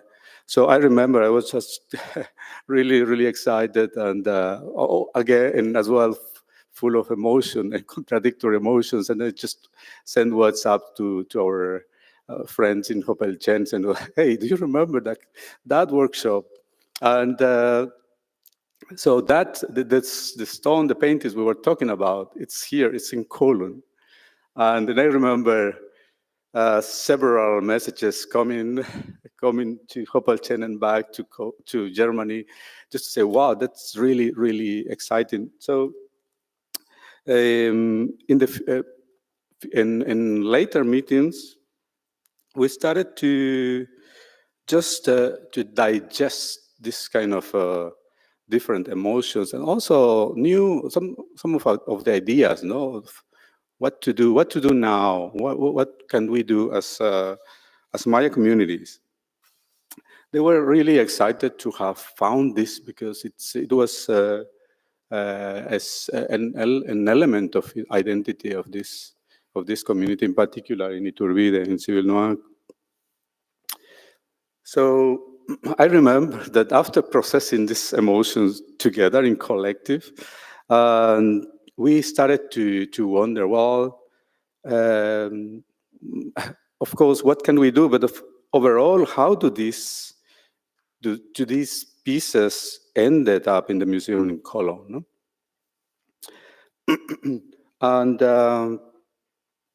And we had more and more meetings, mainly online, trying to decide what to do. And one of the decisions was to contact the museum. So I sent an email to the museum, and so I've got some replies as well. And we are in continuous communication with the museum, but also the workshops of the reflections in collective manner with the communities continue. And well, I personally, as I said, I am not a specialist on collections, but in this case, I was really, really interested and eager to delve deeper, into the itinerary of these relics, and I was also interested on the structures and systems, in networks that allow the trafficking and exchange of the heritage of Maya peoples, and how they are existent, they are present today in 21st century, right? And and this example here provides us a great opportunity to delve deeper into these networks and structures. Well, as I said, we started changing some emails, and so far we know that this piece came to Europe between 1964 and 1969. It was purchased by Peter Ludwig from Robert Stolper to Stolper's gallery in London. Yeah, it was June 1970, and came to the Rotenstrauss-Joyce Museum in 1983. Sorry for the pronunciation. And so I was 8 years old when this piece arrived to Germany, to the museum. And well, that's what we know about this relic. And yeah, just allow me to briefly thank the collaborators from the museum, also to Dr. Stephanie Teufel for providing more and more information about it, and also for being to the museum for being willing and open to start a kind of conversation with Maya communities. And and I would say that at the local level, sadly, people who were able to see these paintings are either older or are passing. And there was a person that was key in this workshop. Don Jaime Roca Pech was a Maya person from Civilnoac, and he was one of the most interested persons to investigate where these paintings are. Unfortunately, he passed in an accident crash. So just respectfully allow me to honor him through this presentation. And well, also we realize that it's very much likely that that other elders of the community know more about the dates when these paintings disappeared from the building. And so we still have to talk more about, we still have to organize more and more workshops. The point that I want to emphasize here is that the very presence of Maya relics in art galleries and private collections and the obscurity surrounding the journey from Maya lands to Europe confirms the existence of underground structures and opaque market mechanisms, as we already have seen today, that allow the traffic of indigenous heritage.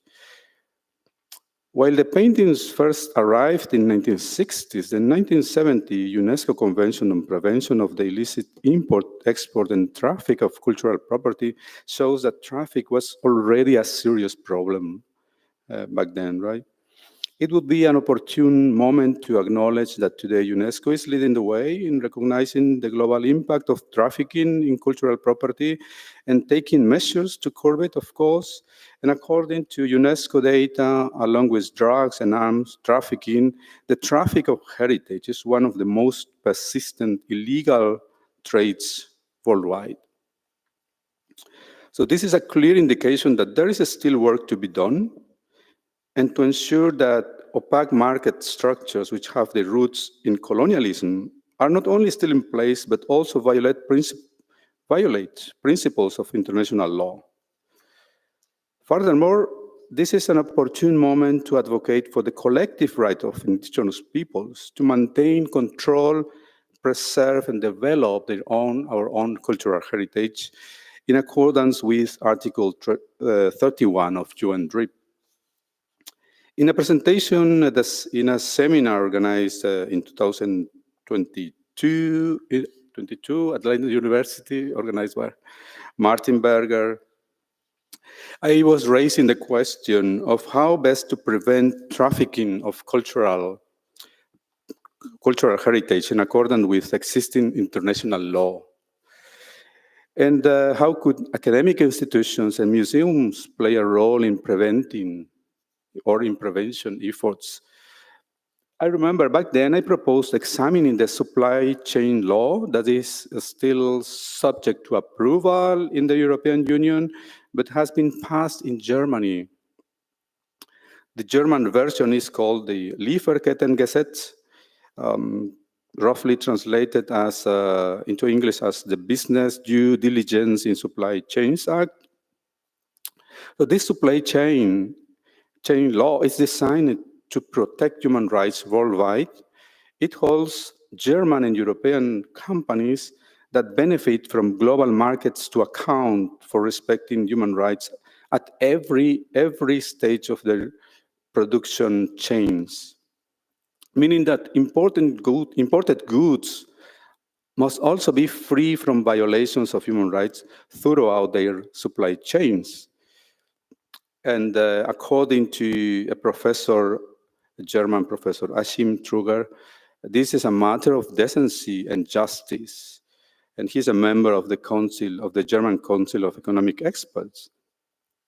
So in light of UNESCO's statements, it is clear that trade and trafficking of pre-colonial relics are commercial transactions. This, be it legal or illegal, they are commercial transactions, right? And this raises the questions of whether the right of indigenous peoples to maintain and preserve their cultural heritage is also violated in these supply chains and during these transactions, right? So it's also important to consider that the collective right to free, prior, and informed consent, FPIC, while analyzing these supply chains, right? I believe that the due diligence law on supply chains might be easily expanded in its scope to hold commercial agents such as auction houses, art buyers, and many others to be accountable for human rights violations in any stage of the supply chains, including looting and trafficking, and trade, of course, without FPIC, free, prior, and informed consent.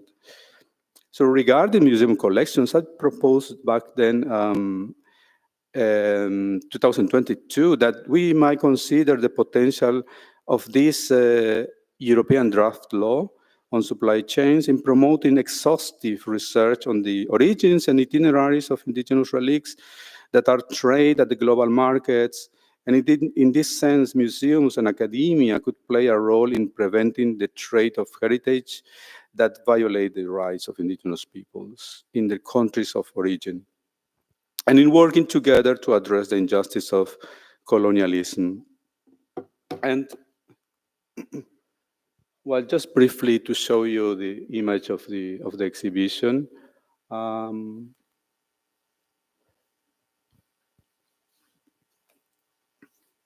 also, well, in the communities in this workshop that I was talking about, we were aware of the complexities in this sense, and we were also informed of some processes of giving back, repatriation or rematriation, of sacred relics for the Yaqui people in Mexico. And this process was based on the principles of the declaration. And this is providing us as a positive case. And for us, well, for the Maya communities, it's also giving a kind of a sort of a ray of hope. And in fact, this case is establishing already jurisprudence in international law that will certainly allow other communities to advance towards the implementation of the declaration on the ground. And I would like to highlight here the role that MRIP, the expert mechanism on the rights of indigenous peoples, played. It is a figure in the United Nations system, right? It meets every year, and they are a number of experts that have the role of mediating and giving advice to states and institutions, museums, universities, or research centers, and also indigenous peoples on how to implement the principles of the declaration and other international law frameworks. I mean, not necessarily the declaration, but all other international law norms.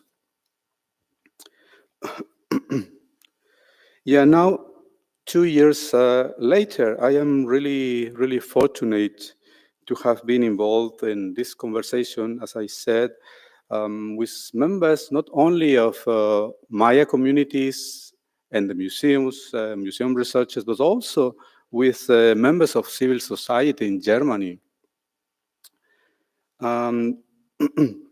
Sorry.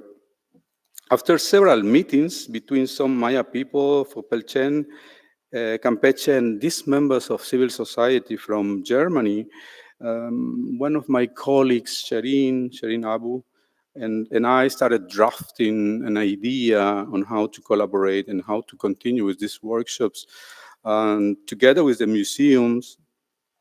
And there was one nice idea that arose of these collective reflections that were aiming to reflect upon the meaning of these relics in museums, particularly in German museums, for the civil society in Germany and for the Maya communities, right? What is the meaning of having these elements in museums? And the idea is to gather members of civil society in workshops and start reflecting upon these meanings, right? So after a lot of discussions, we have come to understand that also members of civil society in other countries, not necessarily indigenous people, but also people of German civil society might feel also different emotions, right? As I said before, and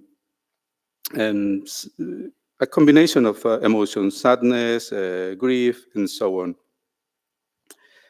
So, and Also, there was a reflection on how the current laws that are enforced in Germany might help to develop strategies of collaboration with indigenous communities in Yucatan, especially with Hoppelchain communities. And on the other hand, what we heard so far is that members of civil societies in Germany and also in Mexico, non-indigenous people in Mexico as well, might be eager to listen other narratives involving indigenous collections or indigenous heritage in museum collections, or how they are described, no, or depicted in the museums. And also, some people raised their interest on knowing better on the origins of collections of provenance and so on. So now we have a rough draft to continue working to continue working in these collective reflections. And mainly there are two key objectives. One is to explore the values and meanings, as I said, of this heritage for both indigenous and non-indigenous civil society. And the second is how to create safe spaces for encounter and dialogue in which the different emotions and this very subjective realm of people might be expressed and shared. To facilitate these reflections, we are thinking of inviting indigenous representatives or representatives of indigenous communities, other stakeholders of the museum curators, academics, and of course, human rights and indigenous rights experts. And we are in contact with the expert mechanism. We are collaborating closely together and also with members of the Permanent Forum at the United Nations, the Permanent Forum on Indigenous Issues in particular. So, well, to finish, I don't have a conclusion, but if you allow me, I would just like respectfully invite you all, dear colleagues and experts, to think of indigenous communities as true allies in this endeavor, no, in this new phase of exploring the relationship between institutions, museums, and indigenous peoples, and also to think of the civil society in every country, let's say European countries, US, Mexico, also as an important alliance to bring new ideas, to bring more reflection on the meaning of this heritage that is in museum collections. And so to consider also that, for example, indigenous communities are very good raise funders today. They have organizations. There are a lot of indigenous young people going to universities, being specialized in software to analyze data, and they are also good researchers in the Maya communities themselves. So they might be also the intellectual force to bridge indigenous communities and museums, for example, no?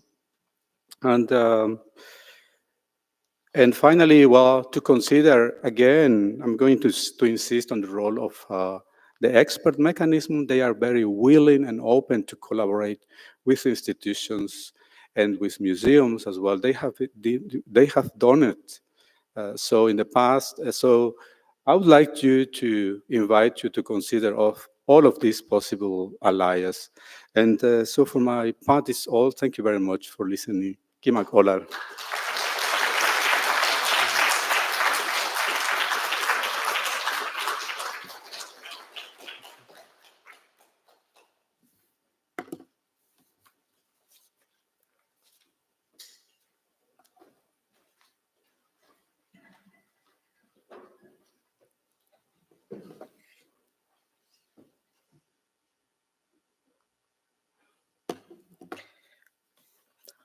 Our last talk of the day will be given by Matthew Robb and by me. You know who I am. Matthew Robb is at the Library of Congress, and he will start us off. And I don't want Matthew to think I'm leaving, but I am going to go get a little bit of water before it's my turn. Oh, look, speak. And water has appeared in front of me. So you'll start, and I'll join in. Here, no, it's good, it's good. Oh, there's so much water up here.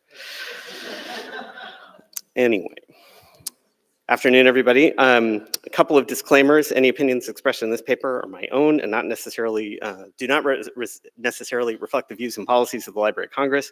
And I'd also like to advise our audience in the room and also online, there will be a human skull on the screen a little more than halfway through our talk. We'll give a warning right before that slide comes up, just so everyone is aware. Spratling, William. For much of the 20th century, Spratling was best known as the man from New Orleans, as the 1948 Warner Brothers short film would call him. He was the man who created, what do you got? Yep, a little more, is that better?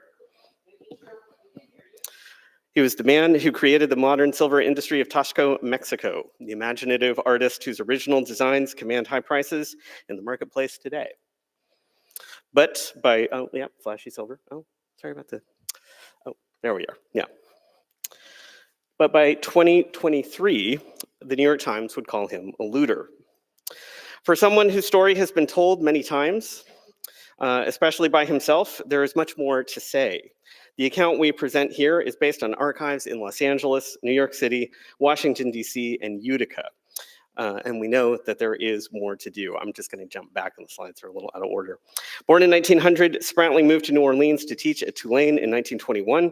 There, he became part of the Crescent City's vibrant cultural milieu of artists, musicians, writers, and scholars. Living in the French Quarter with his roommate and best friend, William Faulkner, Spratling was chums with Sherwood Anderson, Oliver Lafarge, and Franz Blum, among a world of hip arts and literary gay men.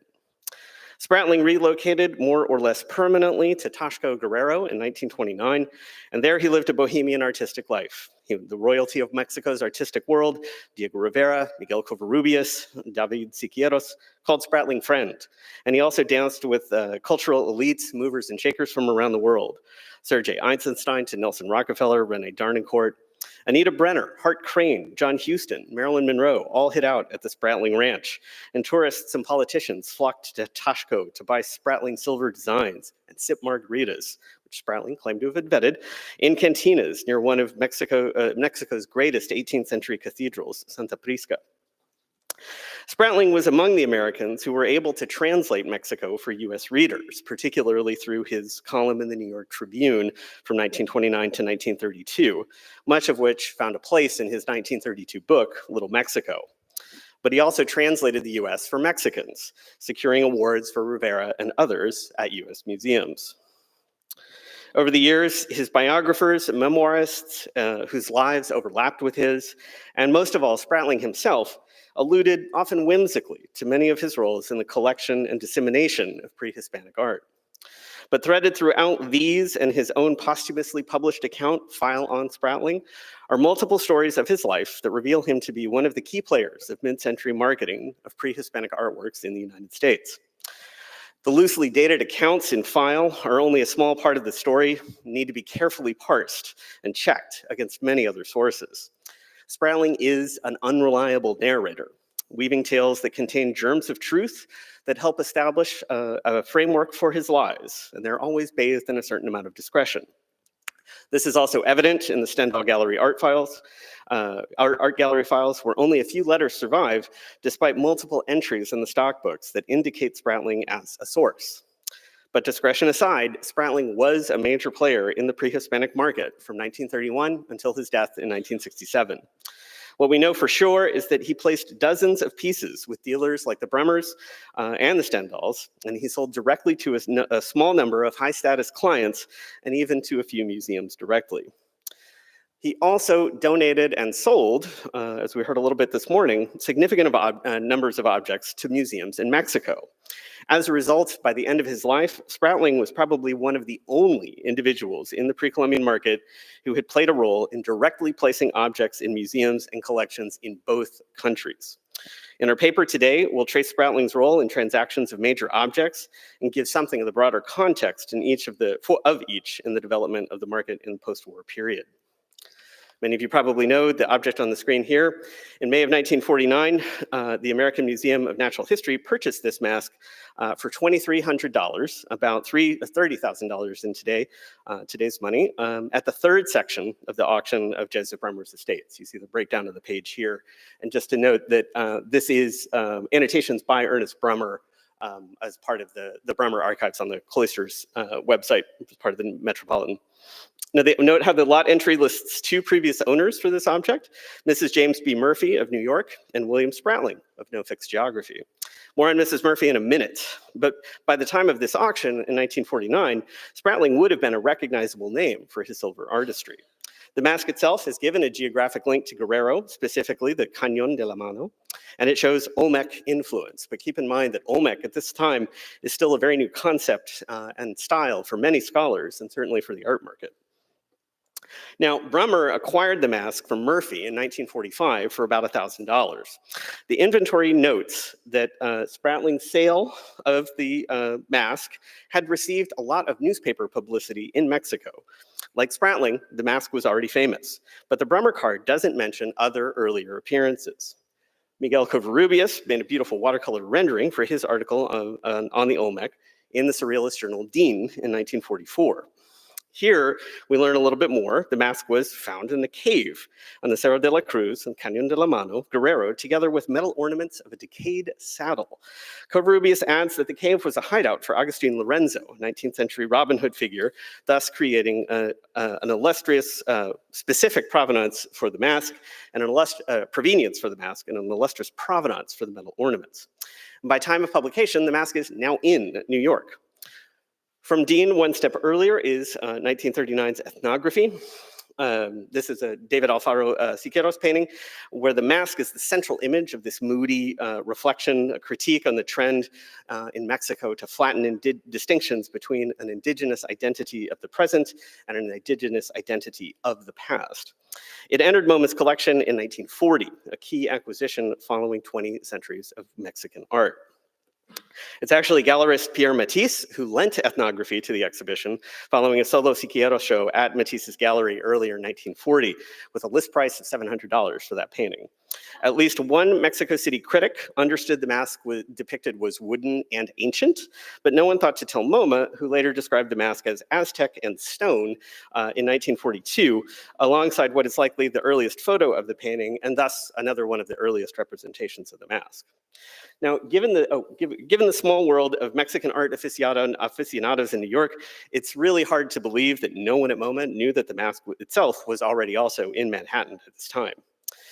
So we don't know exactly when Covarrubias himself saw the mask, but it had been included in the January 1940 exhibition of pre-Columbian art at Harvard under Murphy's name and listed as Olmec. So its presence in the US and its cultural attribution would have been known to many in the pre-Columbian world. Covarrubias' publication of it with that detailed information in 1944 may have been a corrective to that MoMA misunderstanding. And Covarrubias obviously would have had many opportunities to think about the mask in New York or in Mexico City or in Tashko. He and Spratling shared a collecting interest in that newly defined Olmec style. Spratling actually published the mask himself, hiding it in plain sight in 1932's Little Mexico. The book's vignettes lend themselves to the inclusion of drawings and sketches throughout, and he transitions between chapters with these short interludes. This one on the screen relates the story of that famous bandit and that cave, replete with Aztec idols. But the drawing is actually the wooden mask right up there. So Spratling is clearly the vector for the mask's origin stories. Now, close readers might have made this connection, but it seems not to be a detail that anybody else has connected until now. So all of these representations differ in telling physical details, and what we're trying to do is sort of understand what did the mask look like at different points in time. You get ear spools that appear in Spratling's sketch, but not in the Siqueiros painting or in Covarrubias' watercolor. The jade bits around the mouth are in the watercolor, but they're not in the previous two. The shark's tooth kind of thing in the mouth is much more prominent in the Siqueiros painting, and the sketch doesn't have that detail at all. Siqueiros' version doesn't render the eyes as L-shaped, but you can see it quite clearly in the Spratling drawing and the Covarrubias drawing. So what are all these people seeing? How are they having access to the object? What did Siqueiros see, and when did he see it? We know that Siqueiros was in Taxco in 1931. Here you see a photograph of him with Spratling, Sergei Eisenstein, and Chano Urueta, a cinematographer as well, who's working with Eisenstein. And so Siqueiros is in Taxco because Spratling is actually providing him with refuge after a stint in Mexican prison and just ahead of his departure here for Los Angeles, 1932. Although there are no extant preparatory sketches for ethnography, perhaps Siqueiros could have seen the mask and other pre-Columbian objects during his stay in Taxco. The other possibility, given the differences in detail described above, is that he drew it from a photo, perhaps one taken by Anita Brenner. As Jay Oles has noted, she too was in Taxco in 1931 on her combined honeymoon and Guggenheim Fellowship following the 1929 success of Idols Behind Altars, itself a romanticized vision of indigenous identity that Siqueiros critiqued in ethnography. So Spratling actually tells two versions of this story, one in 1964 and another in 1967. In 1964, he specifies that this whole story took place in 1931, but in 1967, he doesn't give any dates. Otherwise, the stories match in most details. Don Santiago, a local mining engineer in charge of the Borda mine at Tehuilotepec, and some of the mine workers decided to explore a cave in this canyon, and the cave is named after Lorenzo, and it's on a cliff face, and they just sort of swing down just for fun into this cave. The group found the mask and the saddle remains. Presumably, shortly thereafter, word gets around. Spratling and Brenner go to see the mine, or go to the mine to see the mask. Brenner, according to Spratling, photographs it, and right there on the spot, Spratling offers to buy it for $100. Now, the mining engineer then produces a letter from Arthur Brisbane of Chicago, in which Brisbane offers the mask for, or offers to buy the mask sight unseen for $800. So this timeline is incoherent, seemingly, or probably intentionally so, in Spratling's telling. And then we have an unnamed friend from New York who enters the scene, and she says she wants the mask. But by the time Spratling sees the mask next, the superintendent, Don Santiago, confesses that his cook has knocked it from a shelf and made it, quote, a mess of more than 200 fragments. Spratling pulls out his friend's check. His friend from New York wrote him some checks for $500, and he gets the shattered mask. Now, in the 1964 version, there's no mention of Brenner, there's no mention of prices, there's no mention of breakage, and the drawing of the mask that he includes, that he claims he made in Taxco a few days after its discovery, is actually Covarrubias's from 1944. So if you put these two versions together, it's kind of like a Marx Brothers movie. Quoting Spratling in 1967, a week later, my friend from New York, accompanied by a great archaeologist from Harvard, returned to New York with her treasure. The archaeologist, who is no longer living, carried the package of fragments for her under his coat and on board the boat at Veracruz. Now, what part of this is true? We can actually be confident that the mask is authentic. It's recently been radiocarbon dated to about 900 BCE. And its very survival probably, practically requires that it spent hundreds of years undisturbed in a dry cave. And the geography that Spratling provides does generally track. There are lots of Cerro de la Cruces, as you can imagine, in Guerrero. And the biggest one is actually south of Iguala. But there is a canyon, de la Mano, it's quite well known. And there is a cave named after Agustin Lorenzo in that canyon, just northeast of Iguala. And it does have a steep drop just past the entrance, which is another detail that Spratling provides. Per the Bremer records and the Park Burnett catalog, the mask was indeed owned by Mrs. Murphy. Now, the unnamed deceased archaeologist might be George Valiant. We've heard about him a little bit today, dead by his own hand in 1945. He was a Harvard man, and he was then, at the time, the curator at the American Museum of Natural History. Valiant was well known to Brenner and to Spratling. We can even put him on the steamer Havana, returning from Mexico in May of 1931. But an even stronger candidate is probably Franz Blum, who spent a year at Harvard right before he came to Tulane to join the Middle American Research Institute, or MARI. As our colleague Raymond Fulch has pointed out, Blum, Spratling's old chum from Tulane, had provided him with a lot of introductions to people in Mexico in the late 1920s. And for most of the 1930s, Blum actually worked to acquire Spratling works for MARI, and the two corresponded quite frequently about their financial struggles. So the purchase price of $500 is probably just a lie to Mrs. Murphy, who is described as having giving him a few checks of various denominations, which she had made out. Nice work if you can get it. His relationship with Mrs. Murphy, who is known as an intrepid traveler and collector of Rivera, among other things, was taxed when she actually kind of wrests control of a Rivera project for MoMA from Spratling in late 1931, just as he was in dire need of cash. The story of the careless cook and, oh, blame it on a woman, of course, makes no sense at all. Even in photos, the mask shows no damage, and it may be that this story was unknown until File was published in 1967, and just perhaps nobody with a stake in the matter thought to read it. Examinations by staff at the American Museum of Natural History have determined that the mask is intact, and always was. This part of the Spratling story is a bald-faced lie. One photo in the Bremer archives, undated, bears the address of a photo studio on Calle Madero in Mexico City. And so once one knows this kind of lie, it's worth asking about the jade bits that stud the mask. They're pretty symmetrical, and they're attached. The earliest official museum description of the mask notes that these 4 jade pieces were attached by a resinous substance at a later period. Might these be a bit of visual embroidery at the hand of someone of such skill as Spratling? In any event, the breakage is good cover story for the surreptitious removal of the now worthless object from Mexico, but he is called to explain before officials in Mexico City. This is his own retelling. Spratling takes with him a testimonial extracted from Don Santiago to explain the damaged condition of the mask and thus its presumed loss of value. Shortly thereafter, in an apparent quid pro quo, he donates his very small collection of artifacts to establish a local museum in Taxco. But in correspondence from November 1931 to his friend Carl Zagrosser, then running the Way Gallery, Spratling expresses concern that the incident had, quote, grand possibilities for international scandal, and that Murphy was no help in getting out of the situation. And it may seem self-aggrandizing on Spratling's part to forecast controversy. The memory of the attention received by the dredging of the cenote at Chichen Itza could not have been far from his mind. It was covered extensively in both the US and Mexico newspapers for several years. Negative press around clandestine removal of objects was no joke. And in 1931, Spratling was not yet Spratling. No silver business, no best-selling book, no institutional ties to protect him. But he was able to cut a deal and managed to avoid serious consequences. There were broken objects in Spratling hands that did make their way to New York. For example, Robert Woods Bliss purchased what had been a badly broken Maya pot from the Bremer Gallery in 1947. Spratling sold it to the gallery for $400 in 1940, and it became part of a group of objects that Bliss purchased for $80,000.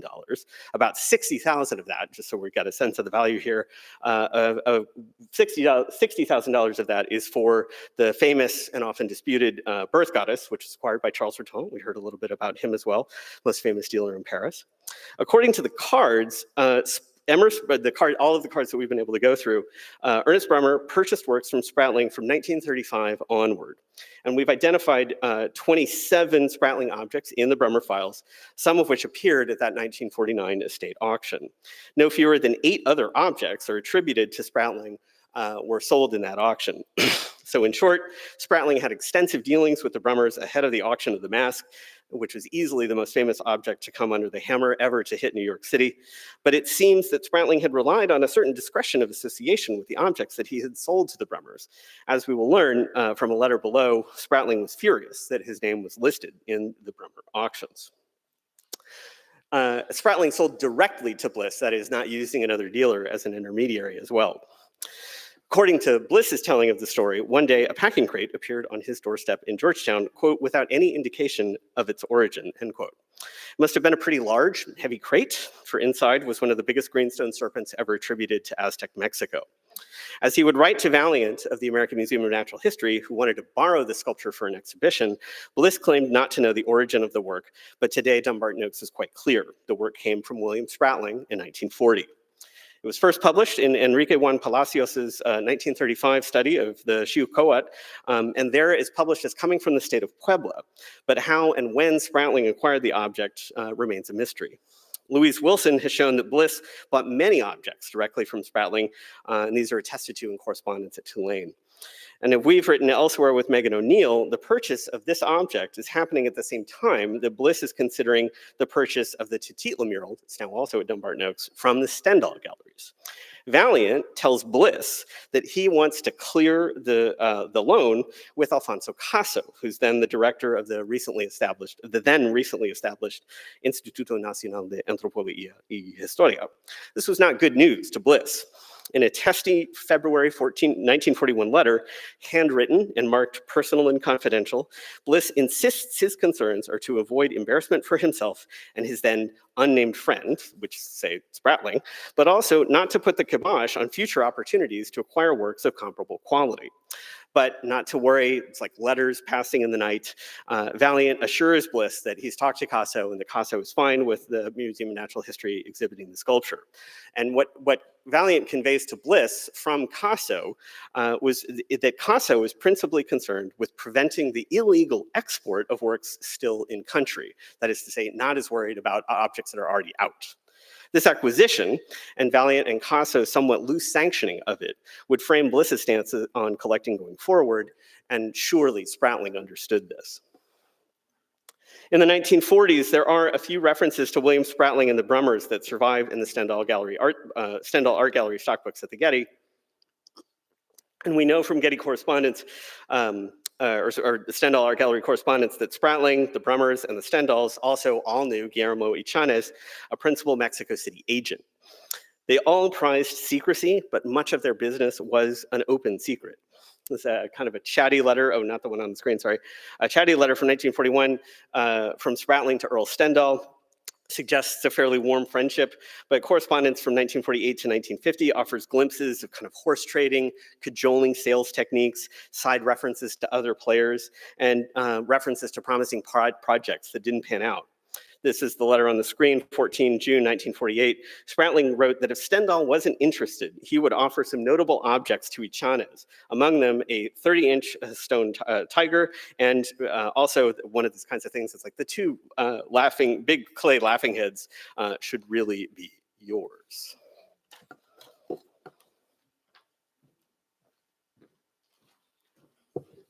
We've had a lot of, it's been very challenging deciphering many different kinds of handwriting. But things were about to turn less friendly. Al wrote to his father in April 1949, not long before the Brummer sale of 1949 that was noted above. So just to be clear, this was one of the most important public events for pre-Columbian sales. Al wrote, Ichanes does not know the mask. So Al has been in touch with Guillermo Ichanes, but says it looks very much like the masks of Tasco manufacture. Did I say that Spratling was mad when they mentioned it came from his collection? I also sent this bit of information to Bliss. It is the same mask that was in the Park Burnett sale. We think this is it, and that the person who bought it for $1,400 US was Pierre Matisse. That's a PM over the name of it. As far as we can tell, it's never been published since the sale. A cryptic typed letter from Spratling later in 1949 is all business to the Stendahls. I just wired, have a slide of that? No, it's in, here it is. Nope, okay, sorry. I just wired Texas about Joe Turtle. Let me know just as soon as you meet him. Presumably an object is being shipped. By this point, Spratling's multifaceted career was on the rise again, noting that the new line of Spratling silver is about to be shown. As 1949 turned to 1950, Spratling, Joe Turtle notwithstanding, had many irons in the fire. He further wrote to Earl that he was about to design an important hotel in Acapulco for Getty, Geddy, to which Earl, such a great speller, responded in January 1950, "You must mean Paul Getty, an oil man of great wealth. He is a tough businessman and very suspicious of most people." Spratling's 1950 hotel did not go forward like so many of his projects. Although no later physical correspondence from Spratling to the Stendahls survives after 1950 in the Getty archive, there are many references to him in the family letters. These are some, I believe the number that was quoted this morning, 800 pages of mostly handwritten correspondence among Earl, Al, Enid, and Eleanor Stendahl, and occasionally Joe Damon. These letters, often undated, are brimming with snarky asides, prices, gossip, and updates on family matters. The pace of references to Spratling picks up again at the end of the 1950s. In 1957, 8 years after the 30-inch Jaguar was referenced by Spratling for sale, Earl wrote to Al, "Hope you wrote to Bill Spratling for information about the big stone Jaguar, where it came from. It's culture. If you get this information, send it to Goldwater, as they can use it in their catalog." This is the director of the Museum of Primitive Art. "Send special delivery, as they're in a hurry. Gordon phoned me about it," Gordon Ekholm, "as they are using him in making updates on brochure," end quotes.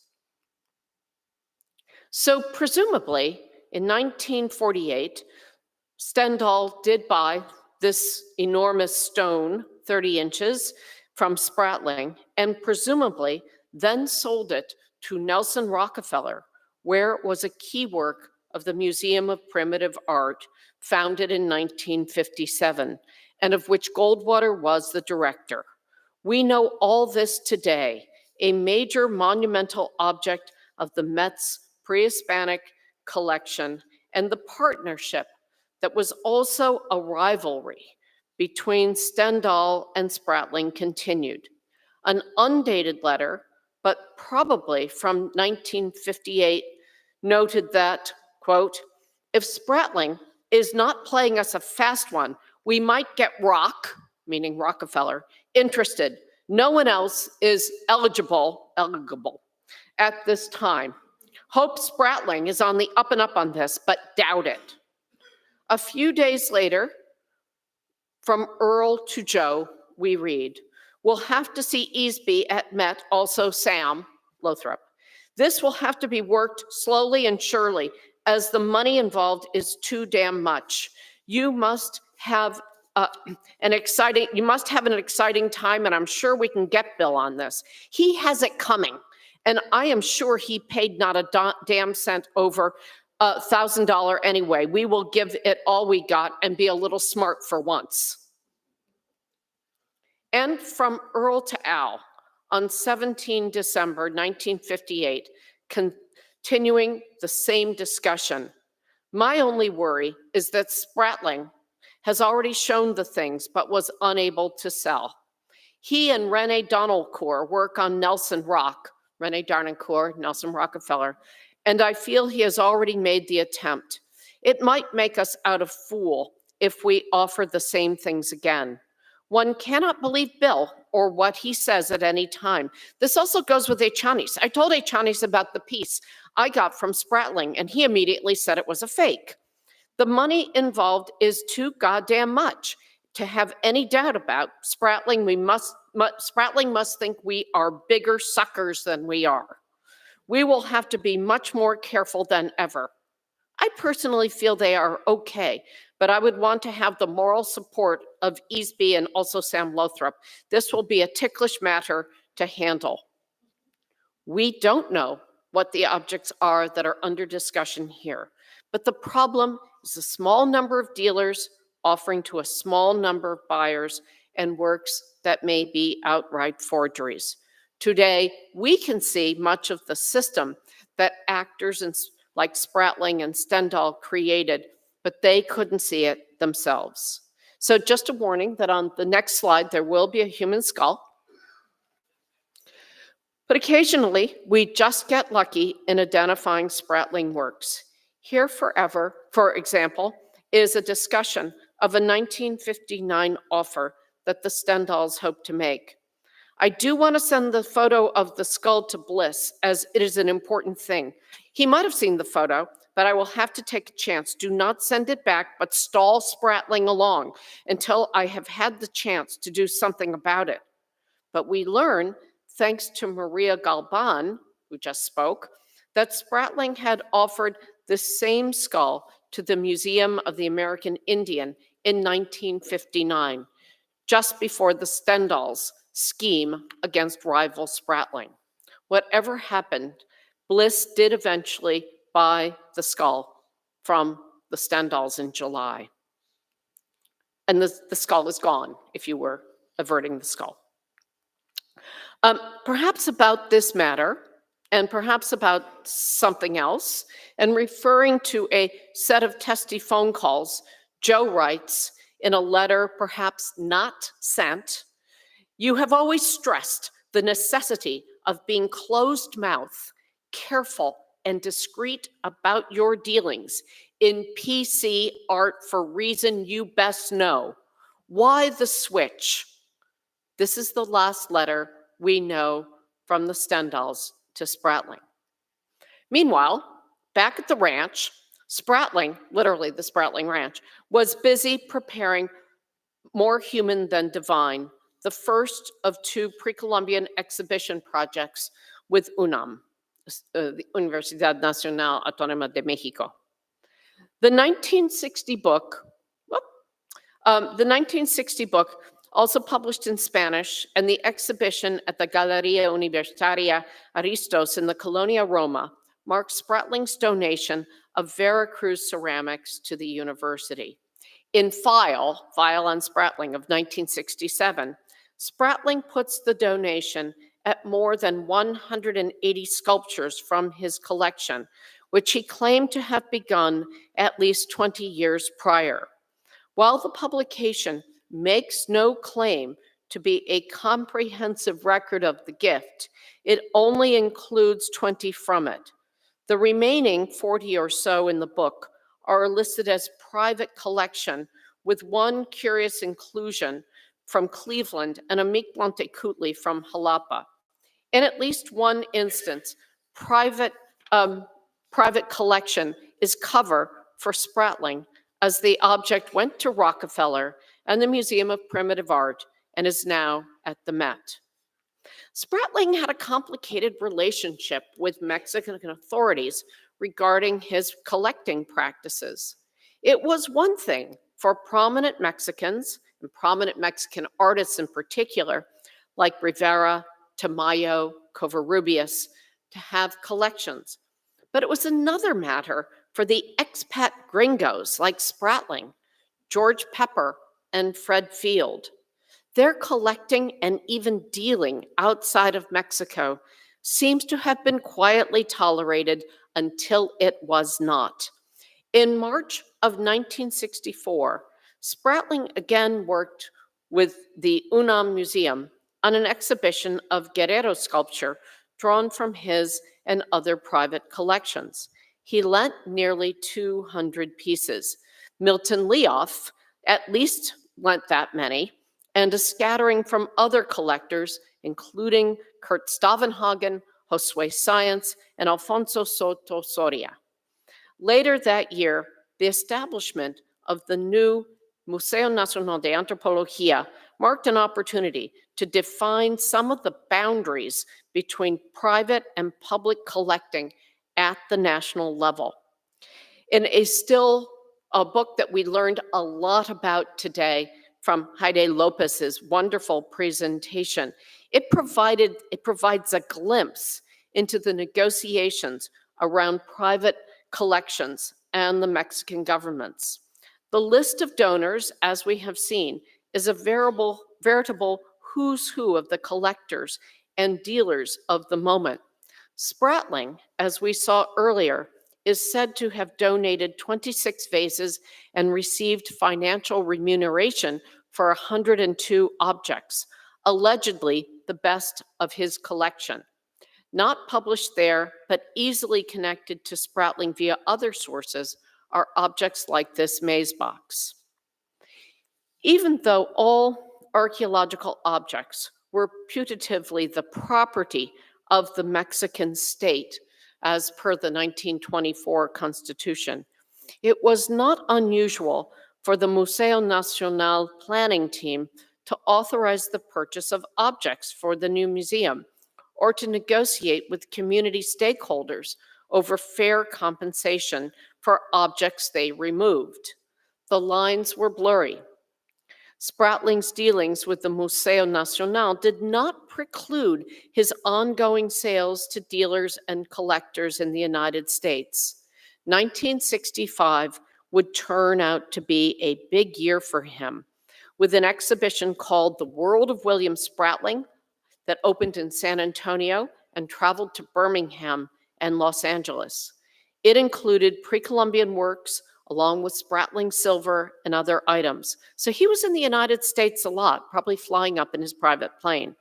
And sometime in 1965, he tried to bring the Stendahls in on a significant transaction.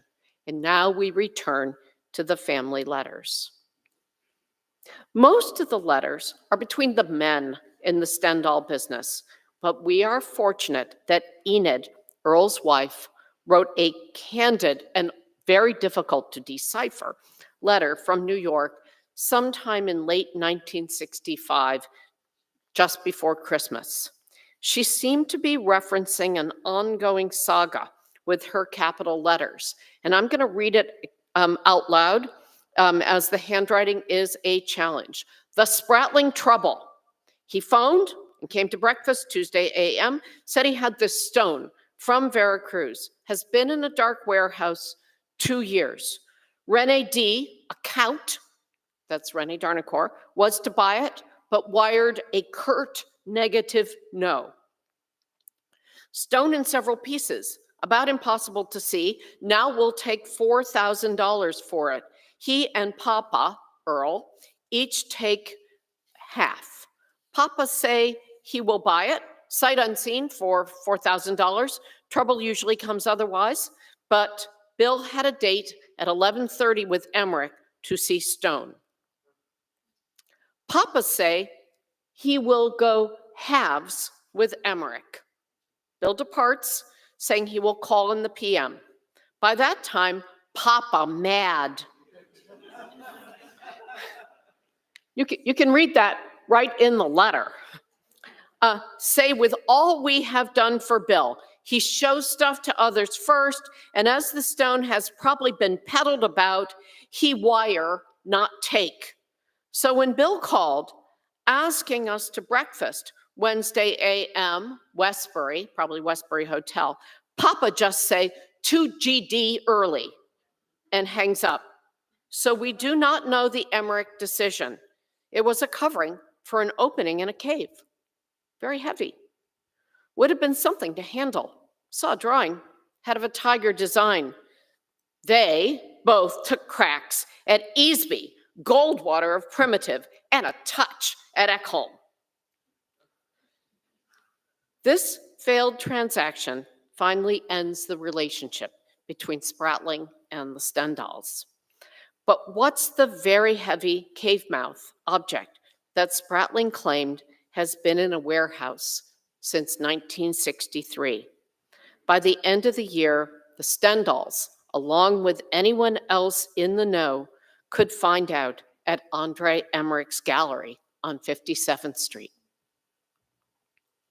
Emmerich had included it as a late addition to his Animals in Pre-Columbian Art exhibition, and where it remained on view until late January 1966. And some people did see it. Later, Emmerich would describe how Carlo Gay had doubts about the piece and Carlo Gay tried to convince Gordon Ekholm that it wasn't right. But Ekholm decided it was okay, so Emmerich kept it in the show and available. Emmerich was eager to sell it. He gushed to Frederick Dockstetter, you met him earlier, director of the Museum of the American Indian, quote, "It is the most important pre-Columbian object I've ever had in the gallery and the only Olmec monument now in this country. The opening in the mouth may have been the opening to a cave or a cache. Oh yes, the price. It's $35,000. Perhaps Dockstetter knew that some in New York doubted the object and so responded quickly and tersely, "I would not be at all interested in it." I'm going to start calling this now Chalcatzingo 9, C9. It went into storage when the show closed. But while it was hidden away, word of C9's existence and presence in New York began to spread. In January of 1966, Michael co-wrote and asked if it was from Chalcatzingo. This is the earliest written connection we have between the monument and the site that we have found. But Carlo Gay must have known about it while preparing a 1966 article on the rock carvings at Chalcatzingo. In it, we learn that several new carvings had been located at the site in 1964 and 1965, essentially doubling the sculptural corpus at the site. And I very much hope that Susan Gillespie, who's been so helpful to us, is watching and listening online right now. In the second half of 1966, a young archaeologist named David Grove was driving around Morelos in central Mexico and looking for a dissertation topic. A student of H.B. Nicholson's at UCLA, Grove was interested in the Olmec problem. Just what was the nature of the relationship between the sites on the Gulf Coast and places like Chalcatzingo in the Central Highlands? Thanks to Susan Gillespie, we are fortunate to have access to some of Grove's field diaries from 1966 and 67. Grove's notes and letters reveal someone who's equally comfortable talking to local farmers as he is to senior archaeologists in Mexico, museum curators in the US, textile factory owners in Morelos, and informants regarding the looting of pre-classic, that is to say, first millennium BCE sites. He pieces together what information he can from the available sources. On November 17th, 1966, he went back to Mexico City to renew his permit and make the rounds. He spends time with Jose Luis Franco, who also met him earlier today, well known in collecting circles as an authenticator, who tells him, quote, "Much great stuff comes from Chalcatzingo. He has drawings," this is David Grove in his diary writing, "he has drawings of unpublished statues and a decorated cave mouth, which was pulled off. Campesinos afraid to talk because something officials take their pieces and sell them." Quote, that was in quotes, end quote, in parentheses. This is the earliest contemporaneous evidence we have found about Chalcatzingo 9's looting. In December of that year, 1966, a year after it turned up in New York, somewhat incredibly, Grove went with Robert Gringo and Terry Greeter to Tasco to visit none other than, wait for it, William Spratling. There they discussed the Olmec problem while perusing Spratling's collection. It probably looks similar to the 6-page spread published in Architectural Digest Winter 1965 issue. Grove would later describe him as an irascible old cuss and took notes on the collection, noting that he, David Grove, thought a few were fake. Spratling had no idea the archaeologist who visited him would become the archaeologist of record of Chalcatzingo. And at the time, at least, Grove had no idea that the irascible raconteur before him had sold the work that Franco had told him about a few weeks prior.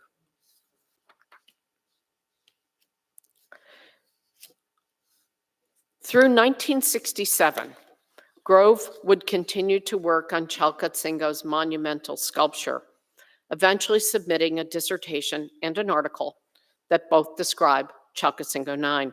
Relief 9 is a new carving whose exact provenience at the site is unknown because the discoverer stripped it from its location. It has since passed into the possession of a private collector. There is no doubt, however, that the carving came from Chalcatzingo because various persons saw it in its fragmentary, unrestored condition in the yard of a Chalcatzingo farmer. Finally, after 4 years of carrying this expensive inventory, Emmerich sold Chalcatzingo 9 to the Munson William Proctor Institute in Utica, New York in 1969 for $20,000. In a few months, it would dazzle the crowds who thronged to see it at the Metropolitan Museum in Before Cortez in 1970 and 71. Grove, meanwhile, had carried out extensive excavations at the site from 1972 to 1974 with INA archaeologists Jorge Angulo and Raul Arana. The published results codified what he and others had learned about Chalcatzingo 9 in the intervening years. Based on accounts from some of their field workers drawn from the local towns, C9 had been found on the north side of Structure 4, a long east-west platform mound in the Plaza Central, in use throughout the site's formative period history. The recently restored pyramid on its western face, if you've been to Chalcatzingo recently, dates to the Classic period. In that context, it had been a freestanding monument and not part of a relief carving on the cliff face, as Grove had earlier speculated. Structure 4 was also the site of at least 2 elite burials. There was another on the platform's eastern end, but looters had gotten to it as well sometime in 1970. The terrain surrounding Structure 4 was Chalcatzingo ejido land going back to 1926, or ceril, or brush. Structure 4 acts as a barrier of sort between a southern restricted sector of the site, which includes the relief program along Cerro Chalcatzingo, and a northern, more public zone. Chalcatzingo 9 is one of 3 monuments showing a quatrefoil opening. The other 2, monuments 1 and 13, show the opening in profile. It may be that monument 1, carved into the side of Cerro Chalcatzingo and located near a runoff channel, and Chalcatzingo 9, the monument under discussion, were intervisible on occasion. C9, in its original context, presumably marked the graves of the site's rulers. Grove persisted in incorporating the monument into the site and the count of monuments whenever possible, even having it as the cover to his 1987 reports. As a result, there has never been any doubt since those early days about where this monument came from, only doubts about who owned it. Oops, sorry.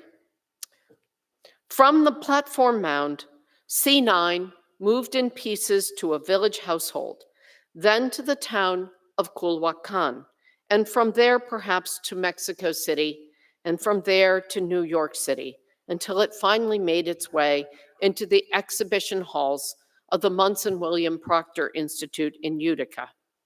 In the late 1990s, C9 would travel many times away from Utica to Princeton, to Houston, to Washington, D.C., back and forth to Utica on multiple occasions, always published as Chalcatzingo Monument 9. But in 2000, the Munson Williams Proctor Institute made plans to deaccession the works in their collection that were not made in the United States in order to raise funds. They discovered that the very last pre-Columbian object, an Olmec hollow baby, purchased from Emmerich a few months after they had purchased C9, and also for the same price of $20,000, was a damn good fake. So that wasn't going to raise any money. They sold pre-Columbian works at auction, and they sold directly to individuals, brokered by individual dealers.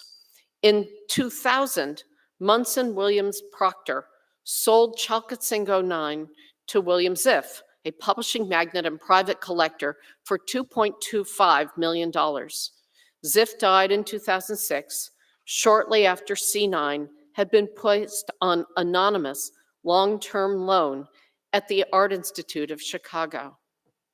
And in 2023, after the tireless multi-year efforts of INA archaeologists Mario Cordoba and Carolina Mesa, C9 began the long trip back to Morelos. In May of 2023, less than a year ago, can you believe it? I was watching the news on the hotel television in Oaxaca. That's my television. Do you see it's a television? On a green table.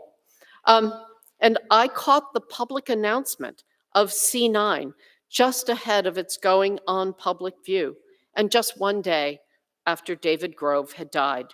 Perhaps one day there will be a museum at the site itself, and C9 will find her final and permanent home. There were many voices dissenting from the ravages that collecting visited upon the archaeological sites of Mexico and Guatemala in the 1960s. We end our talk today with a quote from one of them. But real vandalism occurs when, from the higher echelons among dealers, true gangsters who are criminals will advance money and implements with which to bring out prime pieces. I believe that all collectors agree that the packing off of stele and other gloriously carved monuments is wicked and should be punished with all rigor of the law, since these things are indisputable documents related to Mexico's past. It is William Spratling who wrote these words in File on Spratling, 1967. We close the file and the case.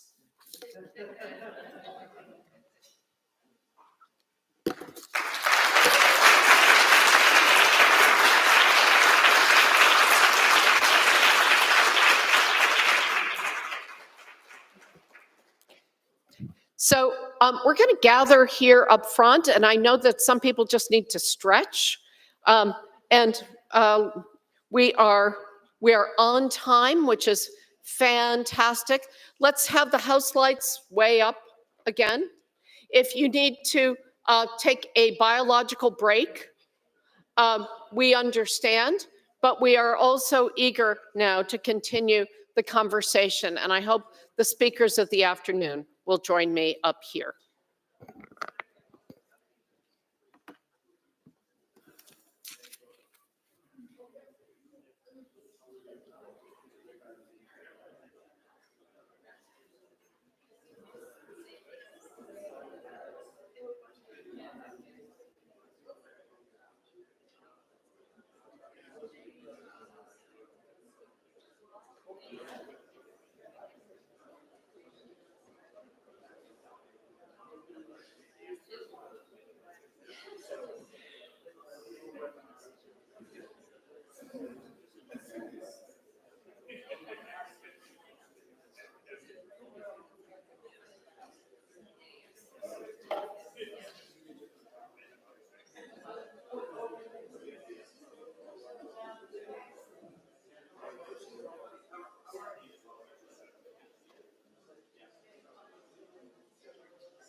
We need Megan.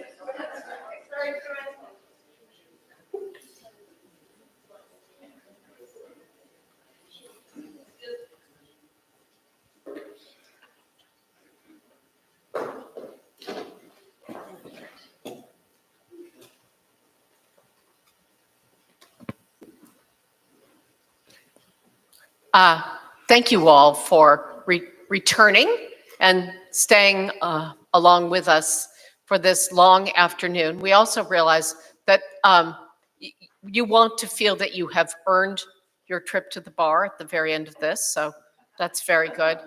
I wanted to ask my colleagues, as we are sitting up here this afternoon, any surprising overlaps that you did not expect? And I found myself saying, well, you heard about them earlier, and you heard about them earlier as we were wrapping things up at the very end. But what surprising elements were there in these papers among us? I'm just looking at. Can everybody hear me? I'm just looking at Mike and this incredible trip that you were able to put together. And and it's just the thing. It's like I worked at the Fowler for 7 years, and it's like I knew that there was a lot of material on the Amapa stuff, and Chris Beekman has done great work on other parts of the archives that are there. But it's just a really good lesson about the depth of institutional archives, the way you really need to be familiar with lots of different archival connections. So I enjoyed that quite a bit. It was really illuminating to see that kind of blurriness between that world of collectors, dealers, institutional players in both the academic and museum world. So, I mean, even though I feel like I know a lot about that scene, I still learned a ton. Hello. Yeah, I think that, Mike's too, just the LA story, and also in relation to Chris Beekman's paper from the last symposium, like the story of archaeology and the market. Like, I feel like art history has at least been trying to say, okay, our discipline or our part of the discipline seems to have thrived because of the market for a number of decades. But I think that we really need to talk more about archaeology and the market, especially because there's this idea of this distinct separation, and the art historians are really the problem. And yes, because they sort of continued longer, but I think that these older histories are really, and then in relation to disciplinary histories, are so important. So that was a nice overlap. I wasn't really surprised in the overlap, but I think it really drills home how small of a world it is. The networks, and I'm finding this in every region, there's a number of people, and they're going to all the different museums, all the different collectors. So sometimes you can learn about, a documentation might mention, oh, so-and-so bought this thing, and it's completely unrelated to the other correspondence, but they're shopping things around. So it's really important to kind of look at the bigger picture and what ended up where, and who's talking to who. So, well, I just want to comment that the presentation I gave was, in my view, just really glossing over, some of the complexities of these relationships. Some of the people like Phil Berg and Justin Dart, they were on the boards of trustees of various museums. Berg was on the trustee at the Southwest Museum. Dart was at, I think it was LA County Museum of Natural History. And so there's a lot of webs to untangle because these people were occupying multiple roles within this network. And so one of the things I'd like to do is really just investigate these people as individuals, and, you know, the smaller collectors, what are they collecting? You know, who do they know? How does the Ethnic Arts Council, for example, change through time as new members are coming in and new networks are forming?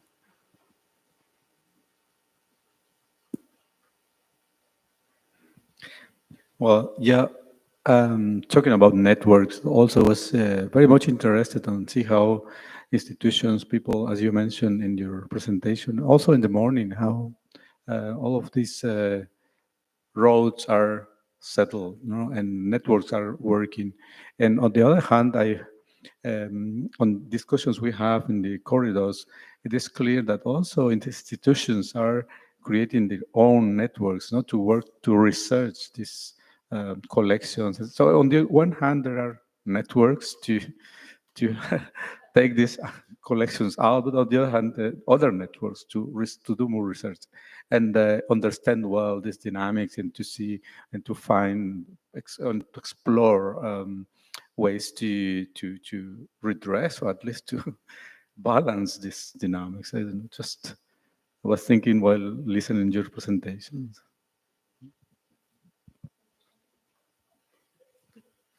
We can chat all we want up here. Yeah, and I think I just also want to comment on Manuel's paper because, I mean, I've sort of have thought about in my role as a curator, and we were also talking about yesterday that by restoring provenance information, do we then sort of replace the indigenous artist, replace again, you know, if that's what's displayed in a museum, the indigenous people? And I really loved your suggestion of how do we make more networks of indigenous scholars, indigenous researchers, indigenous communities participating, and also have, you know, voices, indigenous voices commenting not only on the pieces, but on these stories, right? And the emotions as well. So I think that's something that has to be part of this, you know, yesterday and tomorrow. So thank you for that. I think one of the interesting names that no one has drilled down into, but was in Manuel's paper, and I know it was in Maria's paper, and Matthew and I left him on the cutting room floor, is Bob Stolper. And so his, there must be some memory of how effective he was as as an agent of devastation across so much of the Maya region. How do we,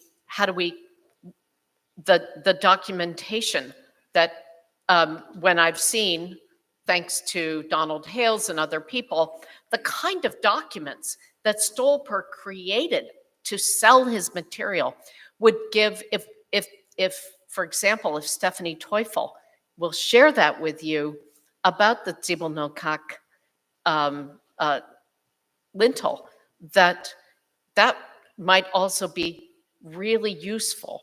But there are others, other painted lintels from across Yucatan. There must have been people going out and looking for them, saying, and perhaps using old archaeological reports to say, I heard there's one off here in, you know, the Hochob region.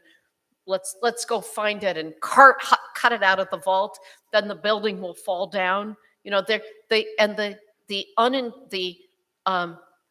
when a museum thinks that it has paid the price, the asking price, there is an embedded true cost that is not even the cost of the damage to the communities, but even just the cost to the buildings, to maintain the work today, but most of all, to the cultural damage by taking away something that was long known to be a part, and as you say, the very name and fabric of the site.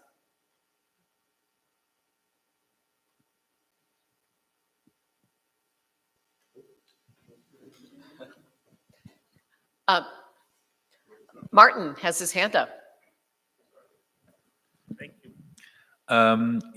Two, maybe three, sorry if I take too much space, tell me things. First of all, very briefly, I was so looking forward to your presentation, Megan, because I knew I was going to see Philip Dade and Carl Kleurders, who are bringing about 1,000 pieces of the 2600 that are in Gothenburg, right? So again, when thinking about these relationships, we really should think about them in a very broad context. And I think building on that, I do want to problematize that notion of what Maria said, which I agree with to a certain extent, that it's a small world. It is in a sense, in the sense of who are the people that bring this out and bring it to museums. There's only a few names.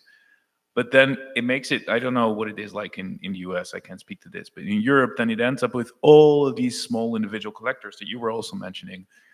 So it is a small word in terms of dealers, maybe, but there's so much more going on beyond that. And then obviously on the side of where it comes from, all the indigenous communities that it comes from are also part of this world. So it's a sort of funnel world, right? It's very small at a certain place, but it's very broad in other places. And so finally, one question for Manuel. You talk about this material, and maybe material is not the right word, as relics. And I wonder to what extent what the word relics means for understanding this as a market. Yeah, thank you for this question. I forgot to explain it. It was it is a word that in Spanish, reliquias, emerged during the collective discussion, as many members of the communities disagreed on calling them objects, and especially because in a previous reflection in the project I was talking about, they were also claiming that the archaeological sites are not archaeological sites, but sacred places, no? So the elements that are there are also relics of these sacred places. So it was an agreement to start naming them, at least in Spanish, as reliquias. And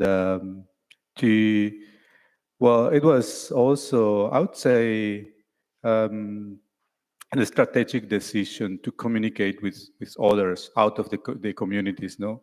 That this is not an object, but it's something else for the communities. It has a more profound meaning.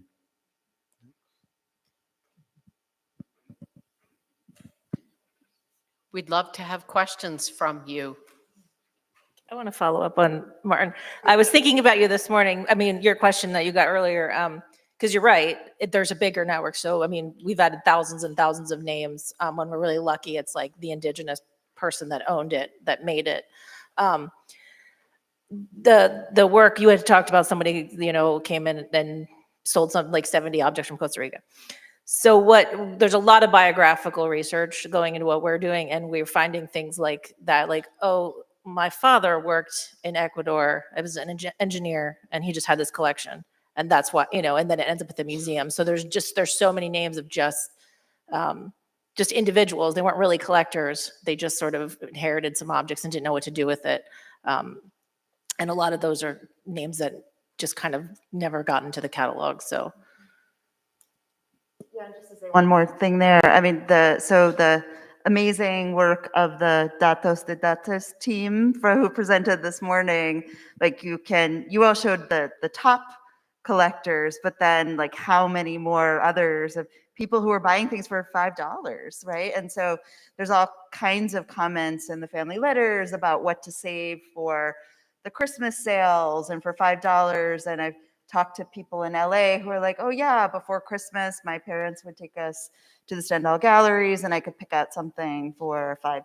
So it's also what's so interesting about the Stendahl business, and I don't know about any of these other dealers, is that they wanted it, to be, I don't know, more democratic, so more people could buy a little thing. Of course, they wanted the big jackpot sales to bliss and such, but also to have more pieces that more people could buy, and then you get all these other names and people, and the number of people who come to the museum. Like, I have an object, I don't know what it is, and I found it on my parents' shelf or something like that. Yeah. Yes, we have a whole series of just petty cash vouchers where people just came in and had something and they just bought it for $5 or $10 right off the person. So, and then things also got sold in the gift shop. So there was a lot of, at one point, the gift shop manager in Fred Dockstetter would buy just a lot of things from Mexico, and then they would divvy it up. This goes into the collection, this goes in the shop. So, yeah. I'm going to start taking a few more questions, but one of the things I also want to say is that it seems as though something like the work that Matthew and I distilled into a 30-minute talk with some, amusing points in it, also began really in not in the Stendahl archives, but in my trip to Utica in 2019, where the museum very generously said these works that we've deaccessioned, you can just look through these two bankers' boxes.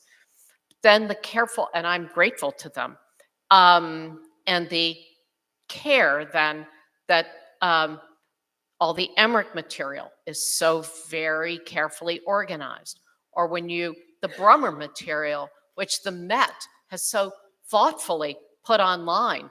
Thank you, Metropolitan. We are truly grateful to be able to consult so many different archives. And so we know that although the circle was small, relatively small, these archives are very dispersed, and it takes time to track them down.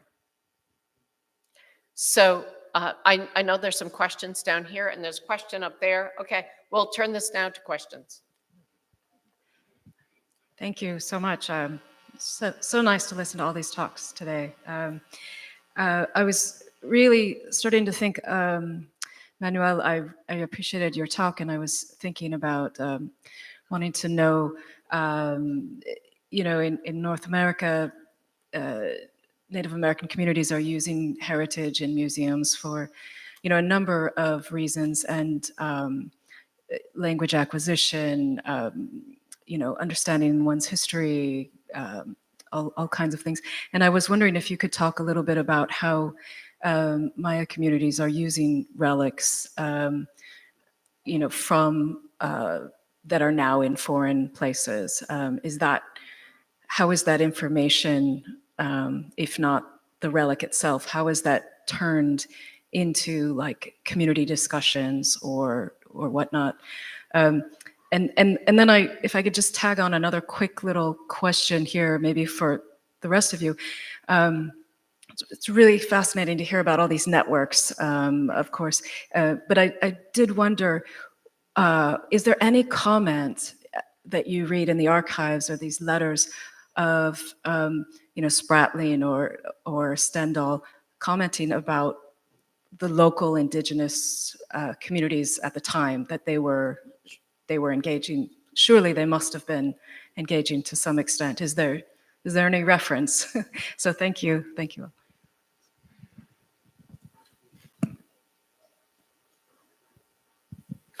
Well, yes, indeed, there have been some discussions, some reflections on this, and all these dynamics, no? And there's also an awareness that not only in the past, even today, these dynamics are persistent, that there are networks working and people engaged in the market, no? Also from indigenous communities, of course, and there's a lot of reflection on it.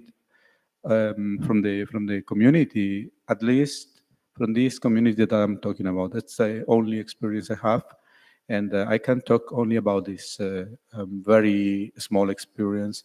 And also, on the other hand, in the same workshops, there were other people's mentioning that, okay, whereas on the one hand, the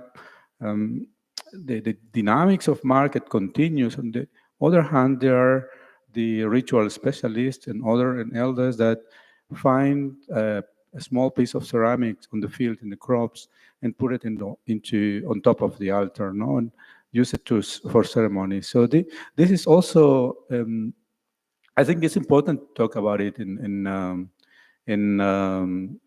larger audiences, because I mean it is the way that some people in the communities respect this element, these relics, right? And this is why the word relic came into the conversation, no? And well, just briefly, we can talk about that further later if you want.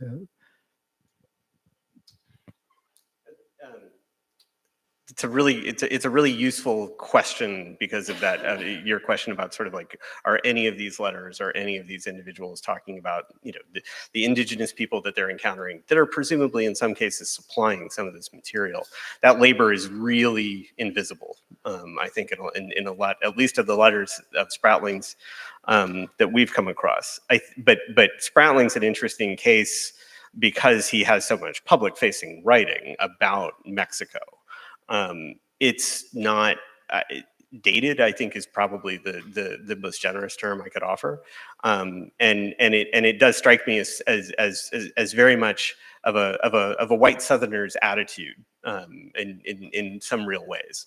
He had genuine sympathies and genuine affection for Mexico, you know, kind of writ large. But there is a kind of patronizing attitude that pervades a lot of his writing. I do think that there are these kinds of tensions that are largely, like they're in the gaps, and we do need to pay more attention to them. I mean, Mary was, like the story about the cook. It's sort of like, well, of course, sort of like it's female cook. She's not going to break anything. I mean, it's just absurd. And so there's this kind of way in which you have to look for those presences, in the interstices of these stories, in the gaps. And so you're exactly right. And I think it's one of the ways in which these objects begin to become anonymous. Kind of like the minute they change hands to one of these dealers, one of these collectors, because that information needs to get lost. That information needs to be forgotten in order for people to use it in the museums that, the collections that we have today. Yeah, I think just to hop on there. I mean, like speaking of archival silences, that's whose voices are not there, but they are, they're present and they're somewhere. And then I think like a good project would be to reconstruct not just the extremes, right? Of they're lazy, they're not connected, you have this vanishness, but the presence and even some agency of, people making money as well, or Adam Sellen's paper for our last conference was talking about indigenous people who were selling to a museum in Oaxaca as a way to sort of counter the power of the Mexican government scooping up objects. So I think that's also really interesting too, that provenance doesn't have to be just the story of a few powerful outsiders as well. I'm going to say that I don't see it as much with the dealers. I mean, sometimes you might, they might say, oh, so-and-so took me around, or, things like that. But I do see it with the archaeologists and anthropologists. A lot of them were hiring the local indigenous people to do the excavations. Mm-hmm. And we actually have receipts of payment for the day's work and their names.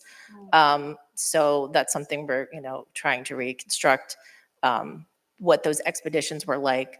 And just the irony of these people being paid to dig their cultural heritage out of the ground and have it sent away to a foreign country. So it's, it's unsettling, of course, but there is, and a lot of that was not necessarily because they wanted to connect those people. It was just record keeping, just because they had to go back and get, reimbursed for the money they spent. So they kept receipts. George High was a businessman, and that's what he wanted the most, were receipts. So.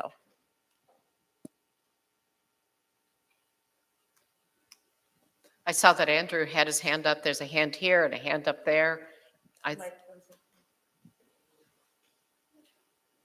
So she has her hand up? Yes. Okay. So quick story. My grandfather thought he was getting contracted to work in the Bracero program in the 40s, late 40s, early 50s. And it turns out he was digging for a man who he remembered. His name was Manuel. And when I asked him, was his last name Gamio, he said yes. So he didn't know what they were digging, like you just said. And so I think it connects to really clearly to what Manuel said, which is that there's a lot of emotion from Native peoples who hear about this looting.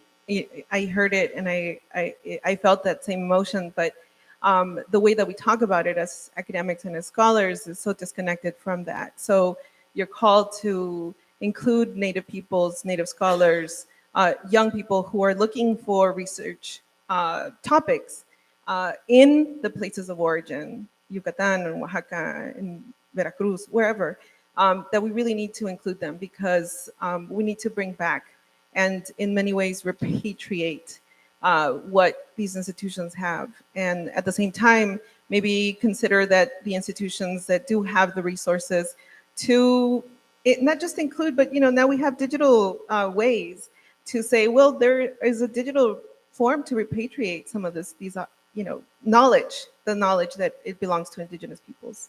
We need to give it back.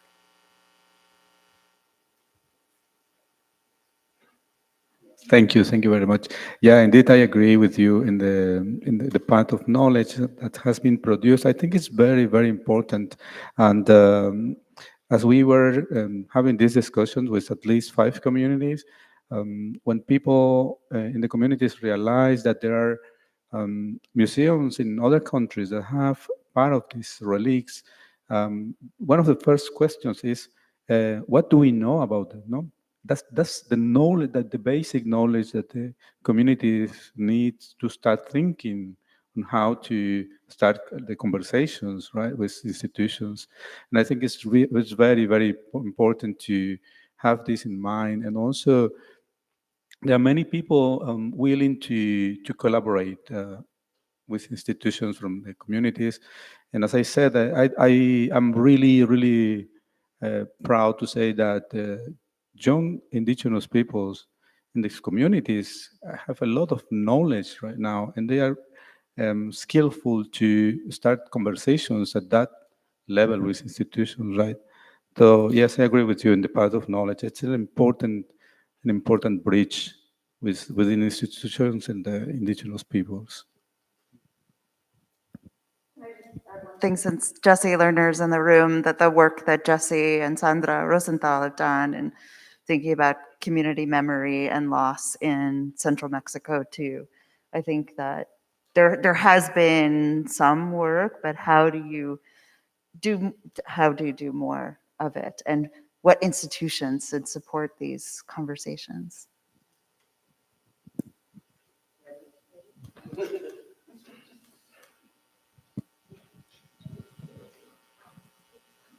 I just had a fairly brief comment.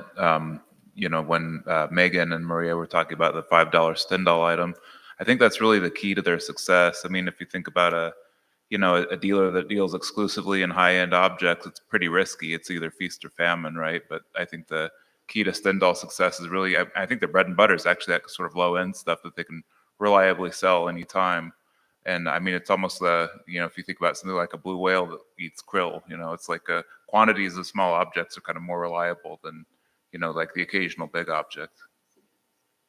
I mean, when they sell a Rembrandt or an Aztec altar, that's fantastic. That's really, the cheap stuff that they're selling somewhat consistently, I think.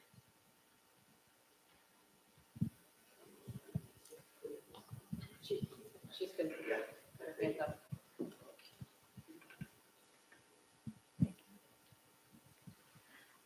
It's wonderful to hear this lecture, especially because years ago, when I used to hear about this more often, I thought that maybe Mesoamerican art would start decreasing in popularity, but it hasn't. It's been actually the opposite, which is nice to see. My question is about that selling of relics illegally with technology, as mentioned previously. Wouldn't that minimize or eliminate most of those types of transactions that have gone on in the past, and especially with so many museums that already possess amazing collections, and probably a good number of private collectors that have sold off their collections or have been transparent of what they already have?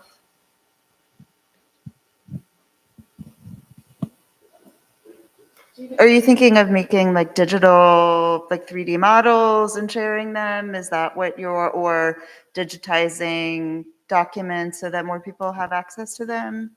Yeah, that it would, the technology would make that, things more transparent about the relics and the culture, in addition to not only the museums that we have that have the collections, but definitely the technology and furthering education and sharing things.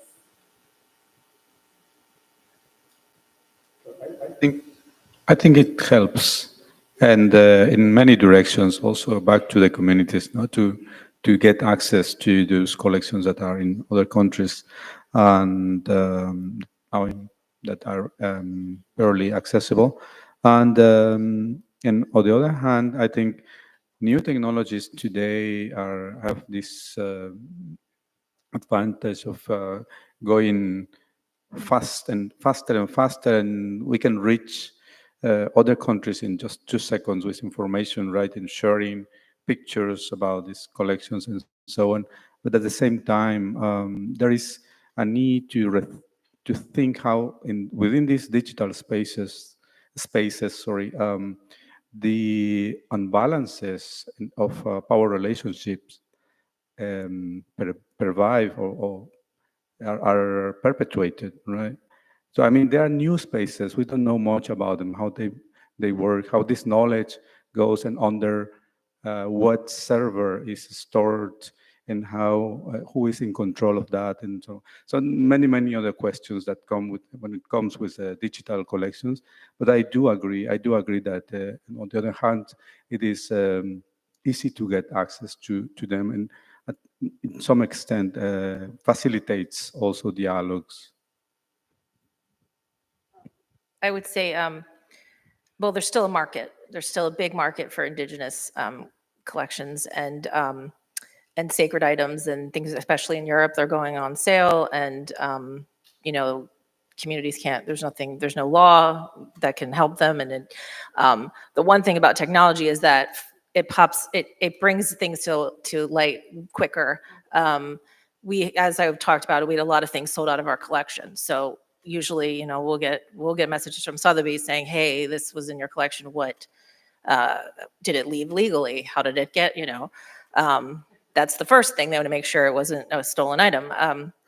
But there's other dealers that never contact us, and then we just say, "Hey," somebody sends an email and says, "Hey, this was in your collection and it's on sale now," and and sometimes we get, it's the country or somebody else says, like, what is this doing on sale, and how did it get there? So I would say that it's definitely, even as the years have gone on, even that I've been doing this project, I'm getting more and more of those, like, oh, here's this item up for sale, and how do we get it taken down, so.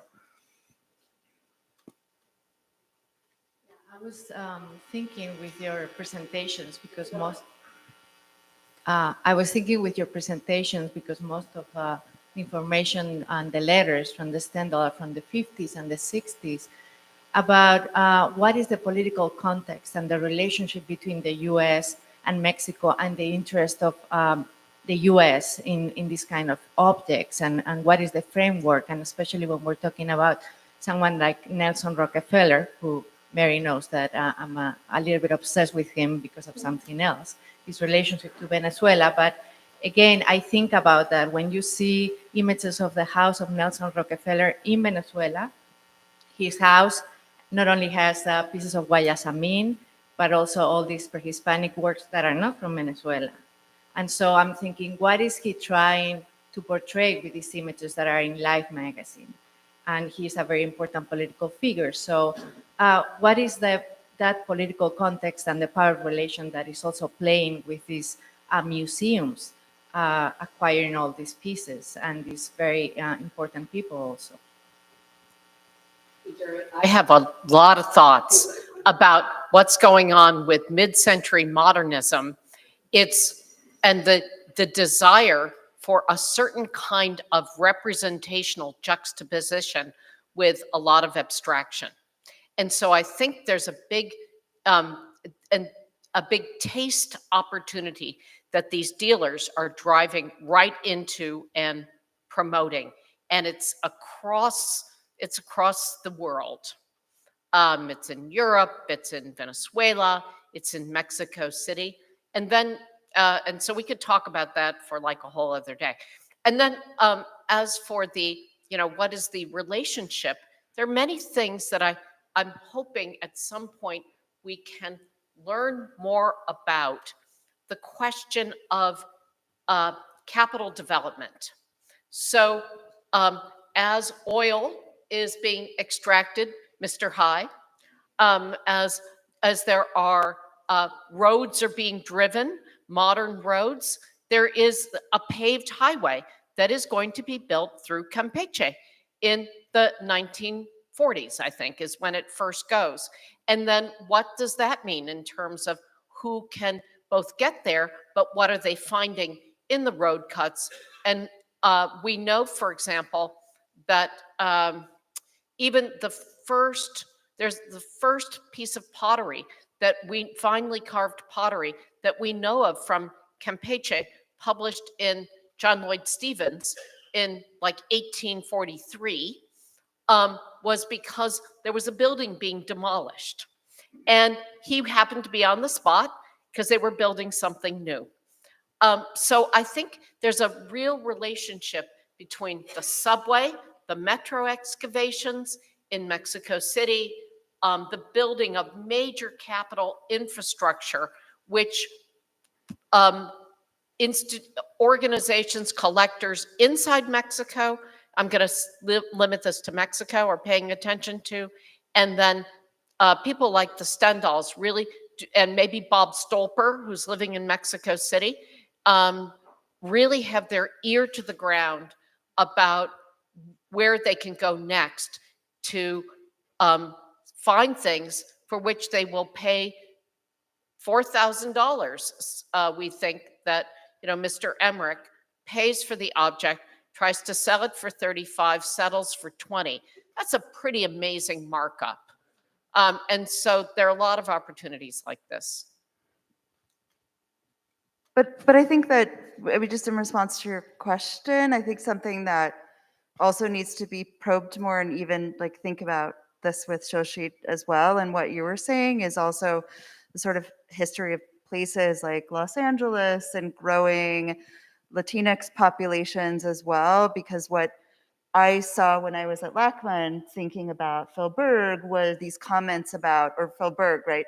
We want the museums to be more representative of our communities. We want the school group children to see themselves in these works. So these sort of desires to open up the museum and the concept of art to more diverse people within the city, but then that as an altruistic goal, but not involving those people, and also causing the desecration of their cultural heritage at the same time. So I think that that is a dynamic that really needs to be explored more. And I think that, both of your calls for Indigenous involvement or Mexican American students or Guatemalan American students in the US is also sort of thinking about how some of these collections were built in their names, right? Without their involvement, that could be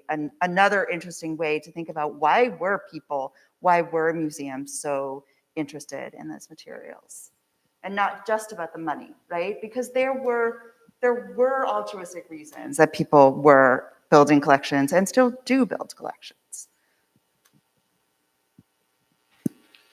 Thank you. I was struck by the contrast between the happy ending of the story of Chacaltzingo 9 and Manuel's story of the painted lintel, which remains in code. Mary, you elided, however, the account, perhaps on purpose, as we had the monument was on long-term loan to the Chicago Art Institute, and then it was back in Mexico. And I wondered if you could fill in that gap. And the reason I asked that is because I just wonder if there's anything comparable in that part of the story to what we might imagine might eventually take place with respect to the painted lintel. I know that German law favors the possessor of objects that may have questionable provenance. But nevertheless, I wonder if there might eventually be some parallel in these two stories. You should answer. Yeah, I was like, that is a gap that we, yeah, thank you for pointing that out. So what happens is that the object goes from Chicago to Aspen. And this is, you can read the New York Times article about the return of Chalcatzingo 9. They don't actually name Ziff as the owner of the object, but it's quite clear, you know, I mean, this is one of the reasons that we thought it was important to do this, was because if you know that there is a major pre-Columbian collection, that we should say it. And that's why the object went from Chicago to Aspen to Denver, where the Mexican consulate was able to do that part of the process of the, you know, formal title transfer, and then it's returned to Mexico. It's a very important part of the story. Don't want to diminish it. Thank you for giving us the opportunity to clarify it. Anything else? No? Okay. But was that also a Manhattan DA? That was a Manhattan DA case. And I think that, I mean, the Getty recently returned a bronze head, I think like last week. And there is a quite consistent theme that the Manhattan DA's office has said: if an object has moved through New York at any point in its provenance history, it is fair game for them to investigate and you know, like, try to enforce a claim. I mean, Mexico had been working to claim this object for quite some time. And so that's another, you know, sort of part of the story, sort of understanding exactly how a government agency, you know, whether it's INA or a consulate, is using its time and energy to pursue objects in given locations. You know, it's challenging on the other side of the equation as well, to try to figure out where to go next, what to do next. And sometimes, you know, everything aligns with a, you know, a sort of a district attorney's office that's interested in pursuing these matters, like, you know, consular officials who can pursue it, archaeologists in Morelos who can pursue it, and have everything come together. It doesn't always happen that way. Yes, I'm sure we could talk all day about Chalcatzingo 9. I think what's also important is that Mexico has been looking for it, or they knew where it was, but they wanted it back. It was an important member of the sequence. It is the cover of the first volume of the Mexican publication of, what year was that, Matthew? Mexico en el Mundo, where it is this, oh, that was the wooden mask. Well, but it is in that book. It's in that book, yeah. Okay, all right. I think we have time for one more question. Manuel wants to make a comment, and then maybe we'll take David LeBrun as the last question, or we won't. I don't know. I'm getting mixed. I can't see the back very well. Thank you. Yeah, just briefly following the question. I show one example of Masokova. That's also a very happy ending because it was a request from the community, from Yaqui people, and it was now it's back home. And I think now the current laws in Europe, that the law I mentioned, the Leaf Arquette Gazette, has a lot of potential when it comes to interpreting indigenous people's rights in Mexico. And there is a draft law also being discussed in Europe. And I think at the same line, it has a lot of potential for the future. Some thoughts about how we might start leaning on the International Court of Human Rights. Do you want to say a couple of words about that? Because you spoke about it yesterday privately with us, if you would care to do so. as I briefly mentioned in my presentation as well, the process of giving back the Masokova for the Yaqui people has been mediated by the expert mechanism, the UN expert mechanism on the rights of indigenous peoples. And it's a figure, an important figure that has been doing a lot of research, and it is getting support also of international lawyers to kind of interpret and ground international law at the local level when it comes to indigenous people's rights. And depends on the country, but I think that in general, those countries that are aligned with the human rights regime, internationally, can really waive their own laws and then really implement the principles of the declaration, even if in that country it's not adopted, right? But there are many possibilities, and there's one study by Siegfried Wisner, and he's a member of the International Law Association, and he has wrote a very nice article on how this international law can be grounded.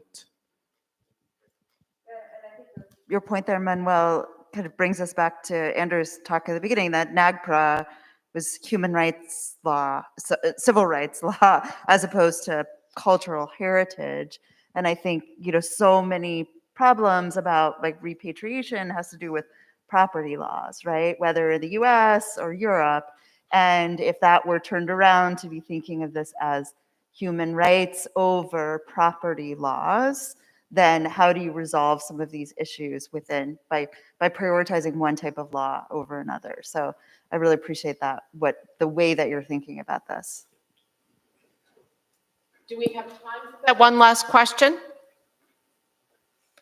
Maybe if we don't, then I just want to also thank people who've been online all day with us. If you're still here, thank you. We're sorry that you can't raise a glass with us at the end of this. You'll have to visit us here in Los Angeles or engage in provenance research wherever you are. And it is slow, hard work. And I want to thank everyone who has presented today. We've been working on this for 5 years, and it feels as though we have made some progress, but it is only progress, much work left to be done.